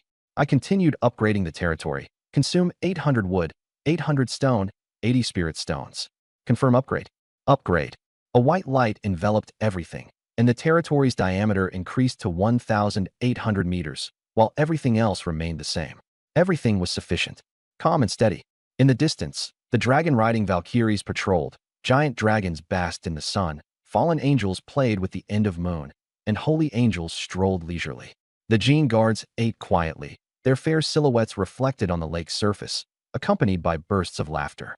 Lilith, Taris, Ister, Pangelia, Kesha, Allardyce, Delmas, get ready. Open a new rift in 1 hour. I shouted with heroic force. Yes. 7 voices answered in unison. Sia was buried in work at the Research Institute. The Stockings production line and the Liquid Robot automated factory were gradually taking shape, starting with a breakthrough in artificial intelligence to pave the way for future work. I floated above the Spirit Source Lake. When are we going to build a hot spring? Soaking in the lake every day gets boring. A sexy fallen angel beside me fed me meat, and from time to time I took a sip of milk. How much better could life get? Time passed, and an hour later I inspected the forces. Dimensional rift, open. A golden vortex rift appeared, and Allardyce rode a white Pegasus forward first, with the Valkyries following closely behind. In less than a minute, the Valkyries returned with good news. Lilith and the others had safely passed through and arrived in the new dimension. I mounted Pangelia and gazed through the yellow desert. So it's this world. I narrowed my eyes, staring at the desolate expanse overrun by the Zerg. Lock and seal it. Golden armor enveloped me, and the phantom of a dimensional gate took shape, sealing off this Zerg world. I coldly looked at the dead silent sea of sand. This world had no more vitality left. Once it changed hands, it would turn to dust. Allardyce flew to my side. God King, a rift has been found ahead. It appears to be a ruined territory. That unlucky streamer's old place? I said in surprise, then ordered Pangelia to hold the line tightly and not let the Zerg invade. Lilith and the others will hold the fort. No need to scout. As long as the bugs don't come in, that's enough. The insect race wasn't very smart. To control them, I had to seal them off. Otherwise, the safety of the territory could not be guaranteed. Allides, take me to have a look. She took my hand as we mounted the Pegasus. I gripped her waist and galloped across the horse's back. The rift exit was pitch black, and the Valkyrie Legion was already stationed there. Have you gone in before? It's completely ruined, slowly fading away, she said in a low voice. Stepping into the wasteland, bloodstains covered the ground, and broken walls and collapsed towers painted a miserable scene. There were no corpses at all. The insect race had dragged everything away. The edges kept collapsing. In another day or two, it would completely vanish. I signaled for allies to go deeper and probe toward the center. That ruin had even caused a 7th-tier orc barracks to collapse uselessly. Abandoning a detailed search, we went straight to the exit. A system prompt appeared for the occupation option, merge or affiliate. Without hesitation, I chose affiliate and withdrew immediately. A flash of white light later, I returned to the yellow sand world, and the system confirmed that the affiliated territory had been activated. A new panel appeared in my wristwatch territory core. Although it couldn't share the main territory's powerful exclusive talents, the upgrade function still remained. I smiled. Let's go back first and get the big thing done. Back at the rift entrance, I asked Lilith about the insect race's movements. She said the insects were timid and had not dared to show themselves for the time being. The dimensional gate was sealed off, and the insect race was isolated and helpless. There was no hope of escape or contact. I ordered Pangelia to send dragons to guard the gate and kill any insect race on sight. After that, I disbanded the Legion and cleared the newly acquired dimension myself. Returning to the main territory, I opened the affiliated territory gate, revealing an empty grassland and a solitary building. There were 3 kinds of affiliated territories: picking up a bargain, conquering by force, and signing a contract. This place was the first kind. After the collapse, it was transformed into grassland and became mine. The territory core information showed level 3, an area of 1,200 meters, with an affiliated lord's manor and a small warehouse. Upgrade requirements: 300 wood, 300 stone, 30 source crystals. The area was too small, and I had missed the best time to upgrade. I named it First Productive Force, a future gathering place for technology factories. It wouldn't feel right not to build some factories here. After settling my mind, I returned to the main territory and closed the light gate. Allies did not want to go to the affiliated territory because there were no exclusive talents, no wonder bonuses, and no benefits. The deed is done. I can finally catch my breath. I stretched and walked toward the Spirit Spring Lake. Allies took off her armor and followed, stepping into the lake water. Yishio stood on his own territory, looking at the several thousand dragon-slaying brave ones brimming with momentum as they prepared to open a dimensional rift and charge into the top 10. In his previous life, he had spent 10 years as a low-profile farmer lord, but this year he was in an entirely different state. He thought to himself, that guy should have already developed advanced robots. I should buy some to use as cannon fodder. Then he hesitated. He wanted to make Su Yi an affiliated lord, so going to Su Ye's place to buy things would be perfectly reasonable. But what if he refused? In the end, he dismissed the idea. Just as he was about to open the rift gate, he knelt down and bowed 3-6s, hoping for divine luck through superstition. Dimensional rift, open. A black iron rift appeared, demons surged forth, and the air filled with the smell of sulfur. Yishio's face darkened.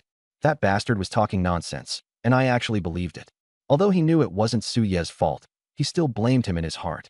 Small demons were nothing, but black iron demons were fierce, and bronze-tier demons were terrifying beyond measure. Helpless, he sent out multiple purchase requests in succession. A leaf in autumn, urgently buying troop refresh recruitment cards at a high price. At that moment, I sneezed. Allides hurriedly wrapped her arms around me, and ripples spread across the lake water. God King, are you all right? I rubbed my nose. I'm fine. I don't know who's thinking about me. Forget it. As soon as I finished speaking, I plunged into the lake with a splash. All eyes blushed and looked aside without saying a word. I was lying on the grass in my territory, with the gentle Orideus beside me, massaging me with both hands. Sia walked over, crouched down, and said, "Your Majesty, the thing you wanted is ready." I opened my eyes and sat up, looking at the two blueprints she handed over. One green, an automatic stocking production factory. One purple, a liquid robot automatic production factory. So fast, I asked in surprise. The design blueprints were already complete. It wasn't hard to calculate the factory construction, so it just took a bit of time to finish, CS said with a confident smile. I nodded and took them. As she turned to leave, I called out, "Where are you going?" "The Research Institute." Without looking back, she walked off with her hands in her pockets. I carefully browsed the contents of the blueprints. Automatic stocking production factory, green level. Requires 10,000 each of wood, stone, iron ore, and copper ore, 1,000 source crystals, and 10,000 gold coins. Description: upgraded from a white-grade blueprint. Leveraging the characteristics of the Technology Institute, it can produce multiple types of stockings, with special low-tier attributes attached. I nodded in satisfaction. Then I looked at the Liquid Robot Factory blueprint. Liquid Robot Automatic Production Factory, purple level. Material requirements: 100,000 each of wood, stone, iron ore, copper ore, silver, gold, and basic alloy, plus 100,000 source crystals and 100,000 gold coins. Description: thanks to the Technology Institute's upgrade and Sia, the mechanical creator, this green-grade blueprint has leapt to purple grade and can mass-produce liquid robots comparable to 10th-tier troops. I frowned tightly. How much effort would it take to get something like basic alloy? The material requirements were far too massive. Sia, you can handle synthesizing basic alloy, right? I thought to myself, I'll ask her in a bit. I closed the blueprint and put it away for now. It couldn't be built. Whether it was the stocking factory or the liquid robot factory, once they became official building blueprints, their resource demands were indeed quite steep, but the advantages were obvious. As long as the raw materials were sufficient, they could continuously and automatically produce goods. I muttered to myself, selling liquid robots would be too wasteful. With such high costs, I need to make some cheap products instead. Stable sales are the real way to go. So I stood up and headed toward the Technology Research Institute, ready to discuss with Sia and make some inexpensive, practical equipment first. Seeing Sia idly seated in the Research Institute, she looked at me and Orideus as we entered, a flash of confusion in her eyes. "Your Majesty, is there something wrong with the blueprint?" I glanced around the clean and spacious hall. "No, on the contrary, it's great." She asked, puzzled. I smiled and said, "Liquid robots are impressive, but they aren't something ordinary lords can afford." Sia froze. She had originally thought there was something wrong with the blueprint, but it turned out to simply be unaffordable. The production cost was high, and if the price was set too high, no one would buy it. If it was too low, it would be a loss. It was a dead end. She asked, "Your Majesty, then what do you plan to do?" I replied, "Focus on cheap materials and prioritize weapons and equipment. The cost-performance ratio has to be high." She took notes seriously. "Any other requirements?" I said, "Durability is secondary. The key is that it's cheap and worthwhile." She said confidently, "No problem. I'll have it done within a week." I asked again, "Can basic alloy be researched?" "Piece of cake. How much do you need?" "As soon as possible. The faster, the better." She nodded. "I won't disturb you any longer. Remember to hold a banquet tonight." "Understood, Your Majesty." Orideus and I laughed, knowing full well, leave professional matters to professionals, and just do the job of a good client. State the requirements clearly. If they can do it, let them handle it. If they can't, then forget it. Sia was just a research mascot anyway, no need to fuss over it. "Orideus, come on, let's go take a look at the second territory." The light gate opened, and we stepped into the space of the second territory. I took out the stocking factory blueprint, and the system asked, "Do you wish to consume the blueprint, materials, and gold coins to establish the automatic stocking factory?" I nodded. "Confirm." The blueprint turned into light and dissipated, and the factory model manifested, with an array of stocking styles displayed in the showroom window. I examined it. Pretty delicate. A fully automated silver-tier factory rose from the ground. Factory function: automatically produces stockings, customizable styles, with random low-tier affixes attached. The production materials are silk and source crystals. Silk is easy to obtain, and although source crystals are precious, it's still reasonable for adding affixes. I thought to myself, let's produce 100 pairs first. Seeing the resource shortage, I hesitated and shut it down. Money was tight. I didn't dare waste any. I'd previously had over 100,000 source crystals and 1 million gold coins, but now they were almost gone. Save them for now and stockpile first, I said with a helpless, bitter smile. I withdrew the holographic screen and returned to the main territory with Olidus. Stretching, I wandered around casually and finally arrived at the shore of Spirit Source Lake. I sighed inwardly. There are still too few entertainment facilities. Looking at the Gene Praetorian Guard, Inmoon Sanctity, and other troops. Emperor, come down and play. The system sent out a collective shout from the troops. The Gene Praetorian Guard and others have initiated a dual invitation. I laughed and jumped into the lake. My laughter and the splashing water enveloped my body, making me feel indescribably refreshed. Night fell. A bonfire was lit. Sia was summoned out of the research institute, holding black iron wine as she looked at the grilled meat, a smile appearing on her face. In my eyes, all troops in the territory were equal, with no distinction of high or low. Enjoy yourself. Today you're the star of the show. Lilith dragged Sia over with a mischievous grin. Sia could only give up dodging helplessly and enjoy it. After the insect rift had lasted for 12 hours, the system announced, exploration progress, 0, no rewards. Rift closed. I was eating milk and calmly continued eating. Since the world had already been marked, I had nothing to fear even if it disappeared. The pale yellow dusk turned into a white dawn. I opened my eyes, hollow and exhausted. Who am I? What did I do? Why am I so tired? Struggling out from the pile of women, I staggered like a walking corpse to the chaos spring and looked at my haggard face in the water. I silently made up my mind. No more drinking. No more drinking. I drank a few mouthfuls of spring water, and my spirit immediately revived. So much better. I wiped my face and began patrolling with loose, imposing steps, my aura intimidating. The fallen angels, Gene Praetorians, dragons, holy angels, Valkyries, and star gods. All 180 recruited troops, sprawled and scattered, assembled. Satisfied, yet still not satisfied, I said. Too bad no hero was recruited. System, open the daily combat power gift pack. Ding. Obtain source crystals times 100, I frowned. That's it. Feeling that something was off, I muttered. Keep a low profile today. Don't get too cocky. I called for Damus. You'll be with me. We'll build our bond, one day at a time. She nodded and followed. With Damus leaning against my back, I felt much bolder. I stepped onto the Divine Artifact Summoning Hall, and a screen popped up. Do you want to use the daily summon? Summon. A blood-red light shot up into the sky, and I instinctively stepped back. Damus's aura grew solemn, and an ominous energy spread. As the light faded, an ancient parchment appeared. Inspect. Name. Devil's Contract Grade. None attribute. Oddity trait. Make 3 wishes note. Originates from a demon overlord. 3 free wishes. Behind every free lunch lies hidden cost. Dare to try? Suspicion arose in my heart. A demon overlord? Quite a big shot. Need it or not? Not really, but keeping it doesn't hurt. Can it be traded? I wondered. It would definitely be in demand. Oddities have no grade, and their traits vary endlessly. Better than nothing. I put away the contract and stored it in my inventory space, treating it as a poisonous cake. I don't want to attract trouble, so I'll be careful. Damus, let's go. Leaving the summoning hall, I complained inwardly. The summons from now on are getting more and more insane. Time passed. I leisurely ate breakfast and wasn't in a hurry for the void trial. I also checked my friend messages. The reply from Little Merchant came very quickly. Little Merchant, what does my lord want to sell? Business has been tough lately. Troop refresh cards and barracks upgrade cards are urgently needed for purchase.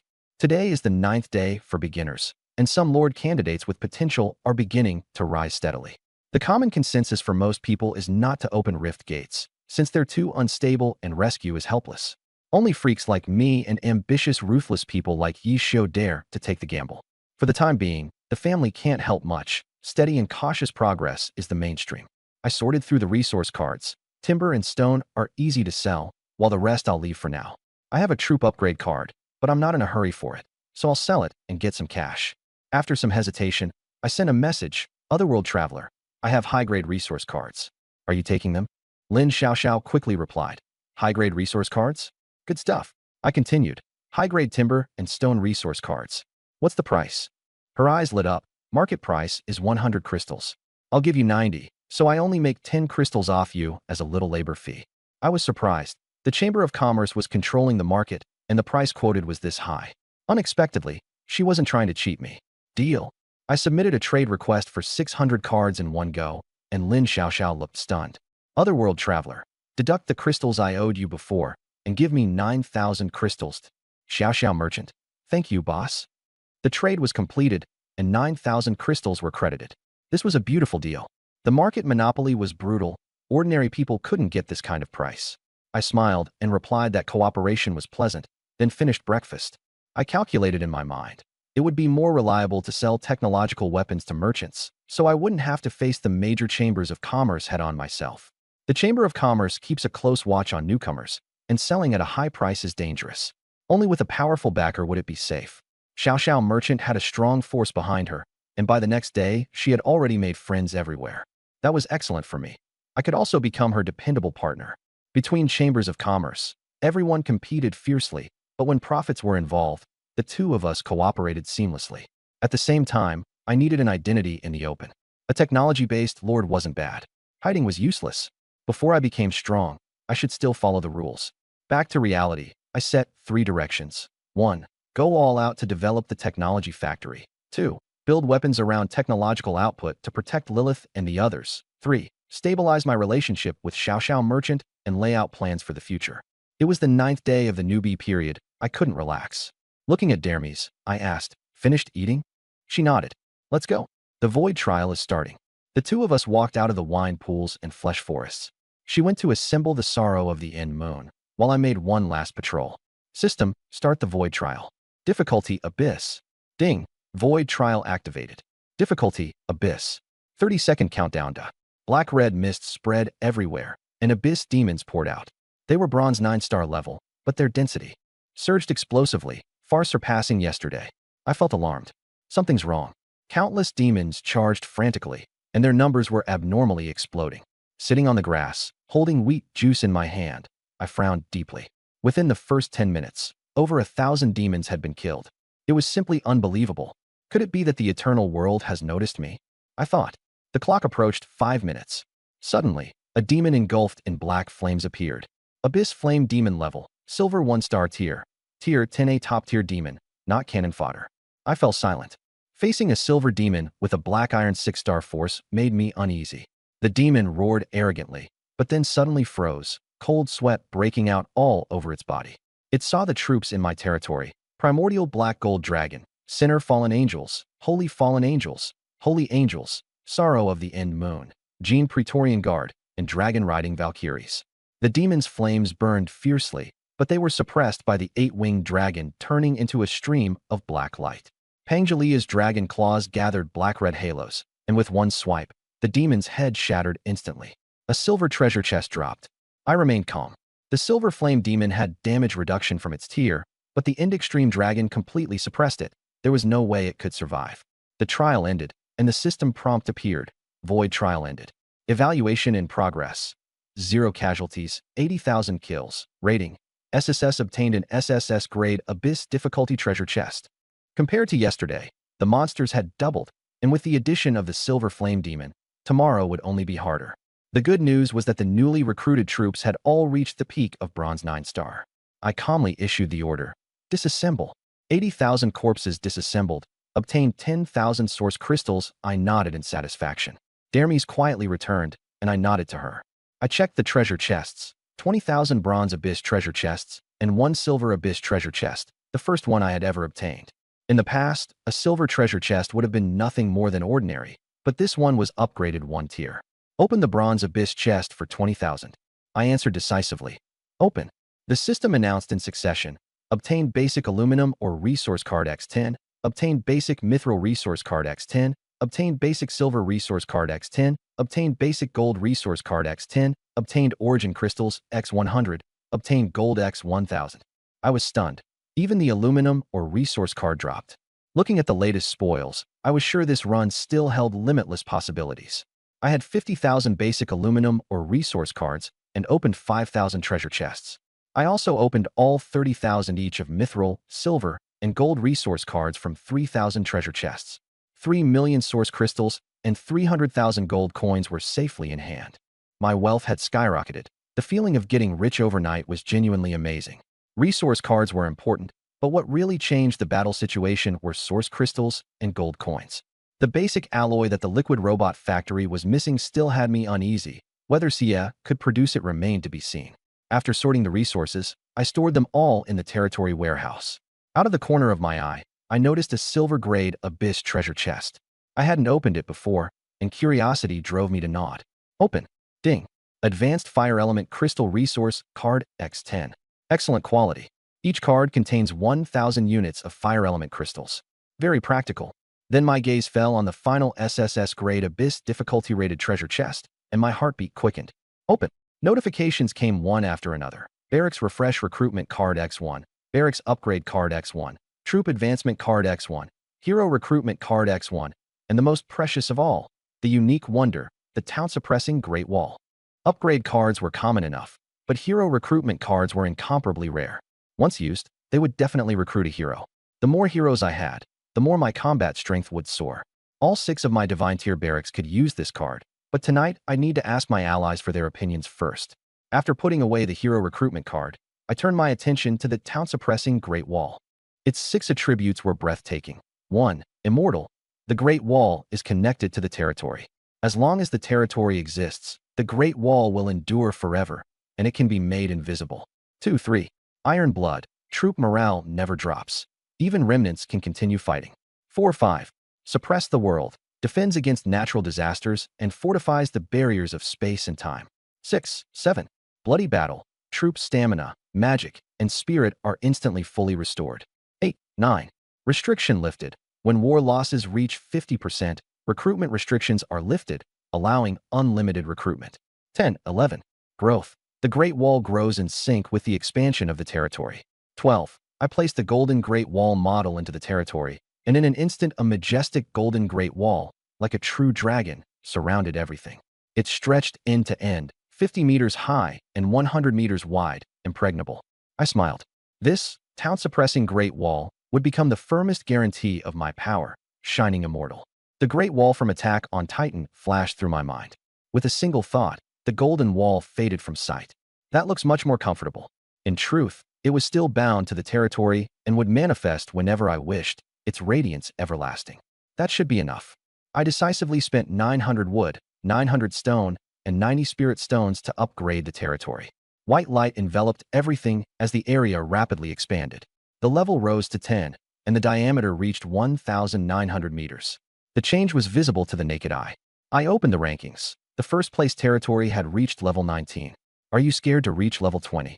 I mocked inwardly. Level 20 was a major threshold. To advance to a black iron grade territory, one needed enough troops to defend it. Otherwise, void creatures would launch a savage assault.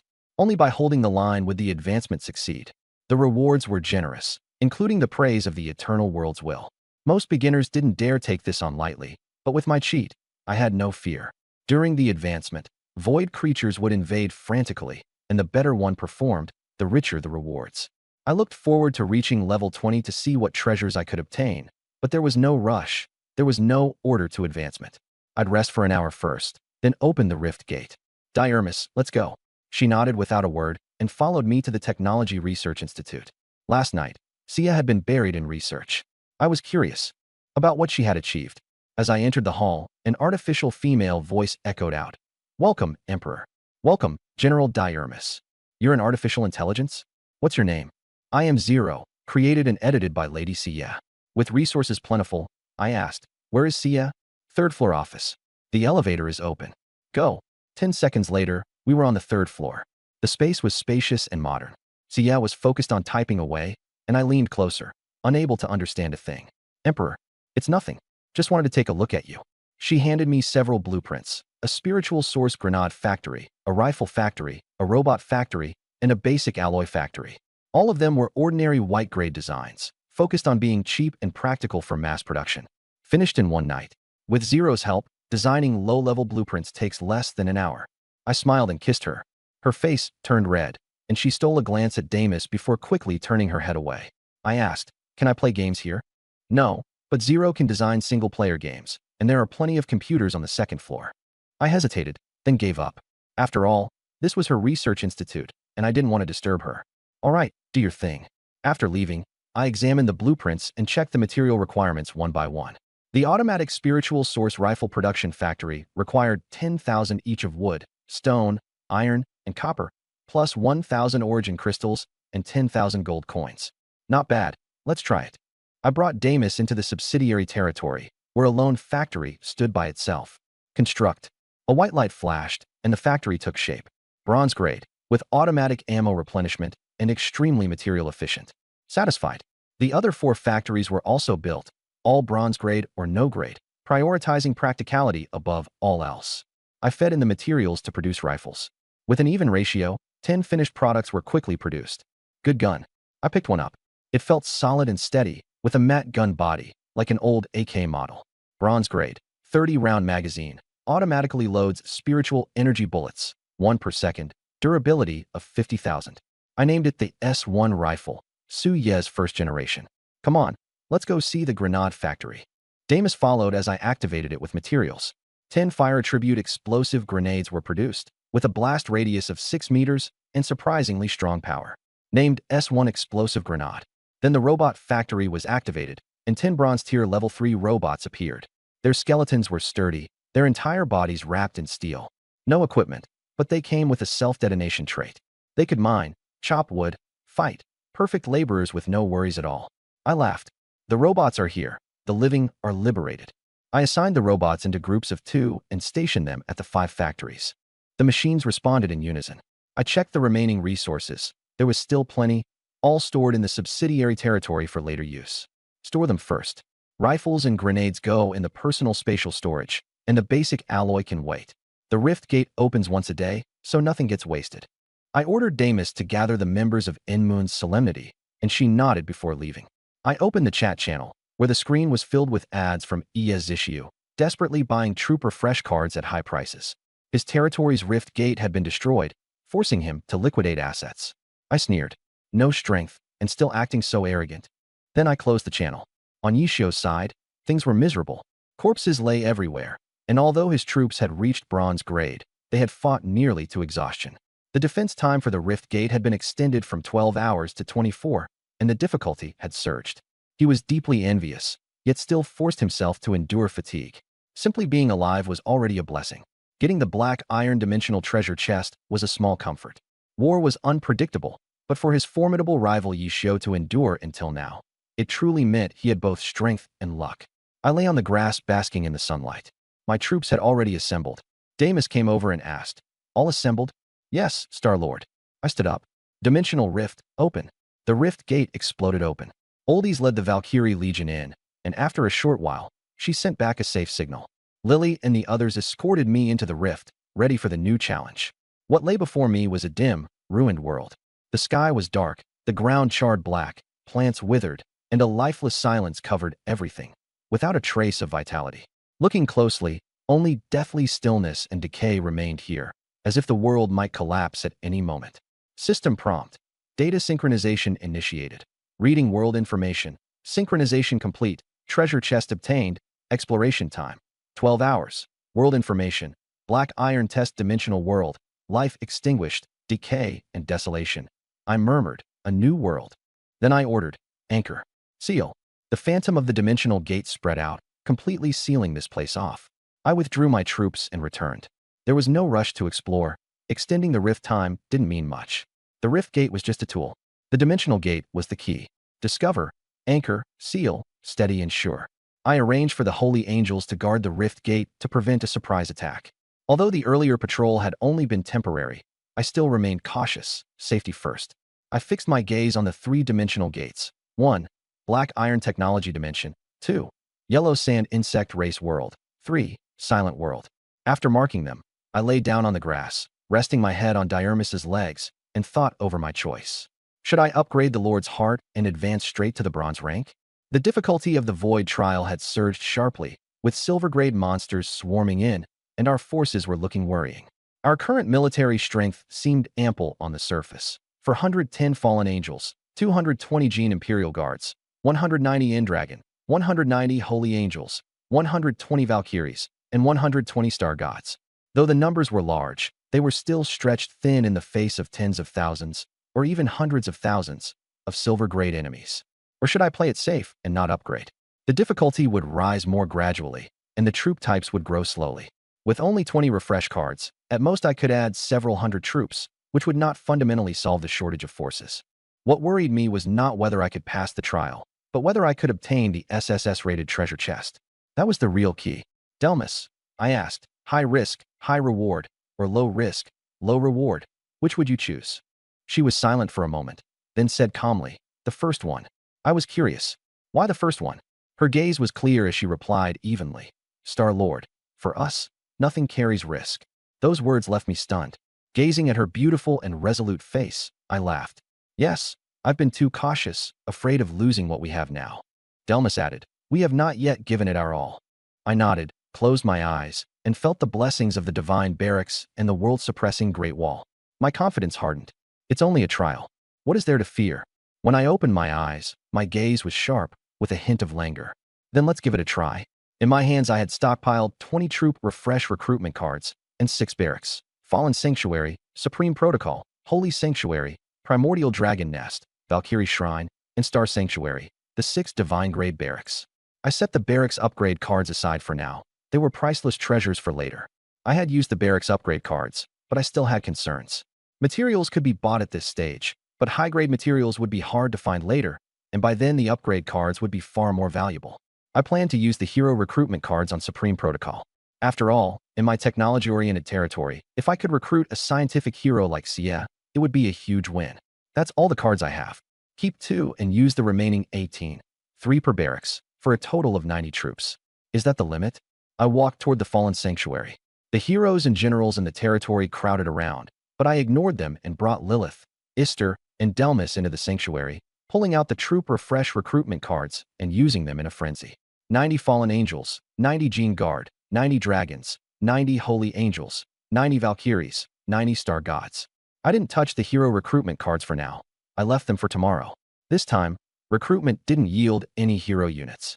I stared at the troops. The territory's upgrade was affecting everything. Especially the dragons. They ate astonishing amounts, and the primordial dragons alone would need a full day of queuing in a wine and meat feast just to be fed. I would sell wood and stone resource cards, but never meat. Troops had to eat, and if they didn't eat enough, they would either riot or starve. Experience told me this was the hardest hurdle for a novice lord. Food has to be eaten bite by bite. The road has to be walked step by step. Looking at the troops filling the ground, especially the massive primordial dark gold dragon, a surge of pride welled up in me. System, upgrade the territory. Ding, consuming 1,000 wood, 1,000 stone, and 100 spirit stones. Upgrade, upgrade. After 3 consecutive upgrades, the territory surged to level 13, with a diameter of 2,300 meters. I nodded in satisfaction. 7 heroic figures appeared at once. Lilith, Taris, Ister, Pangelia, Kesha, Alidus, and Delmas gathered together. Divine Emperor, the original Sin-Fallen Angel Legion has assembled. Divine Emperor, the Fallen Angel Legion is ready. Emperor, the Gene Guard is assembled. My lord, the Holy Angel Legion stands by. God King, the Primordial Dark Gold Dragon Legion has assembled. God King, the Sky Hunting Legion is complete. Star Lord, the Final Moon Purge Legion has gathered. Are you all ready? I asked. The heroes and troops had all surpassed 100, and the scale of a legion was beginning to emerge. Upgrade the Lord's heart. I ordered, then frantically poured in source crystals, advancing all at once to level 4. A warm current flowed through my body, and the diamond-shaped mark on my wrist suddenly turned bronze. Ding, Lord's heart bronze 1 star, for draw attempts remaining. Bronze 1 star, finally broken through. I opened my eyes. With the bottleneck broken, Lilith and the others also rose significantly, and their restraints were lifted. My limit surged to silver 9 star, no longer stuck at bronze 9 star. It's time to act. Looking at them, I was resolute. Dimensional Gate, Open World 2. A giant beam gate spanning the sky suddenly appeared, leading to the insect world where sand and dust filled the air. I ordered, aside from the 2 sacred angels guarding the rift gate, everyone else is to charge in with full force, plunder treasure chests, and return only after reaching at least silver tier. Lilith spread her black-violet wings and rose gracefully into the air. The Sin-Fallen angels flew first and charged into the dimensional gate. Isla, Talus, Pangelia, Kesha, Alidus, and Dymas each led their legions and followed. The territory instantly became empty, leaving only the 2 sacred angels guarding the rift gate. Shiyu stayed behind at the Technology Research Institute. That wasn't her style of fighting and leveling up. I sat cross-legged on the grass and carefully examined the second trait of my talent. It didn't appear at fixed intervals. A new trait would only trigger when I advanced to a major tier. The first trait, Strong Luck Echo, had created my cheat-like destiny. Now the second trait, Supreme Fate, had emerged, rendering my territory completely invisible. Any calculations would be futile. No hostile force could detect my main territory anymore, and I still had the backup of a second territory. The greatest hidden danger that could once be inferred had now been completely eliminated. This also made my image as a technology faction lord more stable. When facing other lords, I could openly display my second territory as non-threatening, dispelling hostility. I knew very well that genius newbie lords were everywhere, but true risers were few and far between. The old noble lords were like capitalists devouring newcomers, so I had to keep my cards hidden and proceed step by step. After closing the panel, I thought to myself, from now on, I'm a technology faction lord. I'll rely on my talent to hide, and on my strength to forge ahead. A talent alone wasn't enough. I also needed witnesses. I thought of Little Merchant. She was the best witness. After the newbie period, I'll have her come visit my territory and let the major merchant guilds know that we're a harmless rising technology faction. Just then, a private message from a friend popped up. It was Little Merchant. Little Merchant. Boss, do you have any more good stuff? Like resource cards and such? Hee. She was asking about advanced resource cards. Clearly, she had made a fortune off those 600 cards. Making money is a skill, and I admire that. I was about to reply that I didn't, but then I realized I had rifles, grenades, and robots on hand. Interdimensional Traveler. No more resource cards. What about these? S1. Type Rifle JPG. S1. Type Grenade JPG. S1. Type Robot. I sent over the weapon attribute images. Lin Xiaoxiao was sitting in her chair swinging her legs. The moment she saw the message, she cried out, "Holy crap! Holy crap! Holy crap!" These kinds of technological weapons, though she had seen even rarer things before, were still top-tier weapons in the first few days of the newbie period. Rifles, grenades, and robots of the same grade were practically invincible. The key was to set the price in line with ordinary poor lords, otherwise they wouldn't sell. Little Merchant. Boss, good stuff, but how much? Don't mind me being annoying, but I suggest not pricing it too high. I asked, what do you think?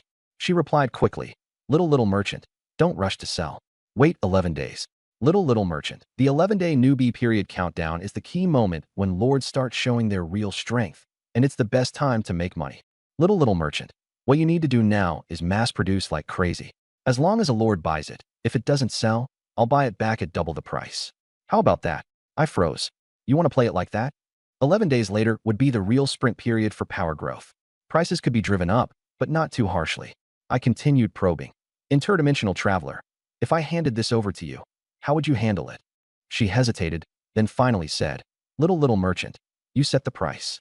I just need to sell them. Split the profits 90/10. You take 9, I take 1. How's that? I was surprised. 90/10. She smiled. Nothing else, I just think highly of you. I'm one of the heirs of a major merchant guild, and I want to cooperate. I said calmly, nice to meet you. I'm Su Yi, a technology faction lord. Just call me Su Yi.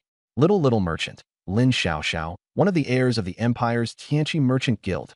The Tianqi Merchant Guild was one of the Empire's 8 great giants, with a deep and powerful standing. I proposed, 90/10 is too harsh. Let's do a 50-50 split. You handle the materials and channels, and I'll handle the technology and production. She smiled. You may look like an ordinary lord, but you're actually smart and sensible. 50-50 is the most reasonable. I understood that beyond the 50-50 profit split, she was also willing to help me block trouble. After weighing the pros and cons, I nodded. Little Merchant. Okay, big shot. Happy to cooperate. As long as your gear is good, we can keep working together. I knew exactly what she meant. She'd be helping me deal with trouble, and we'd be in it for the long haul. I closed the chat and soaked in the Spirit Source Lake, feeling a little empty, as if something was missing. I opened the Lord's Heart panel. Level, Bronze 1 star. Traits, Super God Evolution, Red. Infinite Evolution, Red. Spontaneous Spending, Red. Godslayer's Power, Red. Crystal Palace, Gold. Side Barrier, Gold. Upgrading required 1,000 source crystals. I still had 4 more chances to draw traits, but I wanted to wait until Lin Xiaoxiao and the others came back, so we could all get the blessing of fortune together before drawing. I drifted into sleep, falling asleep against a warm embrace. When I woke, Lilith was smiling brightly. You've reached Silver 1 star? Yes. God Emperor, you and the Sin Army are all Silver 1 star. What about them? They're still hunting. They'll be back soon. Lilith said softly and seductively. Your Majesty, I'm the first one. Do I get a reward? We'll talk about it tonight. I smiled toward the rift gate, where the guards had been replaced by sin-fallen angels. Snuggled in Lilith's arms, I enjoyed her doting affection and milk-sweet scent. Then I suddenly sat up. System, draw traits. 2 red and 1 gold shone brilliantly, and I was satisfied. The 3 traits were infinite firepower, red troop trait. Reduces troop skill consumption by 99%. Stacks with the 4th property of the town-suppressing Great Wall, granting endless sustain and invincibility. Endless fortune and calamity, territory trait. Suffer disasters every day while also enjoying good fortune. Risk unknown. Abandon. Payday, gold resource trait. Daily gold income scales with troop numbers, with no upper limit. Tremendous returns, but limited practical use. Without hesitation, I chose infinite firepower and bound it. Ding, trait binding successful. A flicker of surprise flashed in Lilith's eyes, and she hugged me tightly. My strength had undoubtedly surged. Then, with a sudden roar, an incomparably huge 20-meter black 8-winged dragon burst out through the dimensional gate. A group of smaller black and gold twin-winged dragons followed. The dragons transformed into a black stream and prostrated themselves beside me. Pangelia, you're back. Her brilliant golden dragon eyes returned the greeting with devotion. God King. I smiled indulgently. Though she was a young dragon, she was still a child. Rest. The dragon roars gradually faded away, and Pangelia settled down to sleep. Lilith understood that they were symbols of the end, true boss-level monsters, far stronger than the others. I didn't interfere, my eyes flashing with plans. The system still had 3 trait draw chances left. Continue draw. 3 lights blazed. Primal Divine Body, Red Lord trait.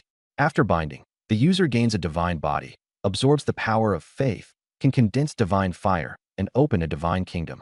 Though a young god is still immature, it is already a god. I took a deep breath, excitement surging in my heart. I bound the Primal Divine Body trait. This saved me the step of building faith statues. Faith would be collected automatically, silently, and without a trace. In the future, I could condense divinity and open a divine kingdom. More importantly, no one would notice me absorbing faith. Ordinary lords had to reach diamond rank to begin absorbing it, and only legendary rank could convert it into divine power. Only after legend could one truly enter the demigod realm. But I had leaped past all that in one step, saving a huge amount of time. The remaining 2 gold traits were Lucky Star and Advanced Spending. Lucky Star stacking meant I was guaranteed to recruit a hero every 10 days. That was extremely tempting to me. The hero might even be on Lilith's level. Advanced Spending could recruit troops in advance, up to 100 days ahead. My troops and strength would increase directly by double. I struggled internally. I wanted both gold traits, but in the end I still bound the Primal Divine Body. This was the key to becoming a god. Everything else was secondary. Ding! Binding successful, countless devout believers crossed time and space, and the flames of faith gathered into my body. The power that diamond rank lords dreamed of was now in my hands with ease. Faith flowed in automatically, and I didn't have to worry about a thing. Lying in Lilith's arms, I smiled. Having you is such a blessing. She smiled back. As long as your majesty is happy. Then I suddenly realized that the faith statues had become completely useless. It saved resources and was even more efficient. Building more factories would be better than putting up statues. I opened friend chat and decided not to sell the Faith Idol blueprint to Lin. Xiao for now. The blueprint was a treasure. I couldn't just sell it cheap. It would be more profitable to save it for auction. I'd make a big move after the newbie period ended. System, draw the traits. I said in a low voice. 3 red traits appeared. 10,000 worlds of antiquity. Everlasting haste. Source of calamity. I examined them one by one. 10,000 worlds of antiquity could generate subsidiary worlds, stacking endlessly like nesting dolls, with immense potential. Everlasting haste offered limited time manipulation. It would be useful after becoming a god, but useless now. Source of calamity was powerful, but it would destroy itself. I didn't want my territory taking that risk. Without hesitation, I chose 10,000 worlds of antiquity. It would be the key to the future. Just then, the number 2-dimensional gate opened. Dark-winged fallen angels and holy angels riding white horses all appeared. Ista, at your service, God Emperor. Talus, greetings, Emperor. Keshet, greetings, Lord. Oridis, at your service, God King. I nodded in satisfaction. Then I turned to Oridis and asked, how many Zerg are left in that world? Only a small portion was cleared. There is still a huge number left. She honestly admitted the situation was complicated. I said calmly, leave it for now. You've worked hard. She smiled and replied, it's my duty. After they left, I leaned into Dermise's arms. She wasn't as voluptuous as Lilith, but she was comfortable. System, draw the traits. This was the last time. I wouldn't upgrade the Lord's heart again for the time being. 3 red lights flashed, all red. Rule Weird Tales, Supreme Humanity, Power of Demon Bane. Rule Weird Tales had good rewards, but stability mattered more, so I wouldn't choose it. Supreme Humanity was too extreme and wasn't suited to my diverse troop types. Power of Demon Bane suppressed all supernatural power. Extremely ruthless. I locked onto Power of Demon Bane and gave my troops a dead-end break. Ding! Binding successful. Now my troops had become even more monstrous, countering gods and all supernatural beings. I opened the Lord's Heart, bronze 1 star, 9 red traits, and 2 gold traits. Anyone else who saw it would never believe it. I was truly cheating. As Lilith and the others felt divine power merge into them, their attributes gained God Slayer and Demon Bane. I looked at the troop aura. The wonder bonuses had doubled our combat strength. The Hall of Heroes and the town-shaping Great Wall were true war machines. About time. I lay back in Dermise's arms, calmly looking forward to tomorrow's void trial. I was confident I'd get the SSS treasure chest. Lin Xiaoxiao said she would buy a large batch of barracks upgrade cards and refresh cards to help me climb the rankings. She was my most trusted partner and never asked why. After the rift gate closed, I didn't delve further into the dead silent black iron world. At night, the bonfire blazed high. Fallen angels and angel valkyries sang and danced, and she was also pulled over to drink black iron juice. The next day, I got up pale and weak in the legs. Although I had the boost from my origin divine body, my troops improved even faster. I staggered to the chaos spring, drank a couple of mouthfuls, and recovered my energy. System, opened the daily combat power gift pack. Ding, obtained 1,000 origin crystals. Ding, obtained 10,000 gold coins. Not bad, better than nothing. The daily summons continued as usual, plus 30 fallen angels, plus 30 dragons, plus 30 holy angels, plus 30 valkyries, plus 30 star gods. No heroes. Heroes from god tier barracks were extremely hard to summon. I brought Talus into the Supreme Accord. After consuming a hero recruitment card, a streak of gold light rose from the orb. Golden pull. I smiled. A mature woman in a white lab coat, with red hair and black stockings, appeared. Lu Fei, greetings, Emperor. Along with her were more than 30 Gene Forbidden guards kneeling in worship. I ordered Talus to manage them. Emperor, what about me? Lu Fei teased. I said calmly, come with me first. I checked Lu Fei's profile. Virus control. She could create upgraded fusion viruses. Her exclusive building, the Virus Research Institute, required a huge amount of various materials. I noted it down. Glass could be produced from the number 2 yellow sand world, so materials were sufficient. Understood, Emperor. She stood up, and I took her to the Technology Research Institute to find Shiyu. Shiyu and Lu Fei got along quite well. I asked, can we build a glass factory? Xia nodded. Easy, but there's no sand. No sand isn't a big problem either, I said with a smile. Lu Fei stayed there and chatted with Xia about interdimensional communication. Lily and I went to the Divine Relic Summoning Hall, where we summoned Blacklight and obtained a death crystal. After putting the treasure away, I let them rest. That night, I soaked in the hot spring while listening to the barracks recruitment reports and the territory's updates, secretly delighted. The void trial began, difficulty, abyss. All the monsters were silver tier, with no gold tier ones. No explosion. Pangelia flapped and breathed out, and the black and gold dragon legion began the slaughter. I sat on the golden throne, my oppressive aura clinging to my body. An hour later, 150,000 enemies had been killed, with 0 losses, earning an SSS rating and a treasure chest. The chest reward was generous. Troop cards, barracks upgrade cards, a wonder hot spring, and a one-of-a-kind secret treasure, True Illusion. The secret treasure was incredibly powerful. It could modify the attribute panel, make illusions count as real, and was classified as top secret. I bound it without hesitation. Why hide it? Even if I did, no one would recognize it. Steady. I was overjoyed. Then I carried out my daily recruitment and obtained a large number of resource cards and advanced materials. The early game was tense, so I had to allocate resources carefully. Lin Xiaoxiao had been helping me collect materials all along, with efficiency off the charts. I was preparing to build a glass factory to produce rifles, robots, and grenades. Robots required too many materials, so I'd stockpile glass first. The insect race problem was becoming more and more urgent. I had to open up a new world to raise bugs. Next, I took Lu Fei to Bug World number 2 to install the glass factory and arrange for the fallen angels to patrol and protect it. New recruits would level up in Bug World number 2, safety first. Every day, I soaked in the hot spring and hosted beautiful women. So was I tired? Yes, but I was happy. System, start the void trial, difficulty abyss. I roared like thunder. The battle began. After killing 200,000 enemies, I got an SSS rating, and by disassembling the corpses I obtained 40,000 crystals. Treasure chest rewards kept coming, with resource cards and rank-up cards continuously entering my inventory. The materials Lin Xiaoxiao delivered came in batches, enabling mass production of robots and weapons. I recruited a new troop. Type, Cassilia, the Eternal Sun Dragon, with boundless potential.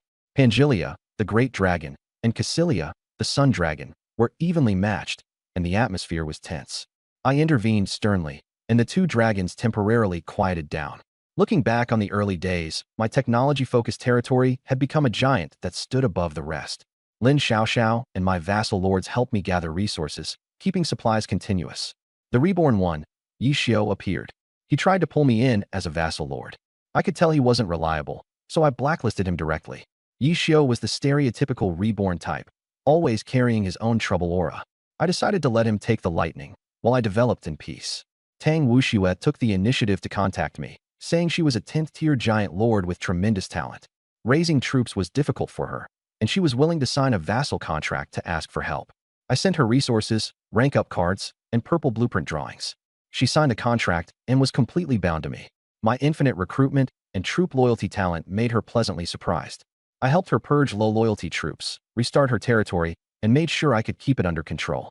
I recruited a gold potential giant, Hailey, who showed her edge at first glance. She greeted Alice, the hero in my territory, and their auras were clearly different. I took a deep breath, my heart surging with excitement.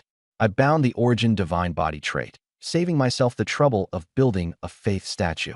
Faith gathered automatically, and no one could detect it. Others had to reach Diamond Tier before they could begin absorbing Faith, and only Legendary Tier could convert it into divine power. I leaped straight to the heavens, directly nourishing my divine body and opening my divine nation. The remaining 2 gold traits were Lucky Star and Spending Ahead of Time. Lucky Star increased recruitment by 10% every day without recruiting troops, and within 10 days I was guaranteed to get an hero card. The hero could be someone at the level of Lily or even stronger, like Pangelia. Spending Ahead of Time allowed me to recruit 100 days in advance, causing my troops and strength to surge immediately. After agonizing over it for a long time, I chose the Origin Divine Body.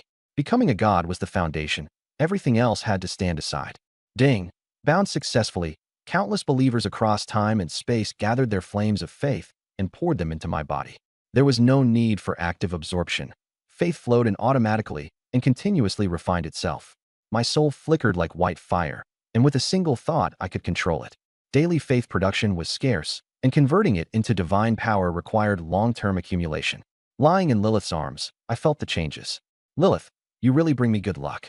"As long as His Majesty is happy," she replied softly. Pangelia looked at me expectantly, but because of her massive size, she lay back down beside me. A thought flashed through my mind. The Faith Statue blueprint was basically useless now. Better to save resources and build more factories. Plans can't keep up with changes. That saved quite a bit. Smiling, I sent a private chat to my friend. I decided not to sell the blueprint for now and keep it for the auction, fully committing to the tech troop route. System, draw the traits. 3 red lights appeared. The red traits were Ancient Worlds, Time Flows in an Instant, and Source of Disaster. Ancient Worlds. Every 20 territory levels spawns an affiliated world, infinitely nested, with tremendous potential, but only after the territory is upgraded. Time flows in an instant. Control over the flow of time is limited.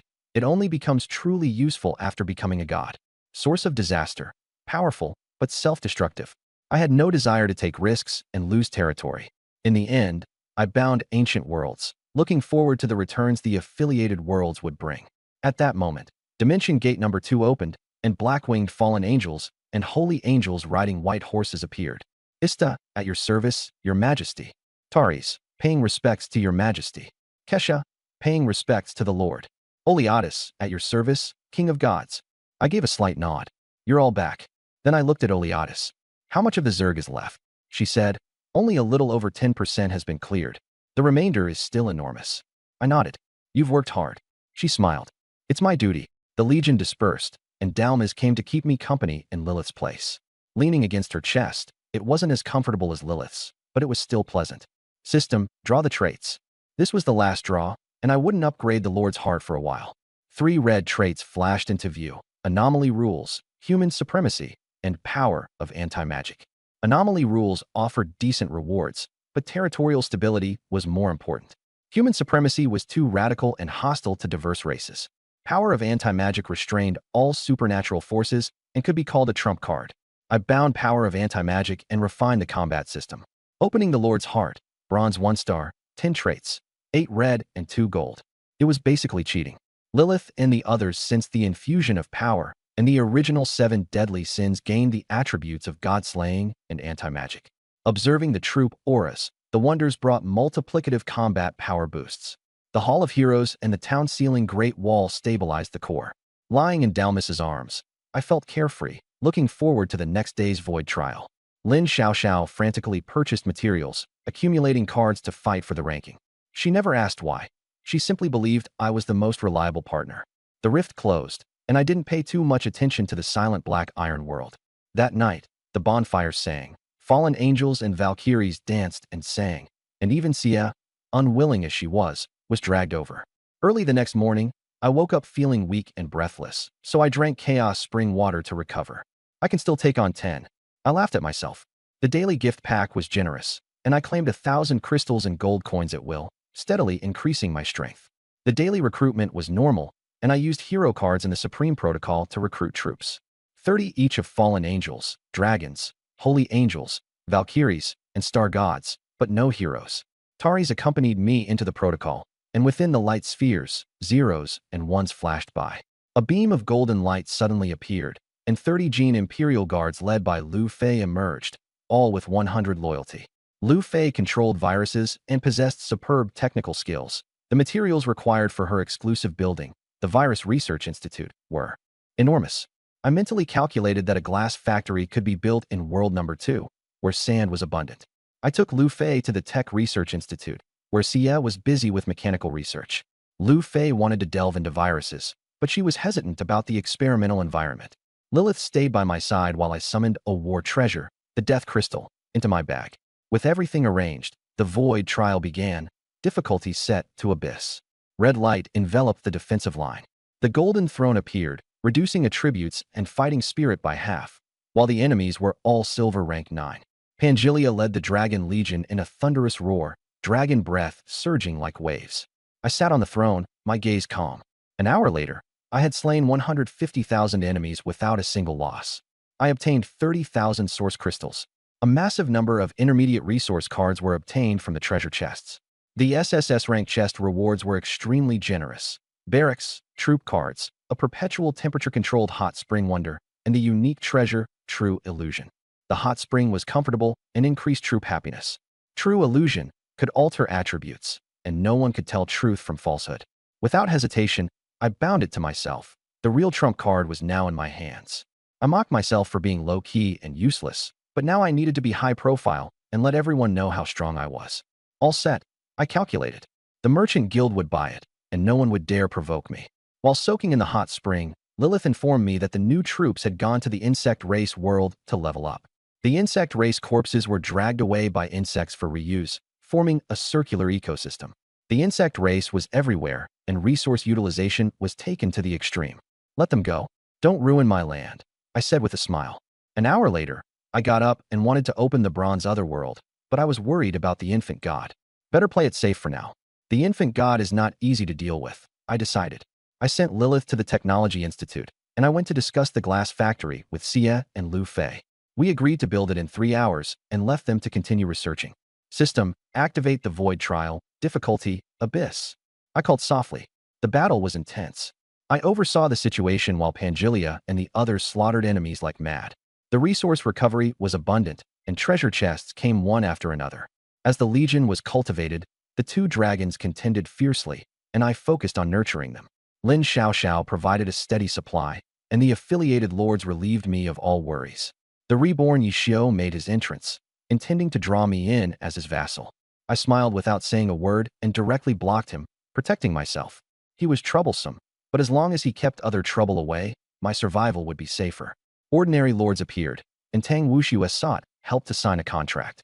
I revived her territory and arranged the potential troop, Haley. Alice and Haley interacted, and I enjoyed every moment of it.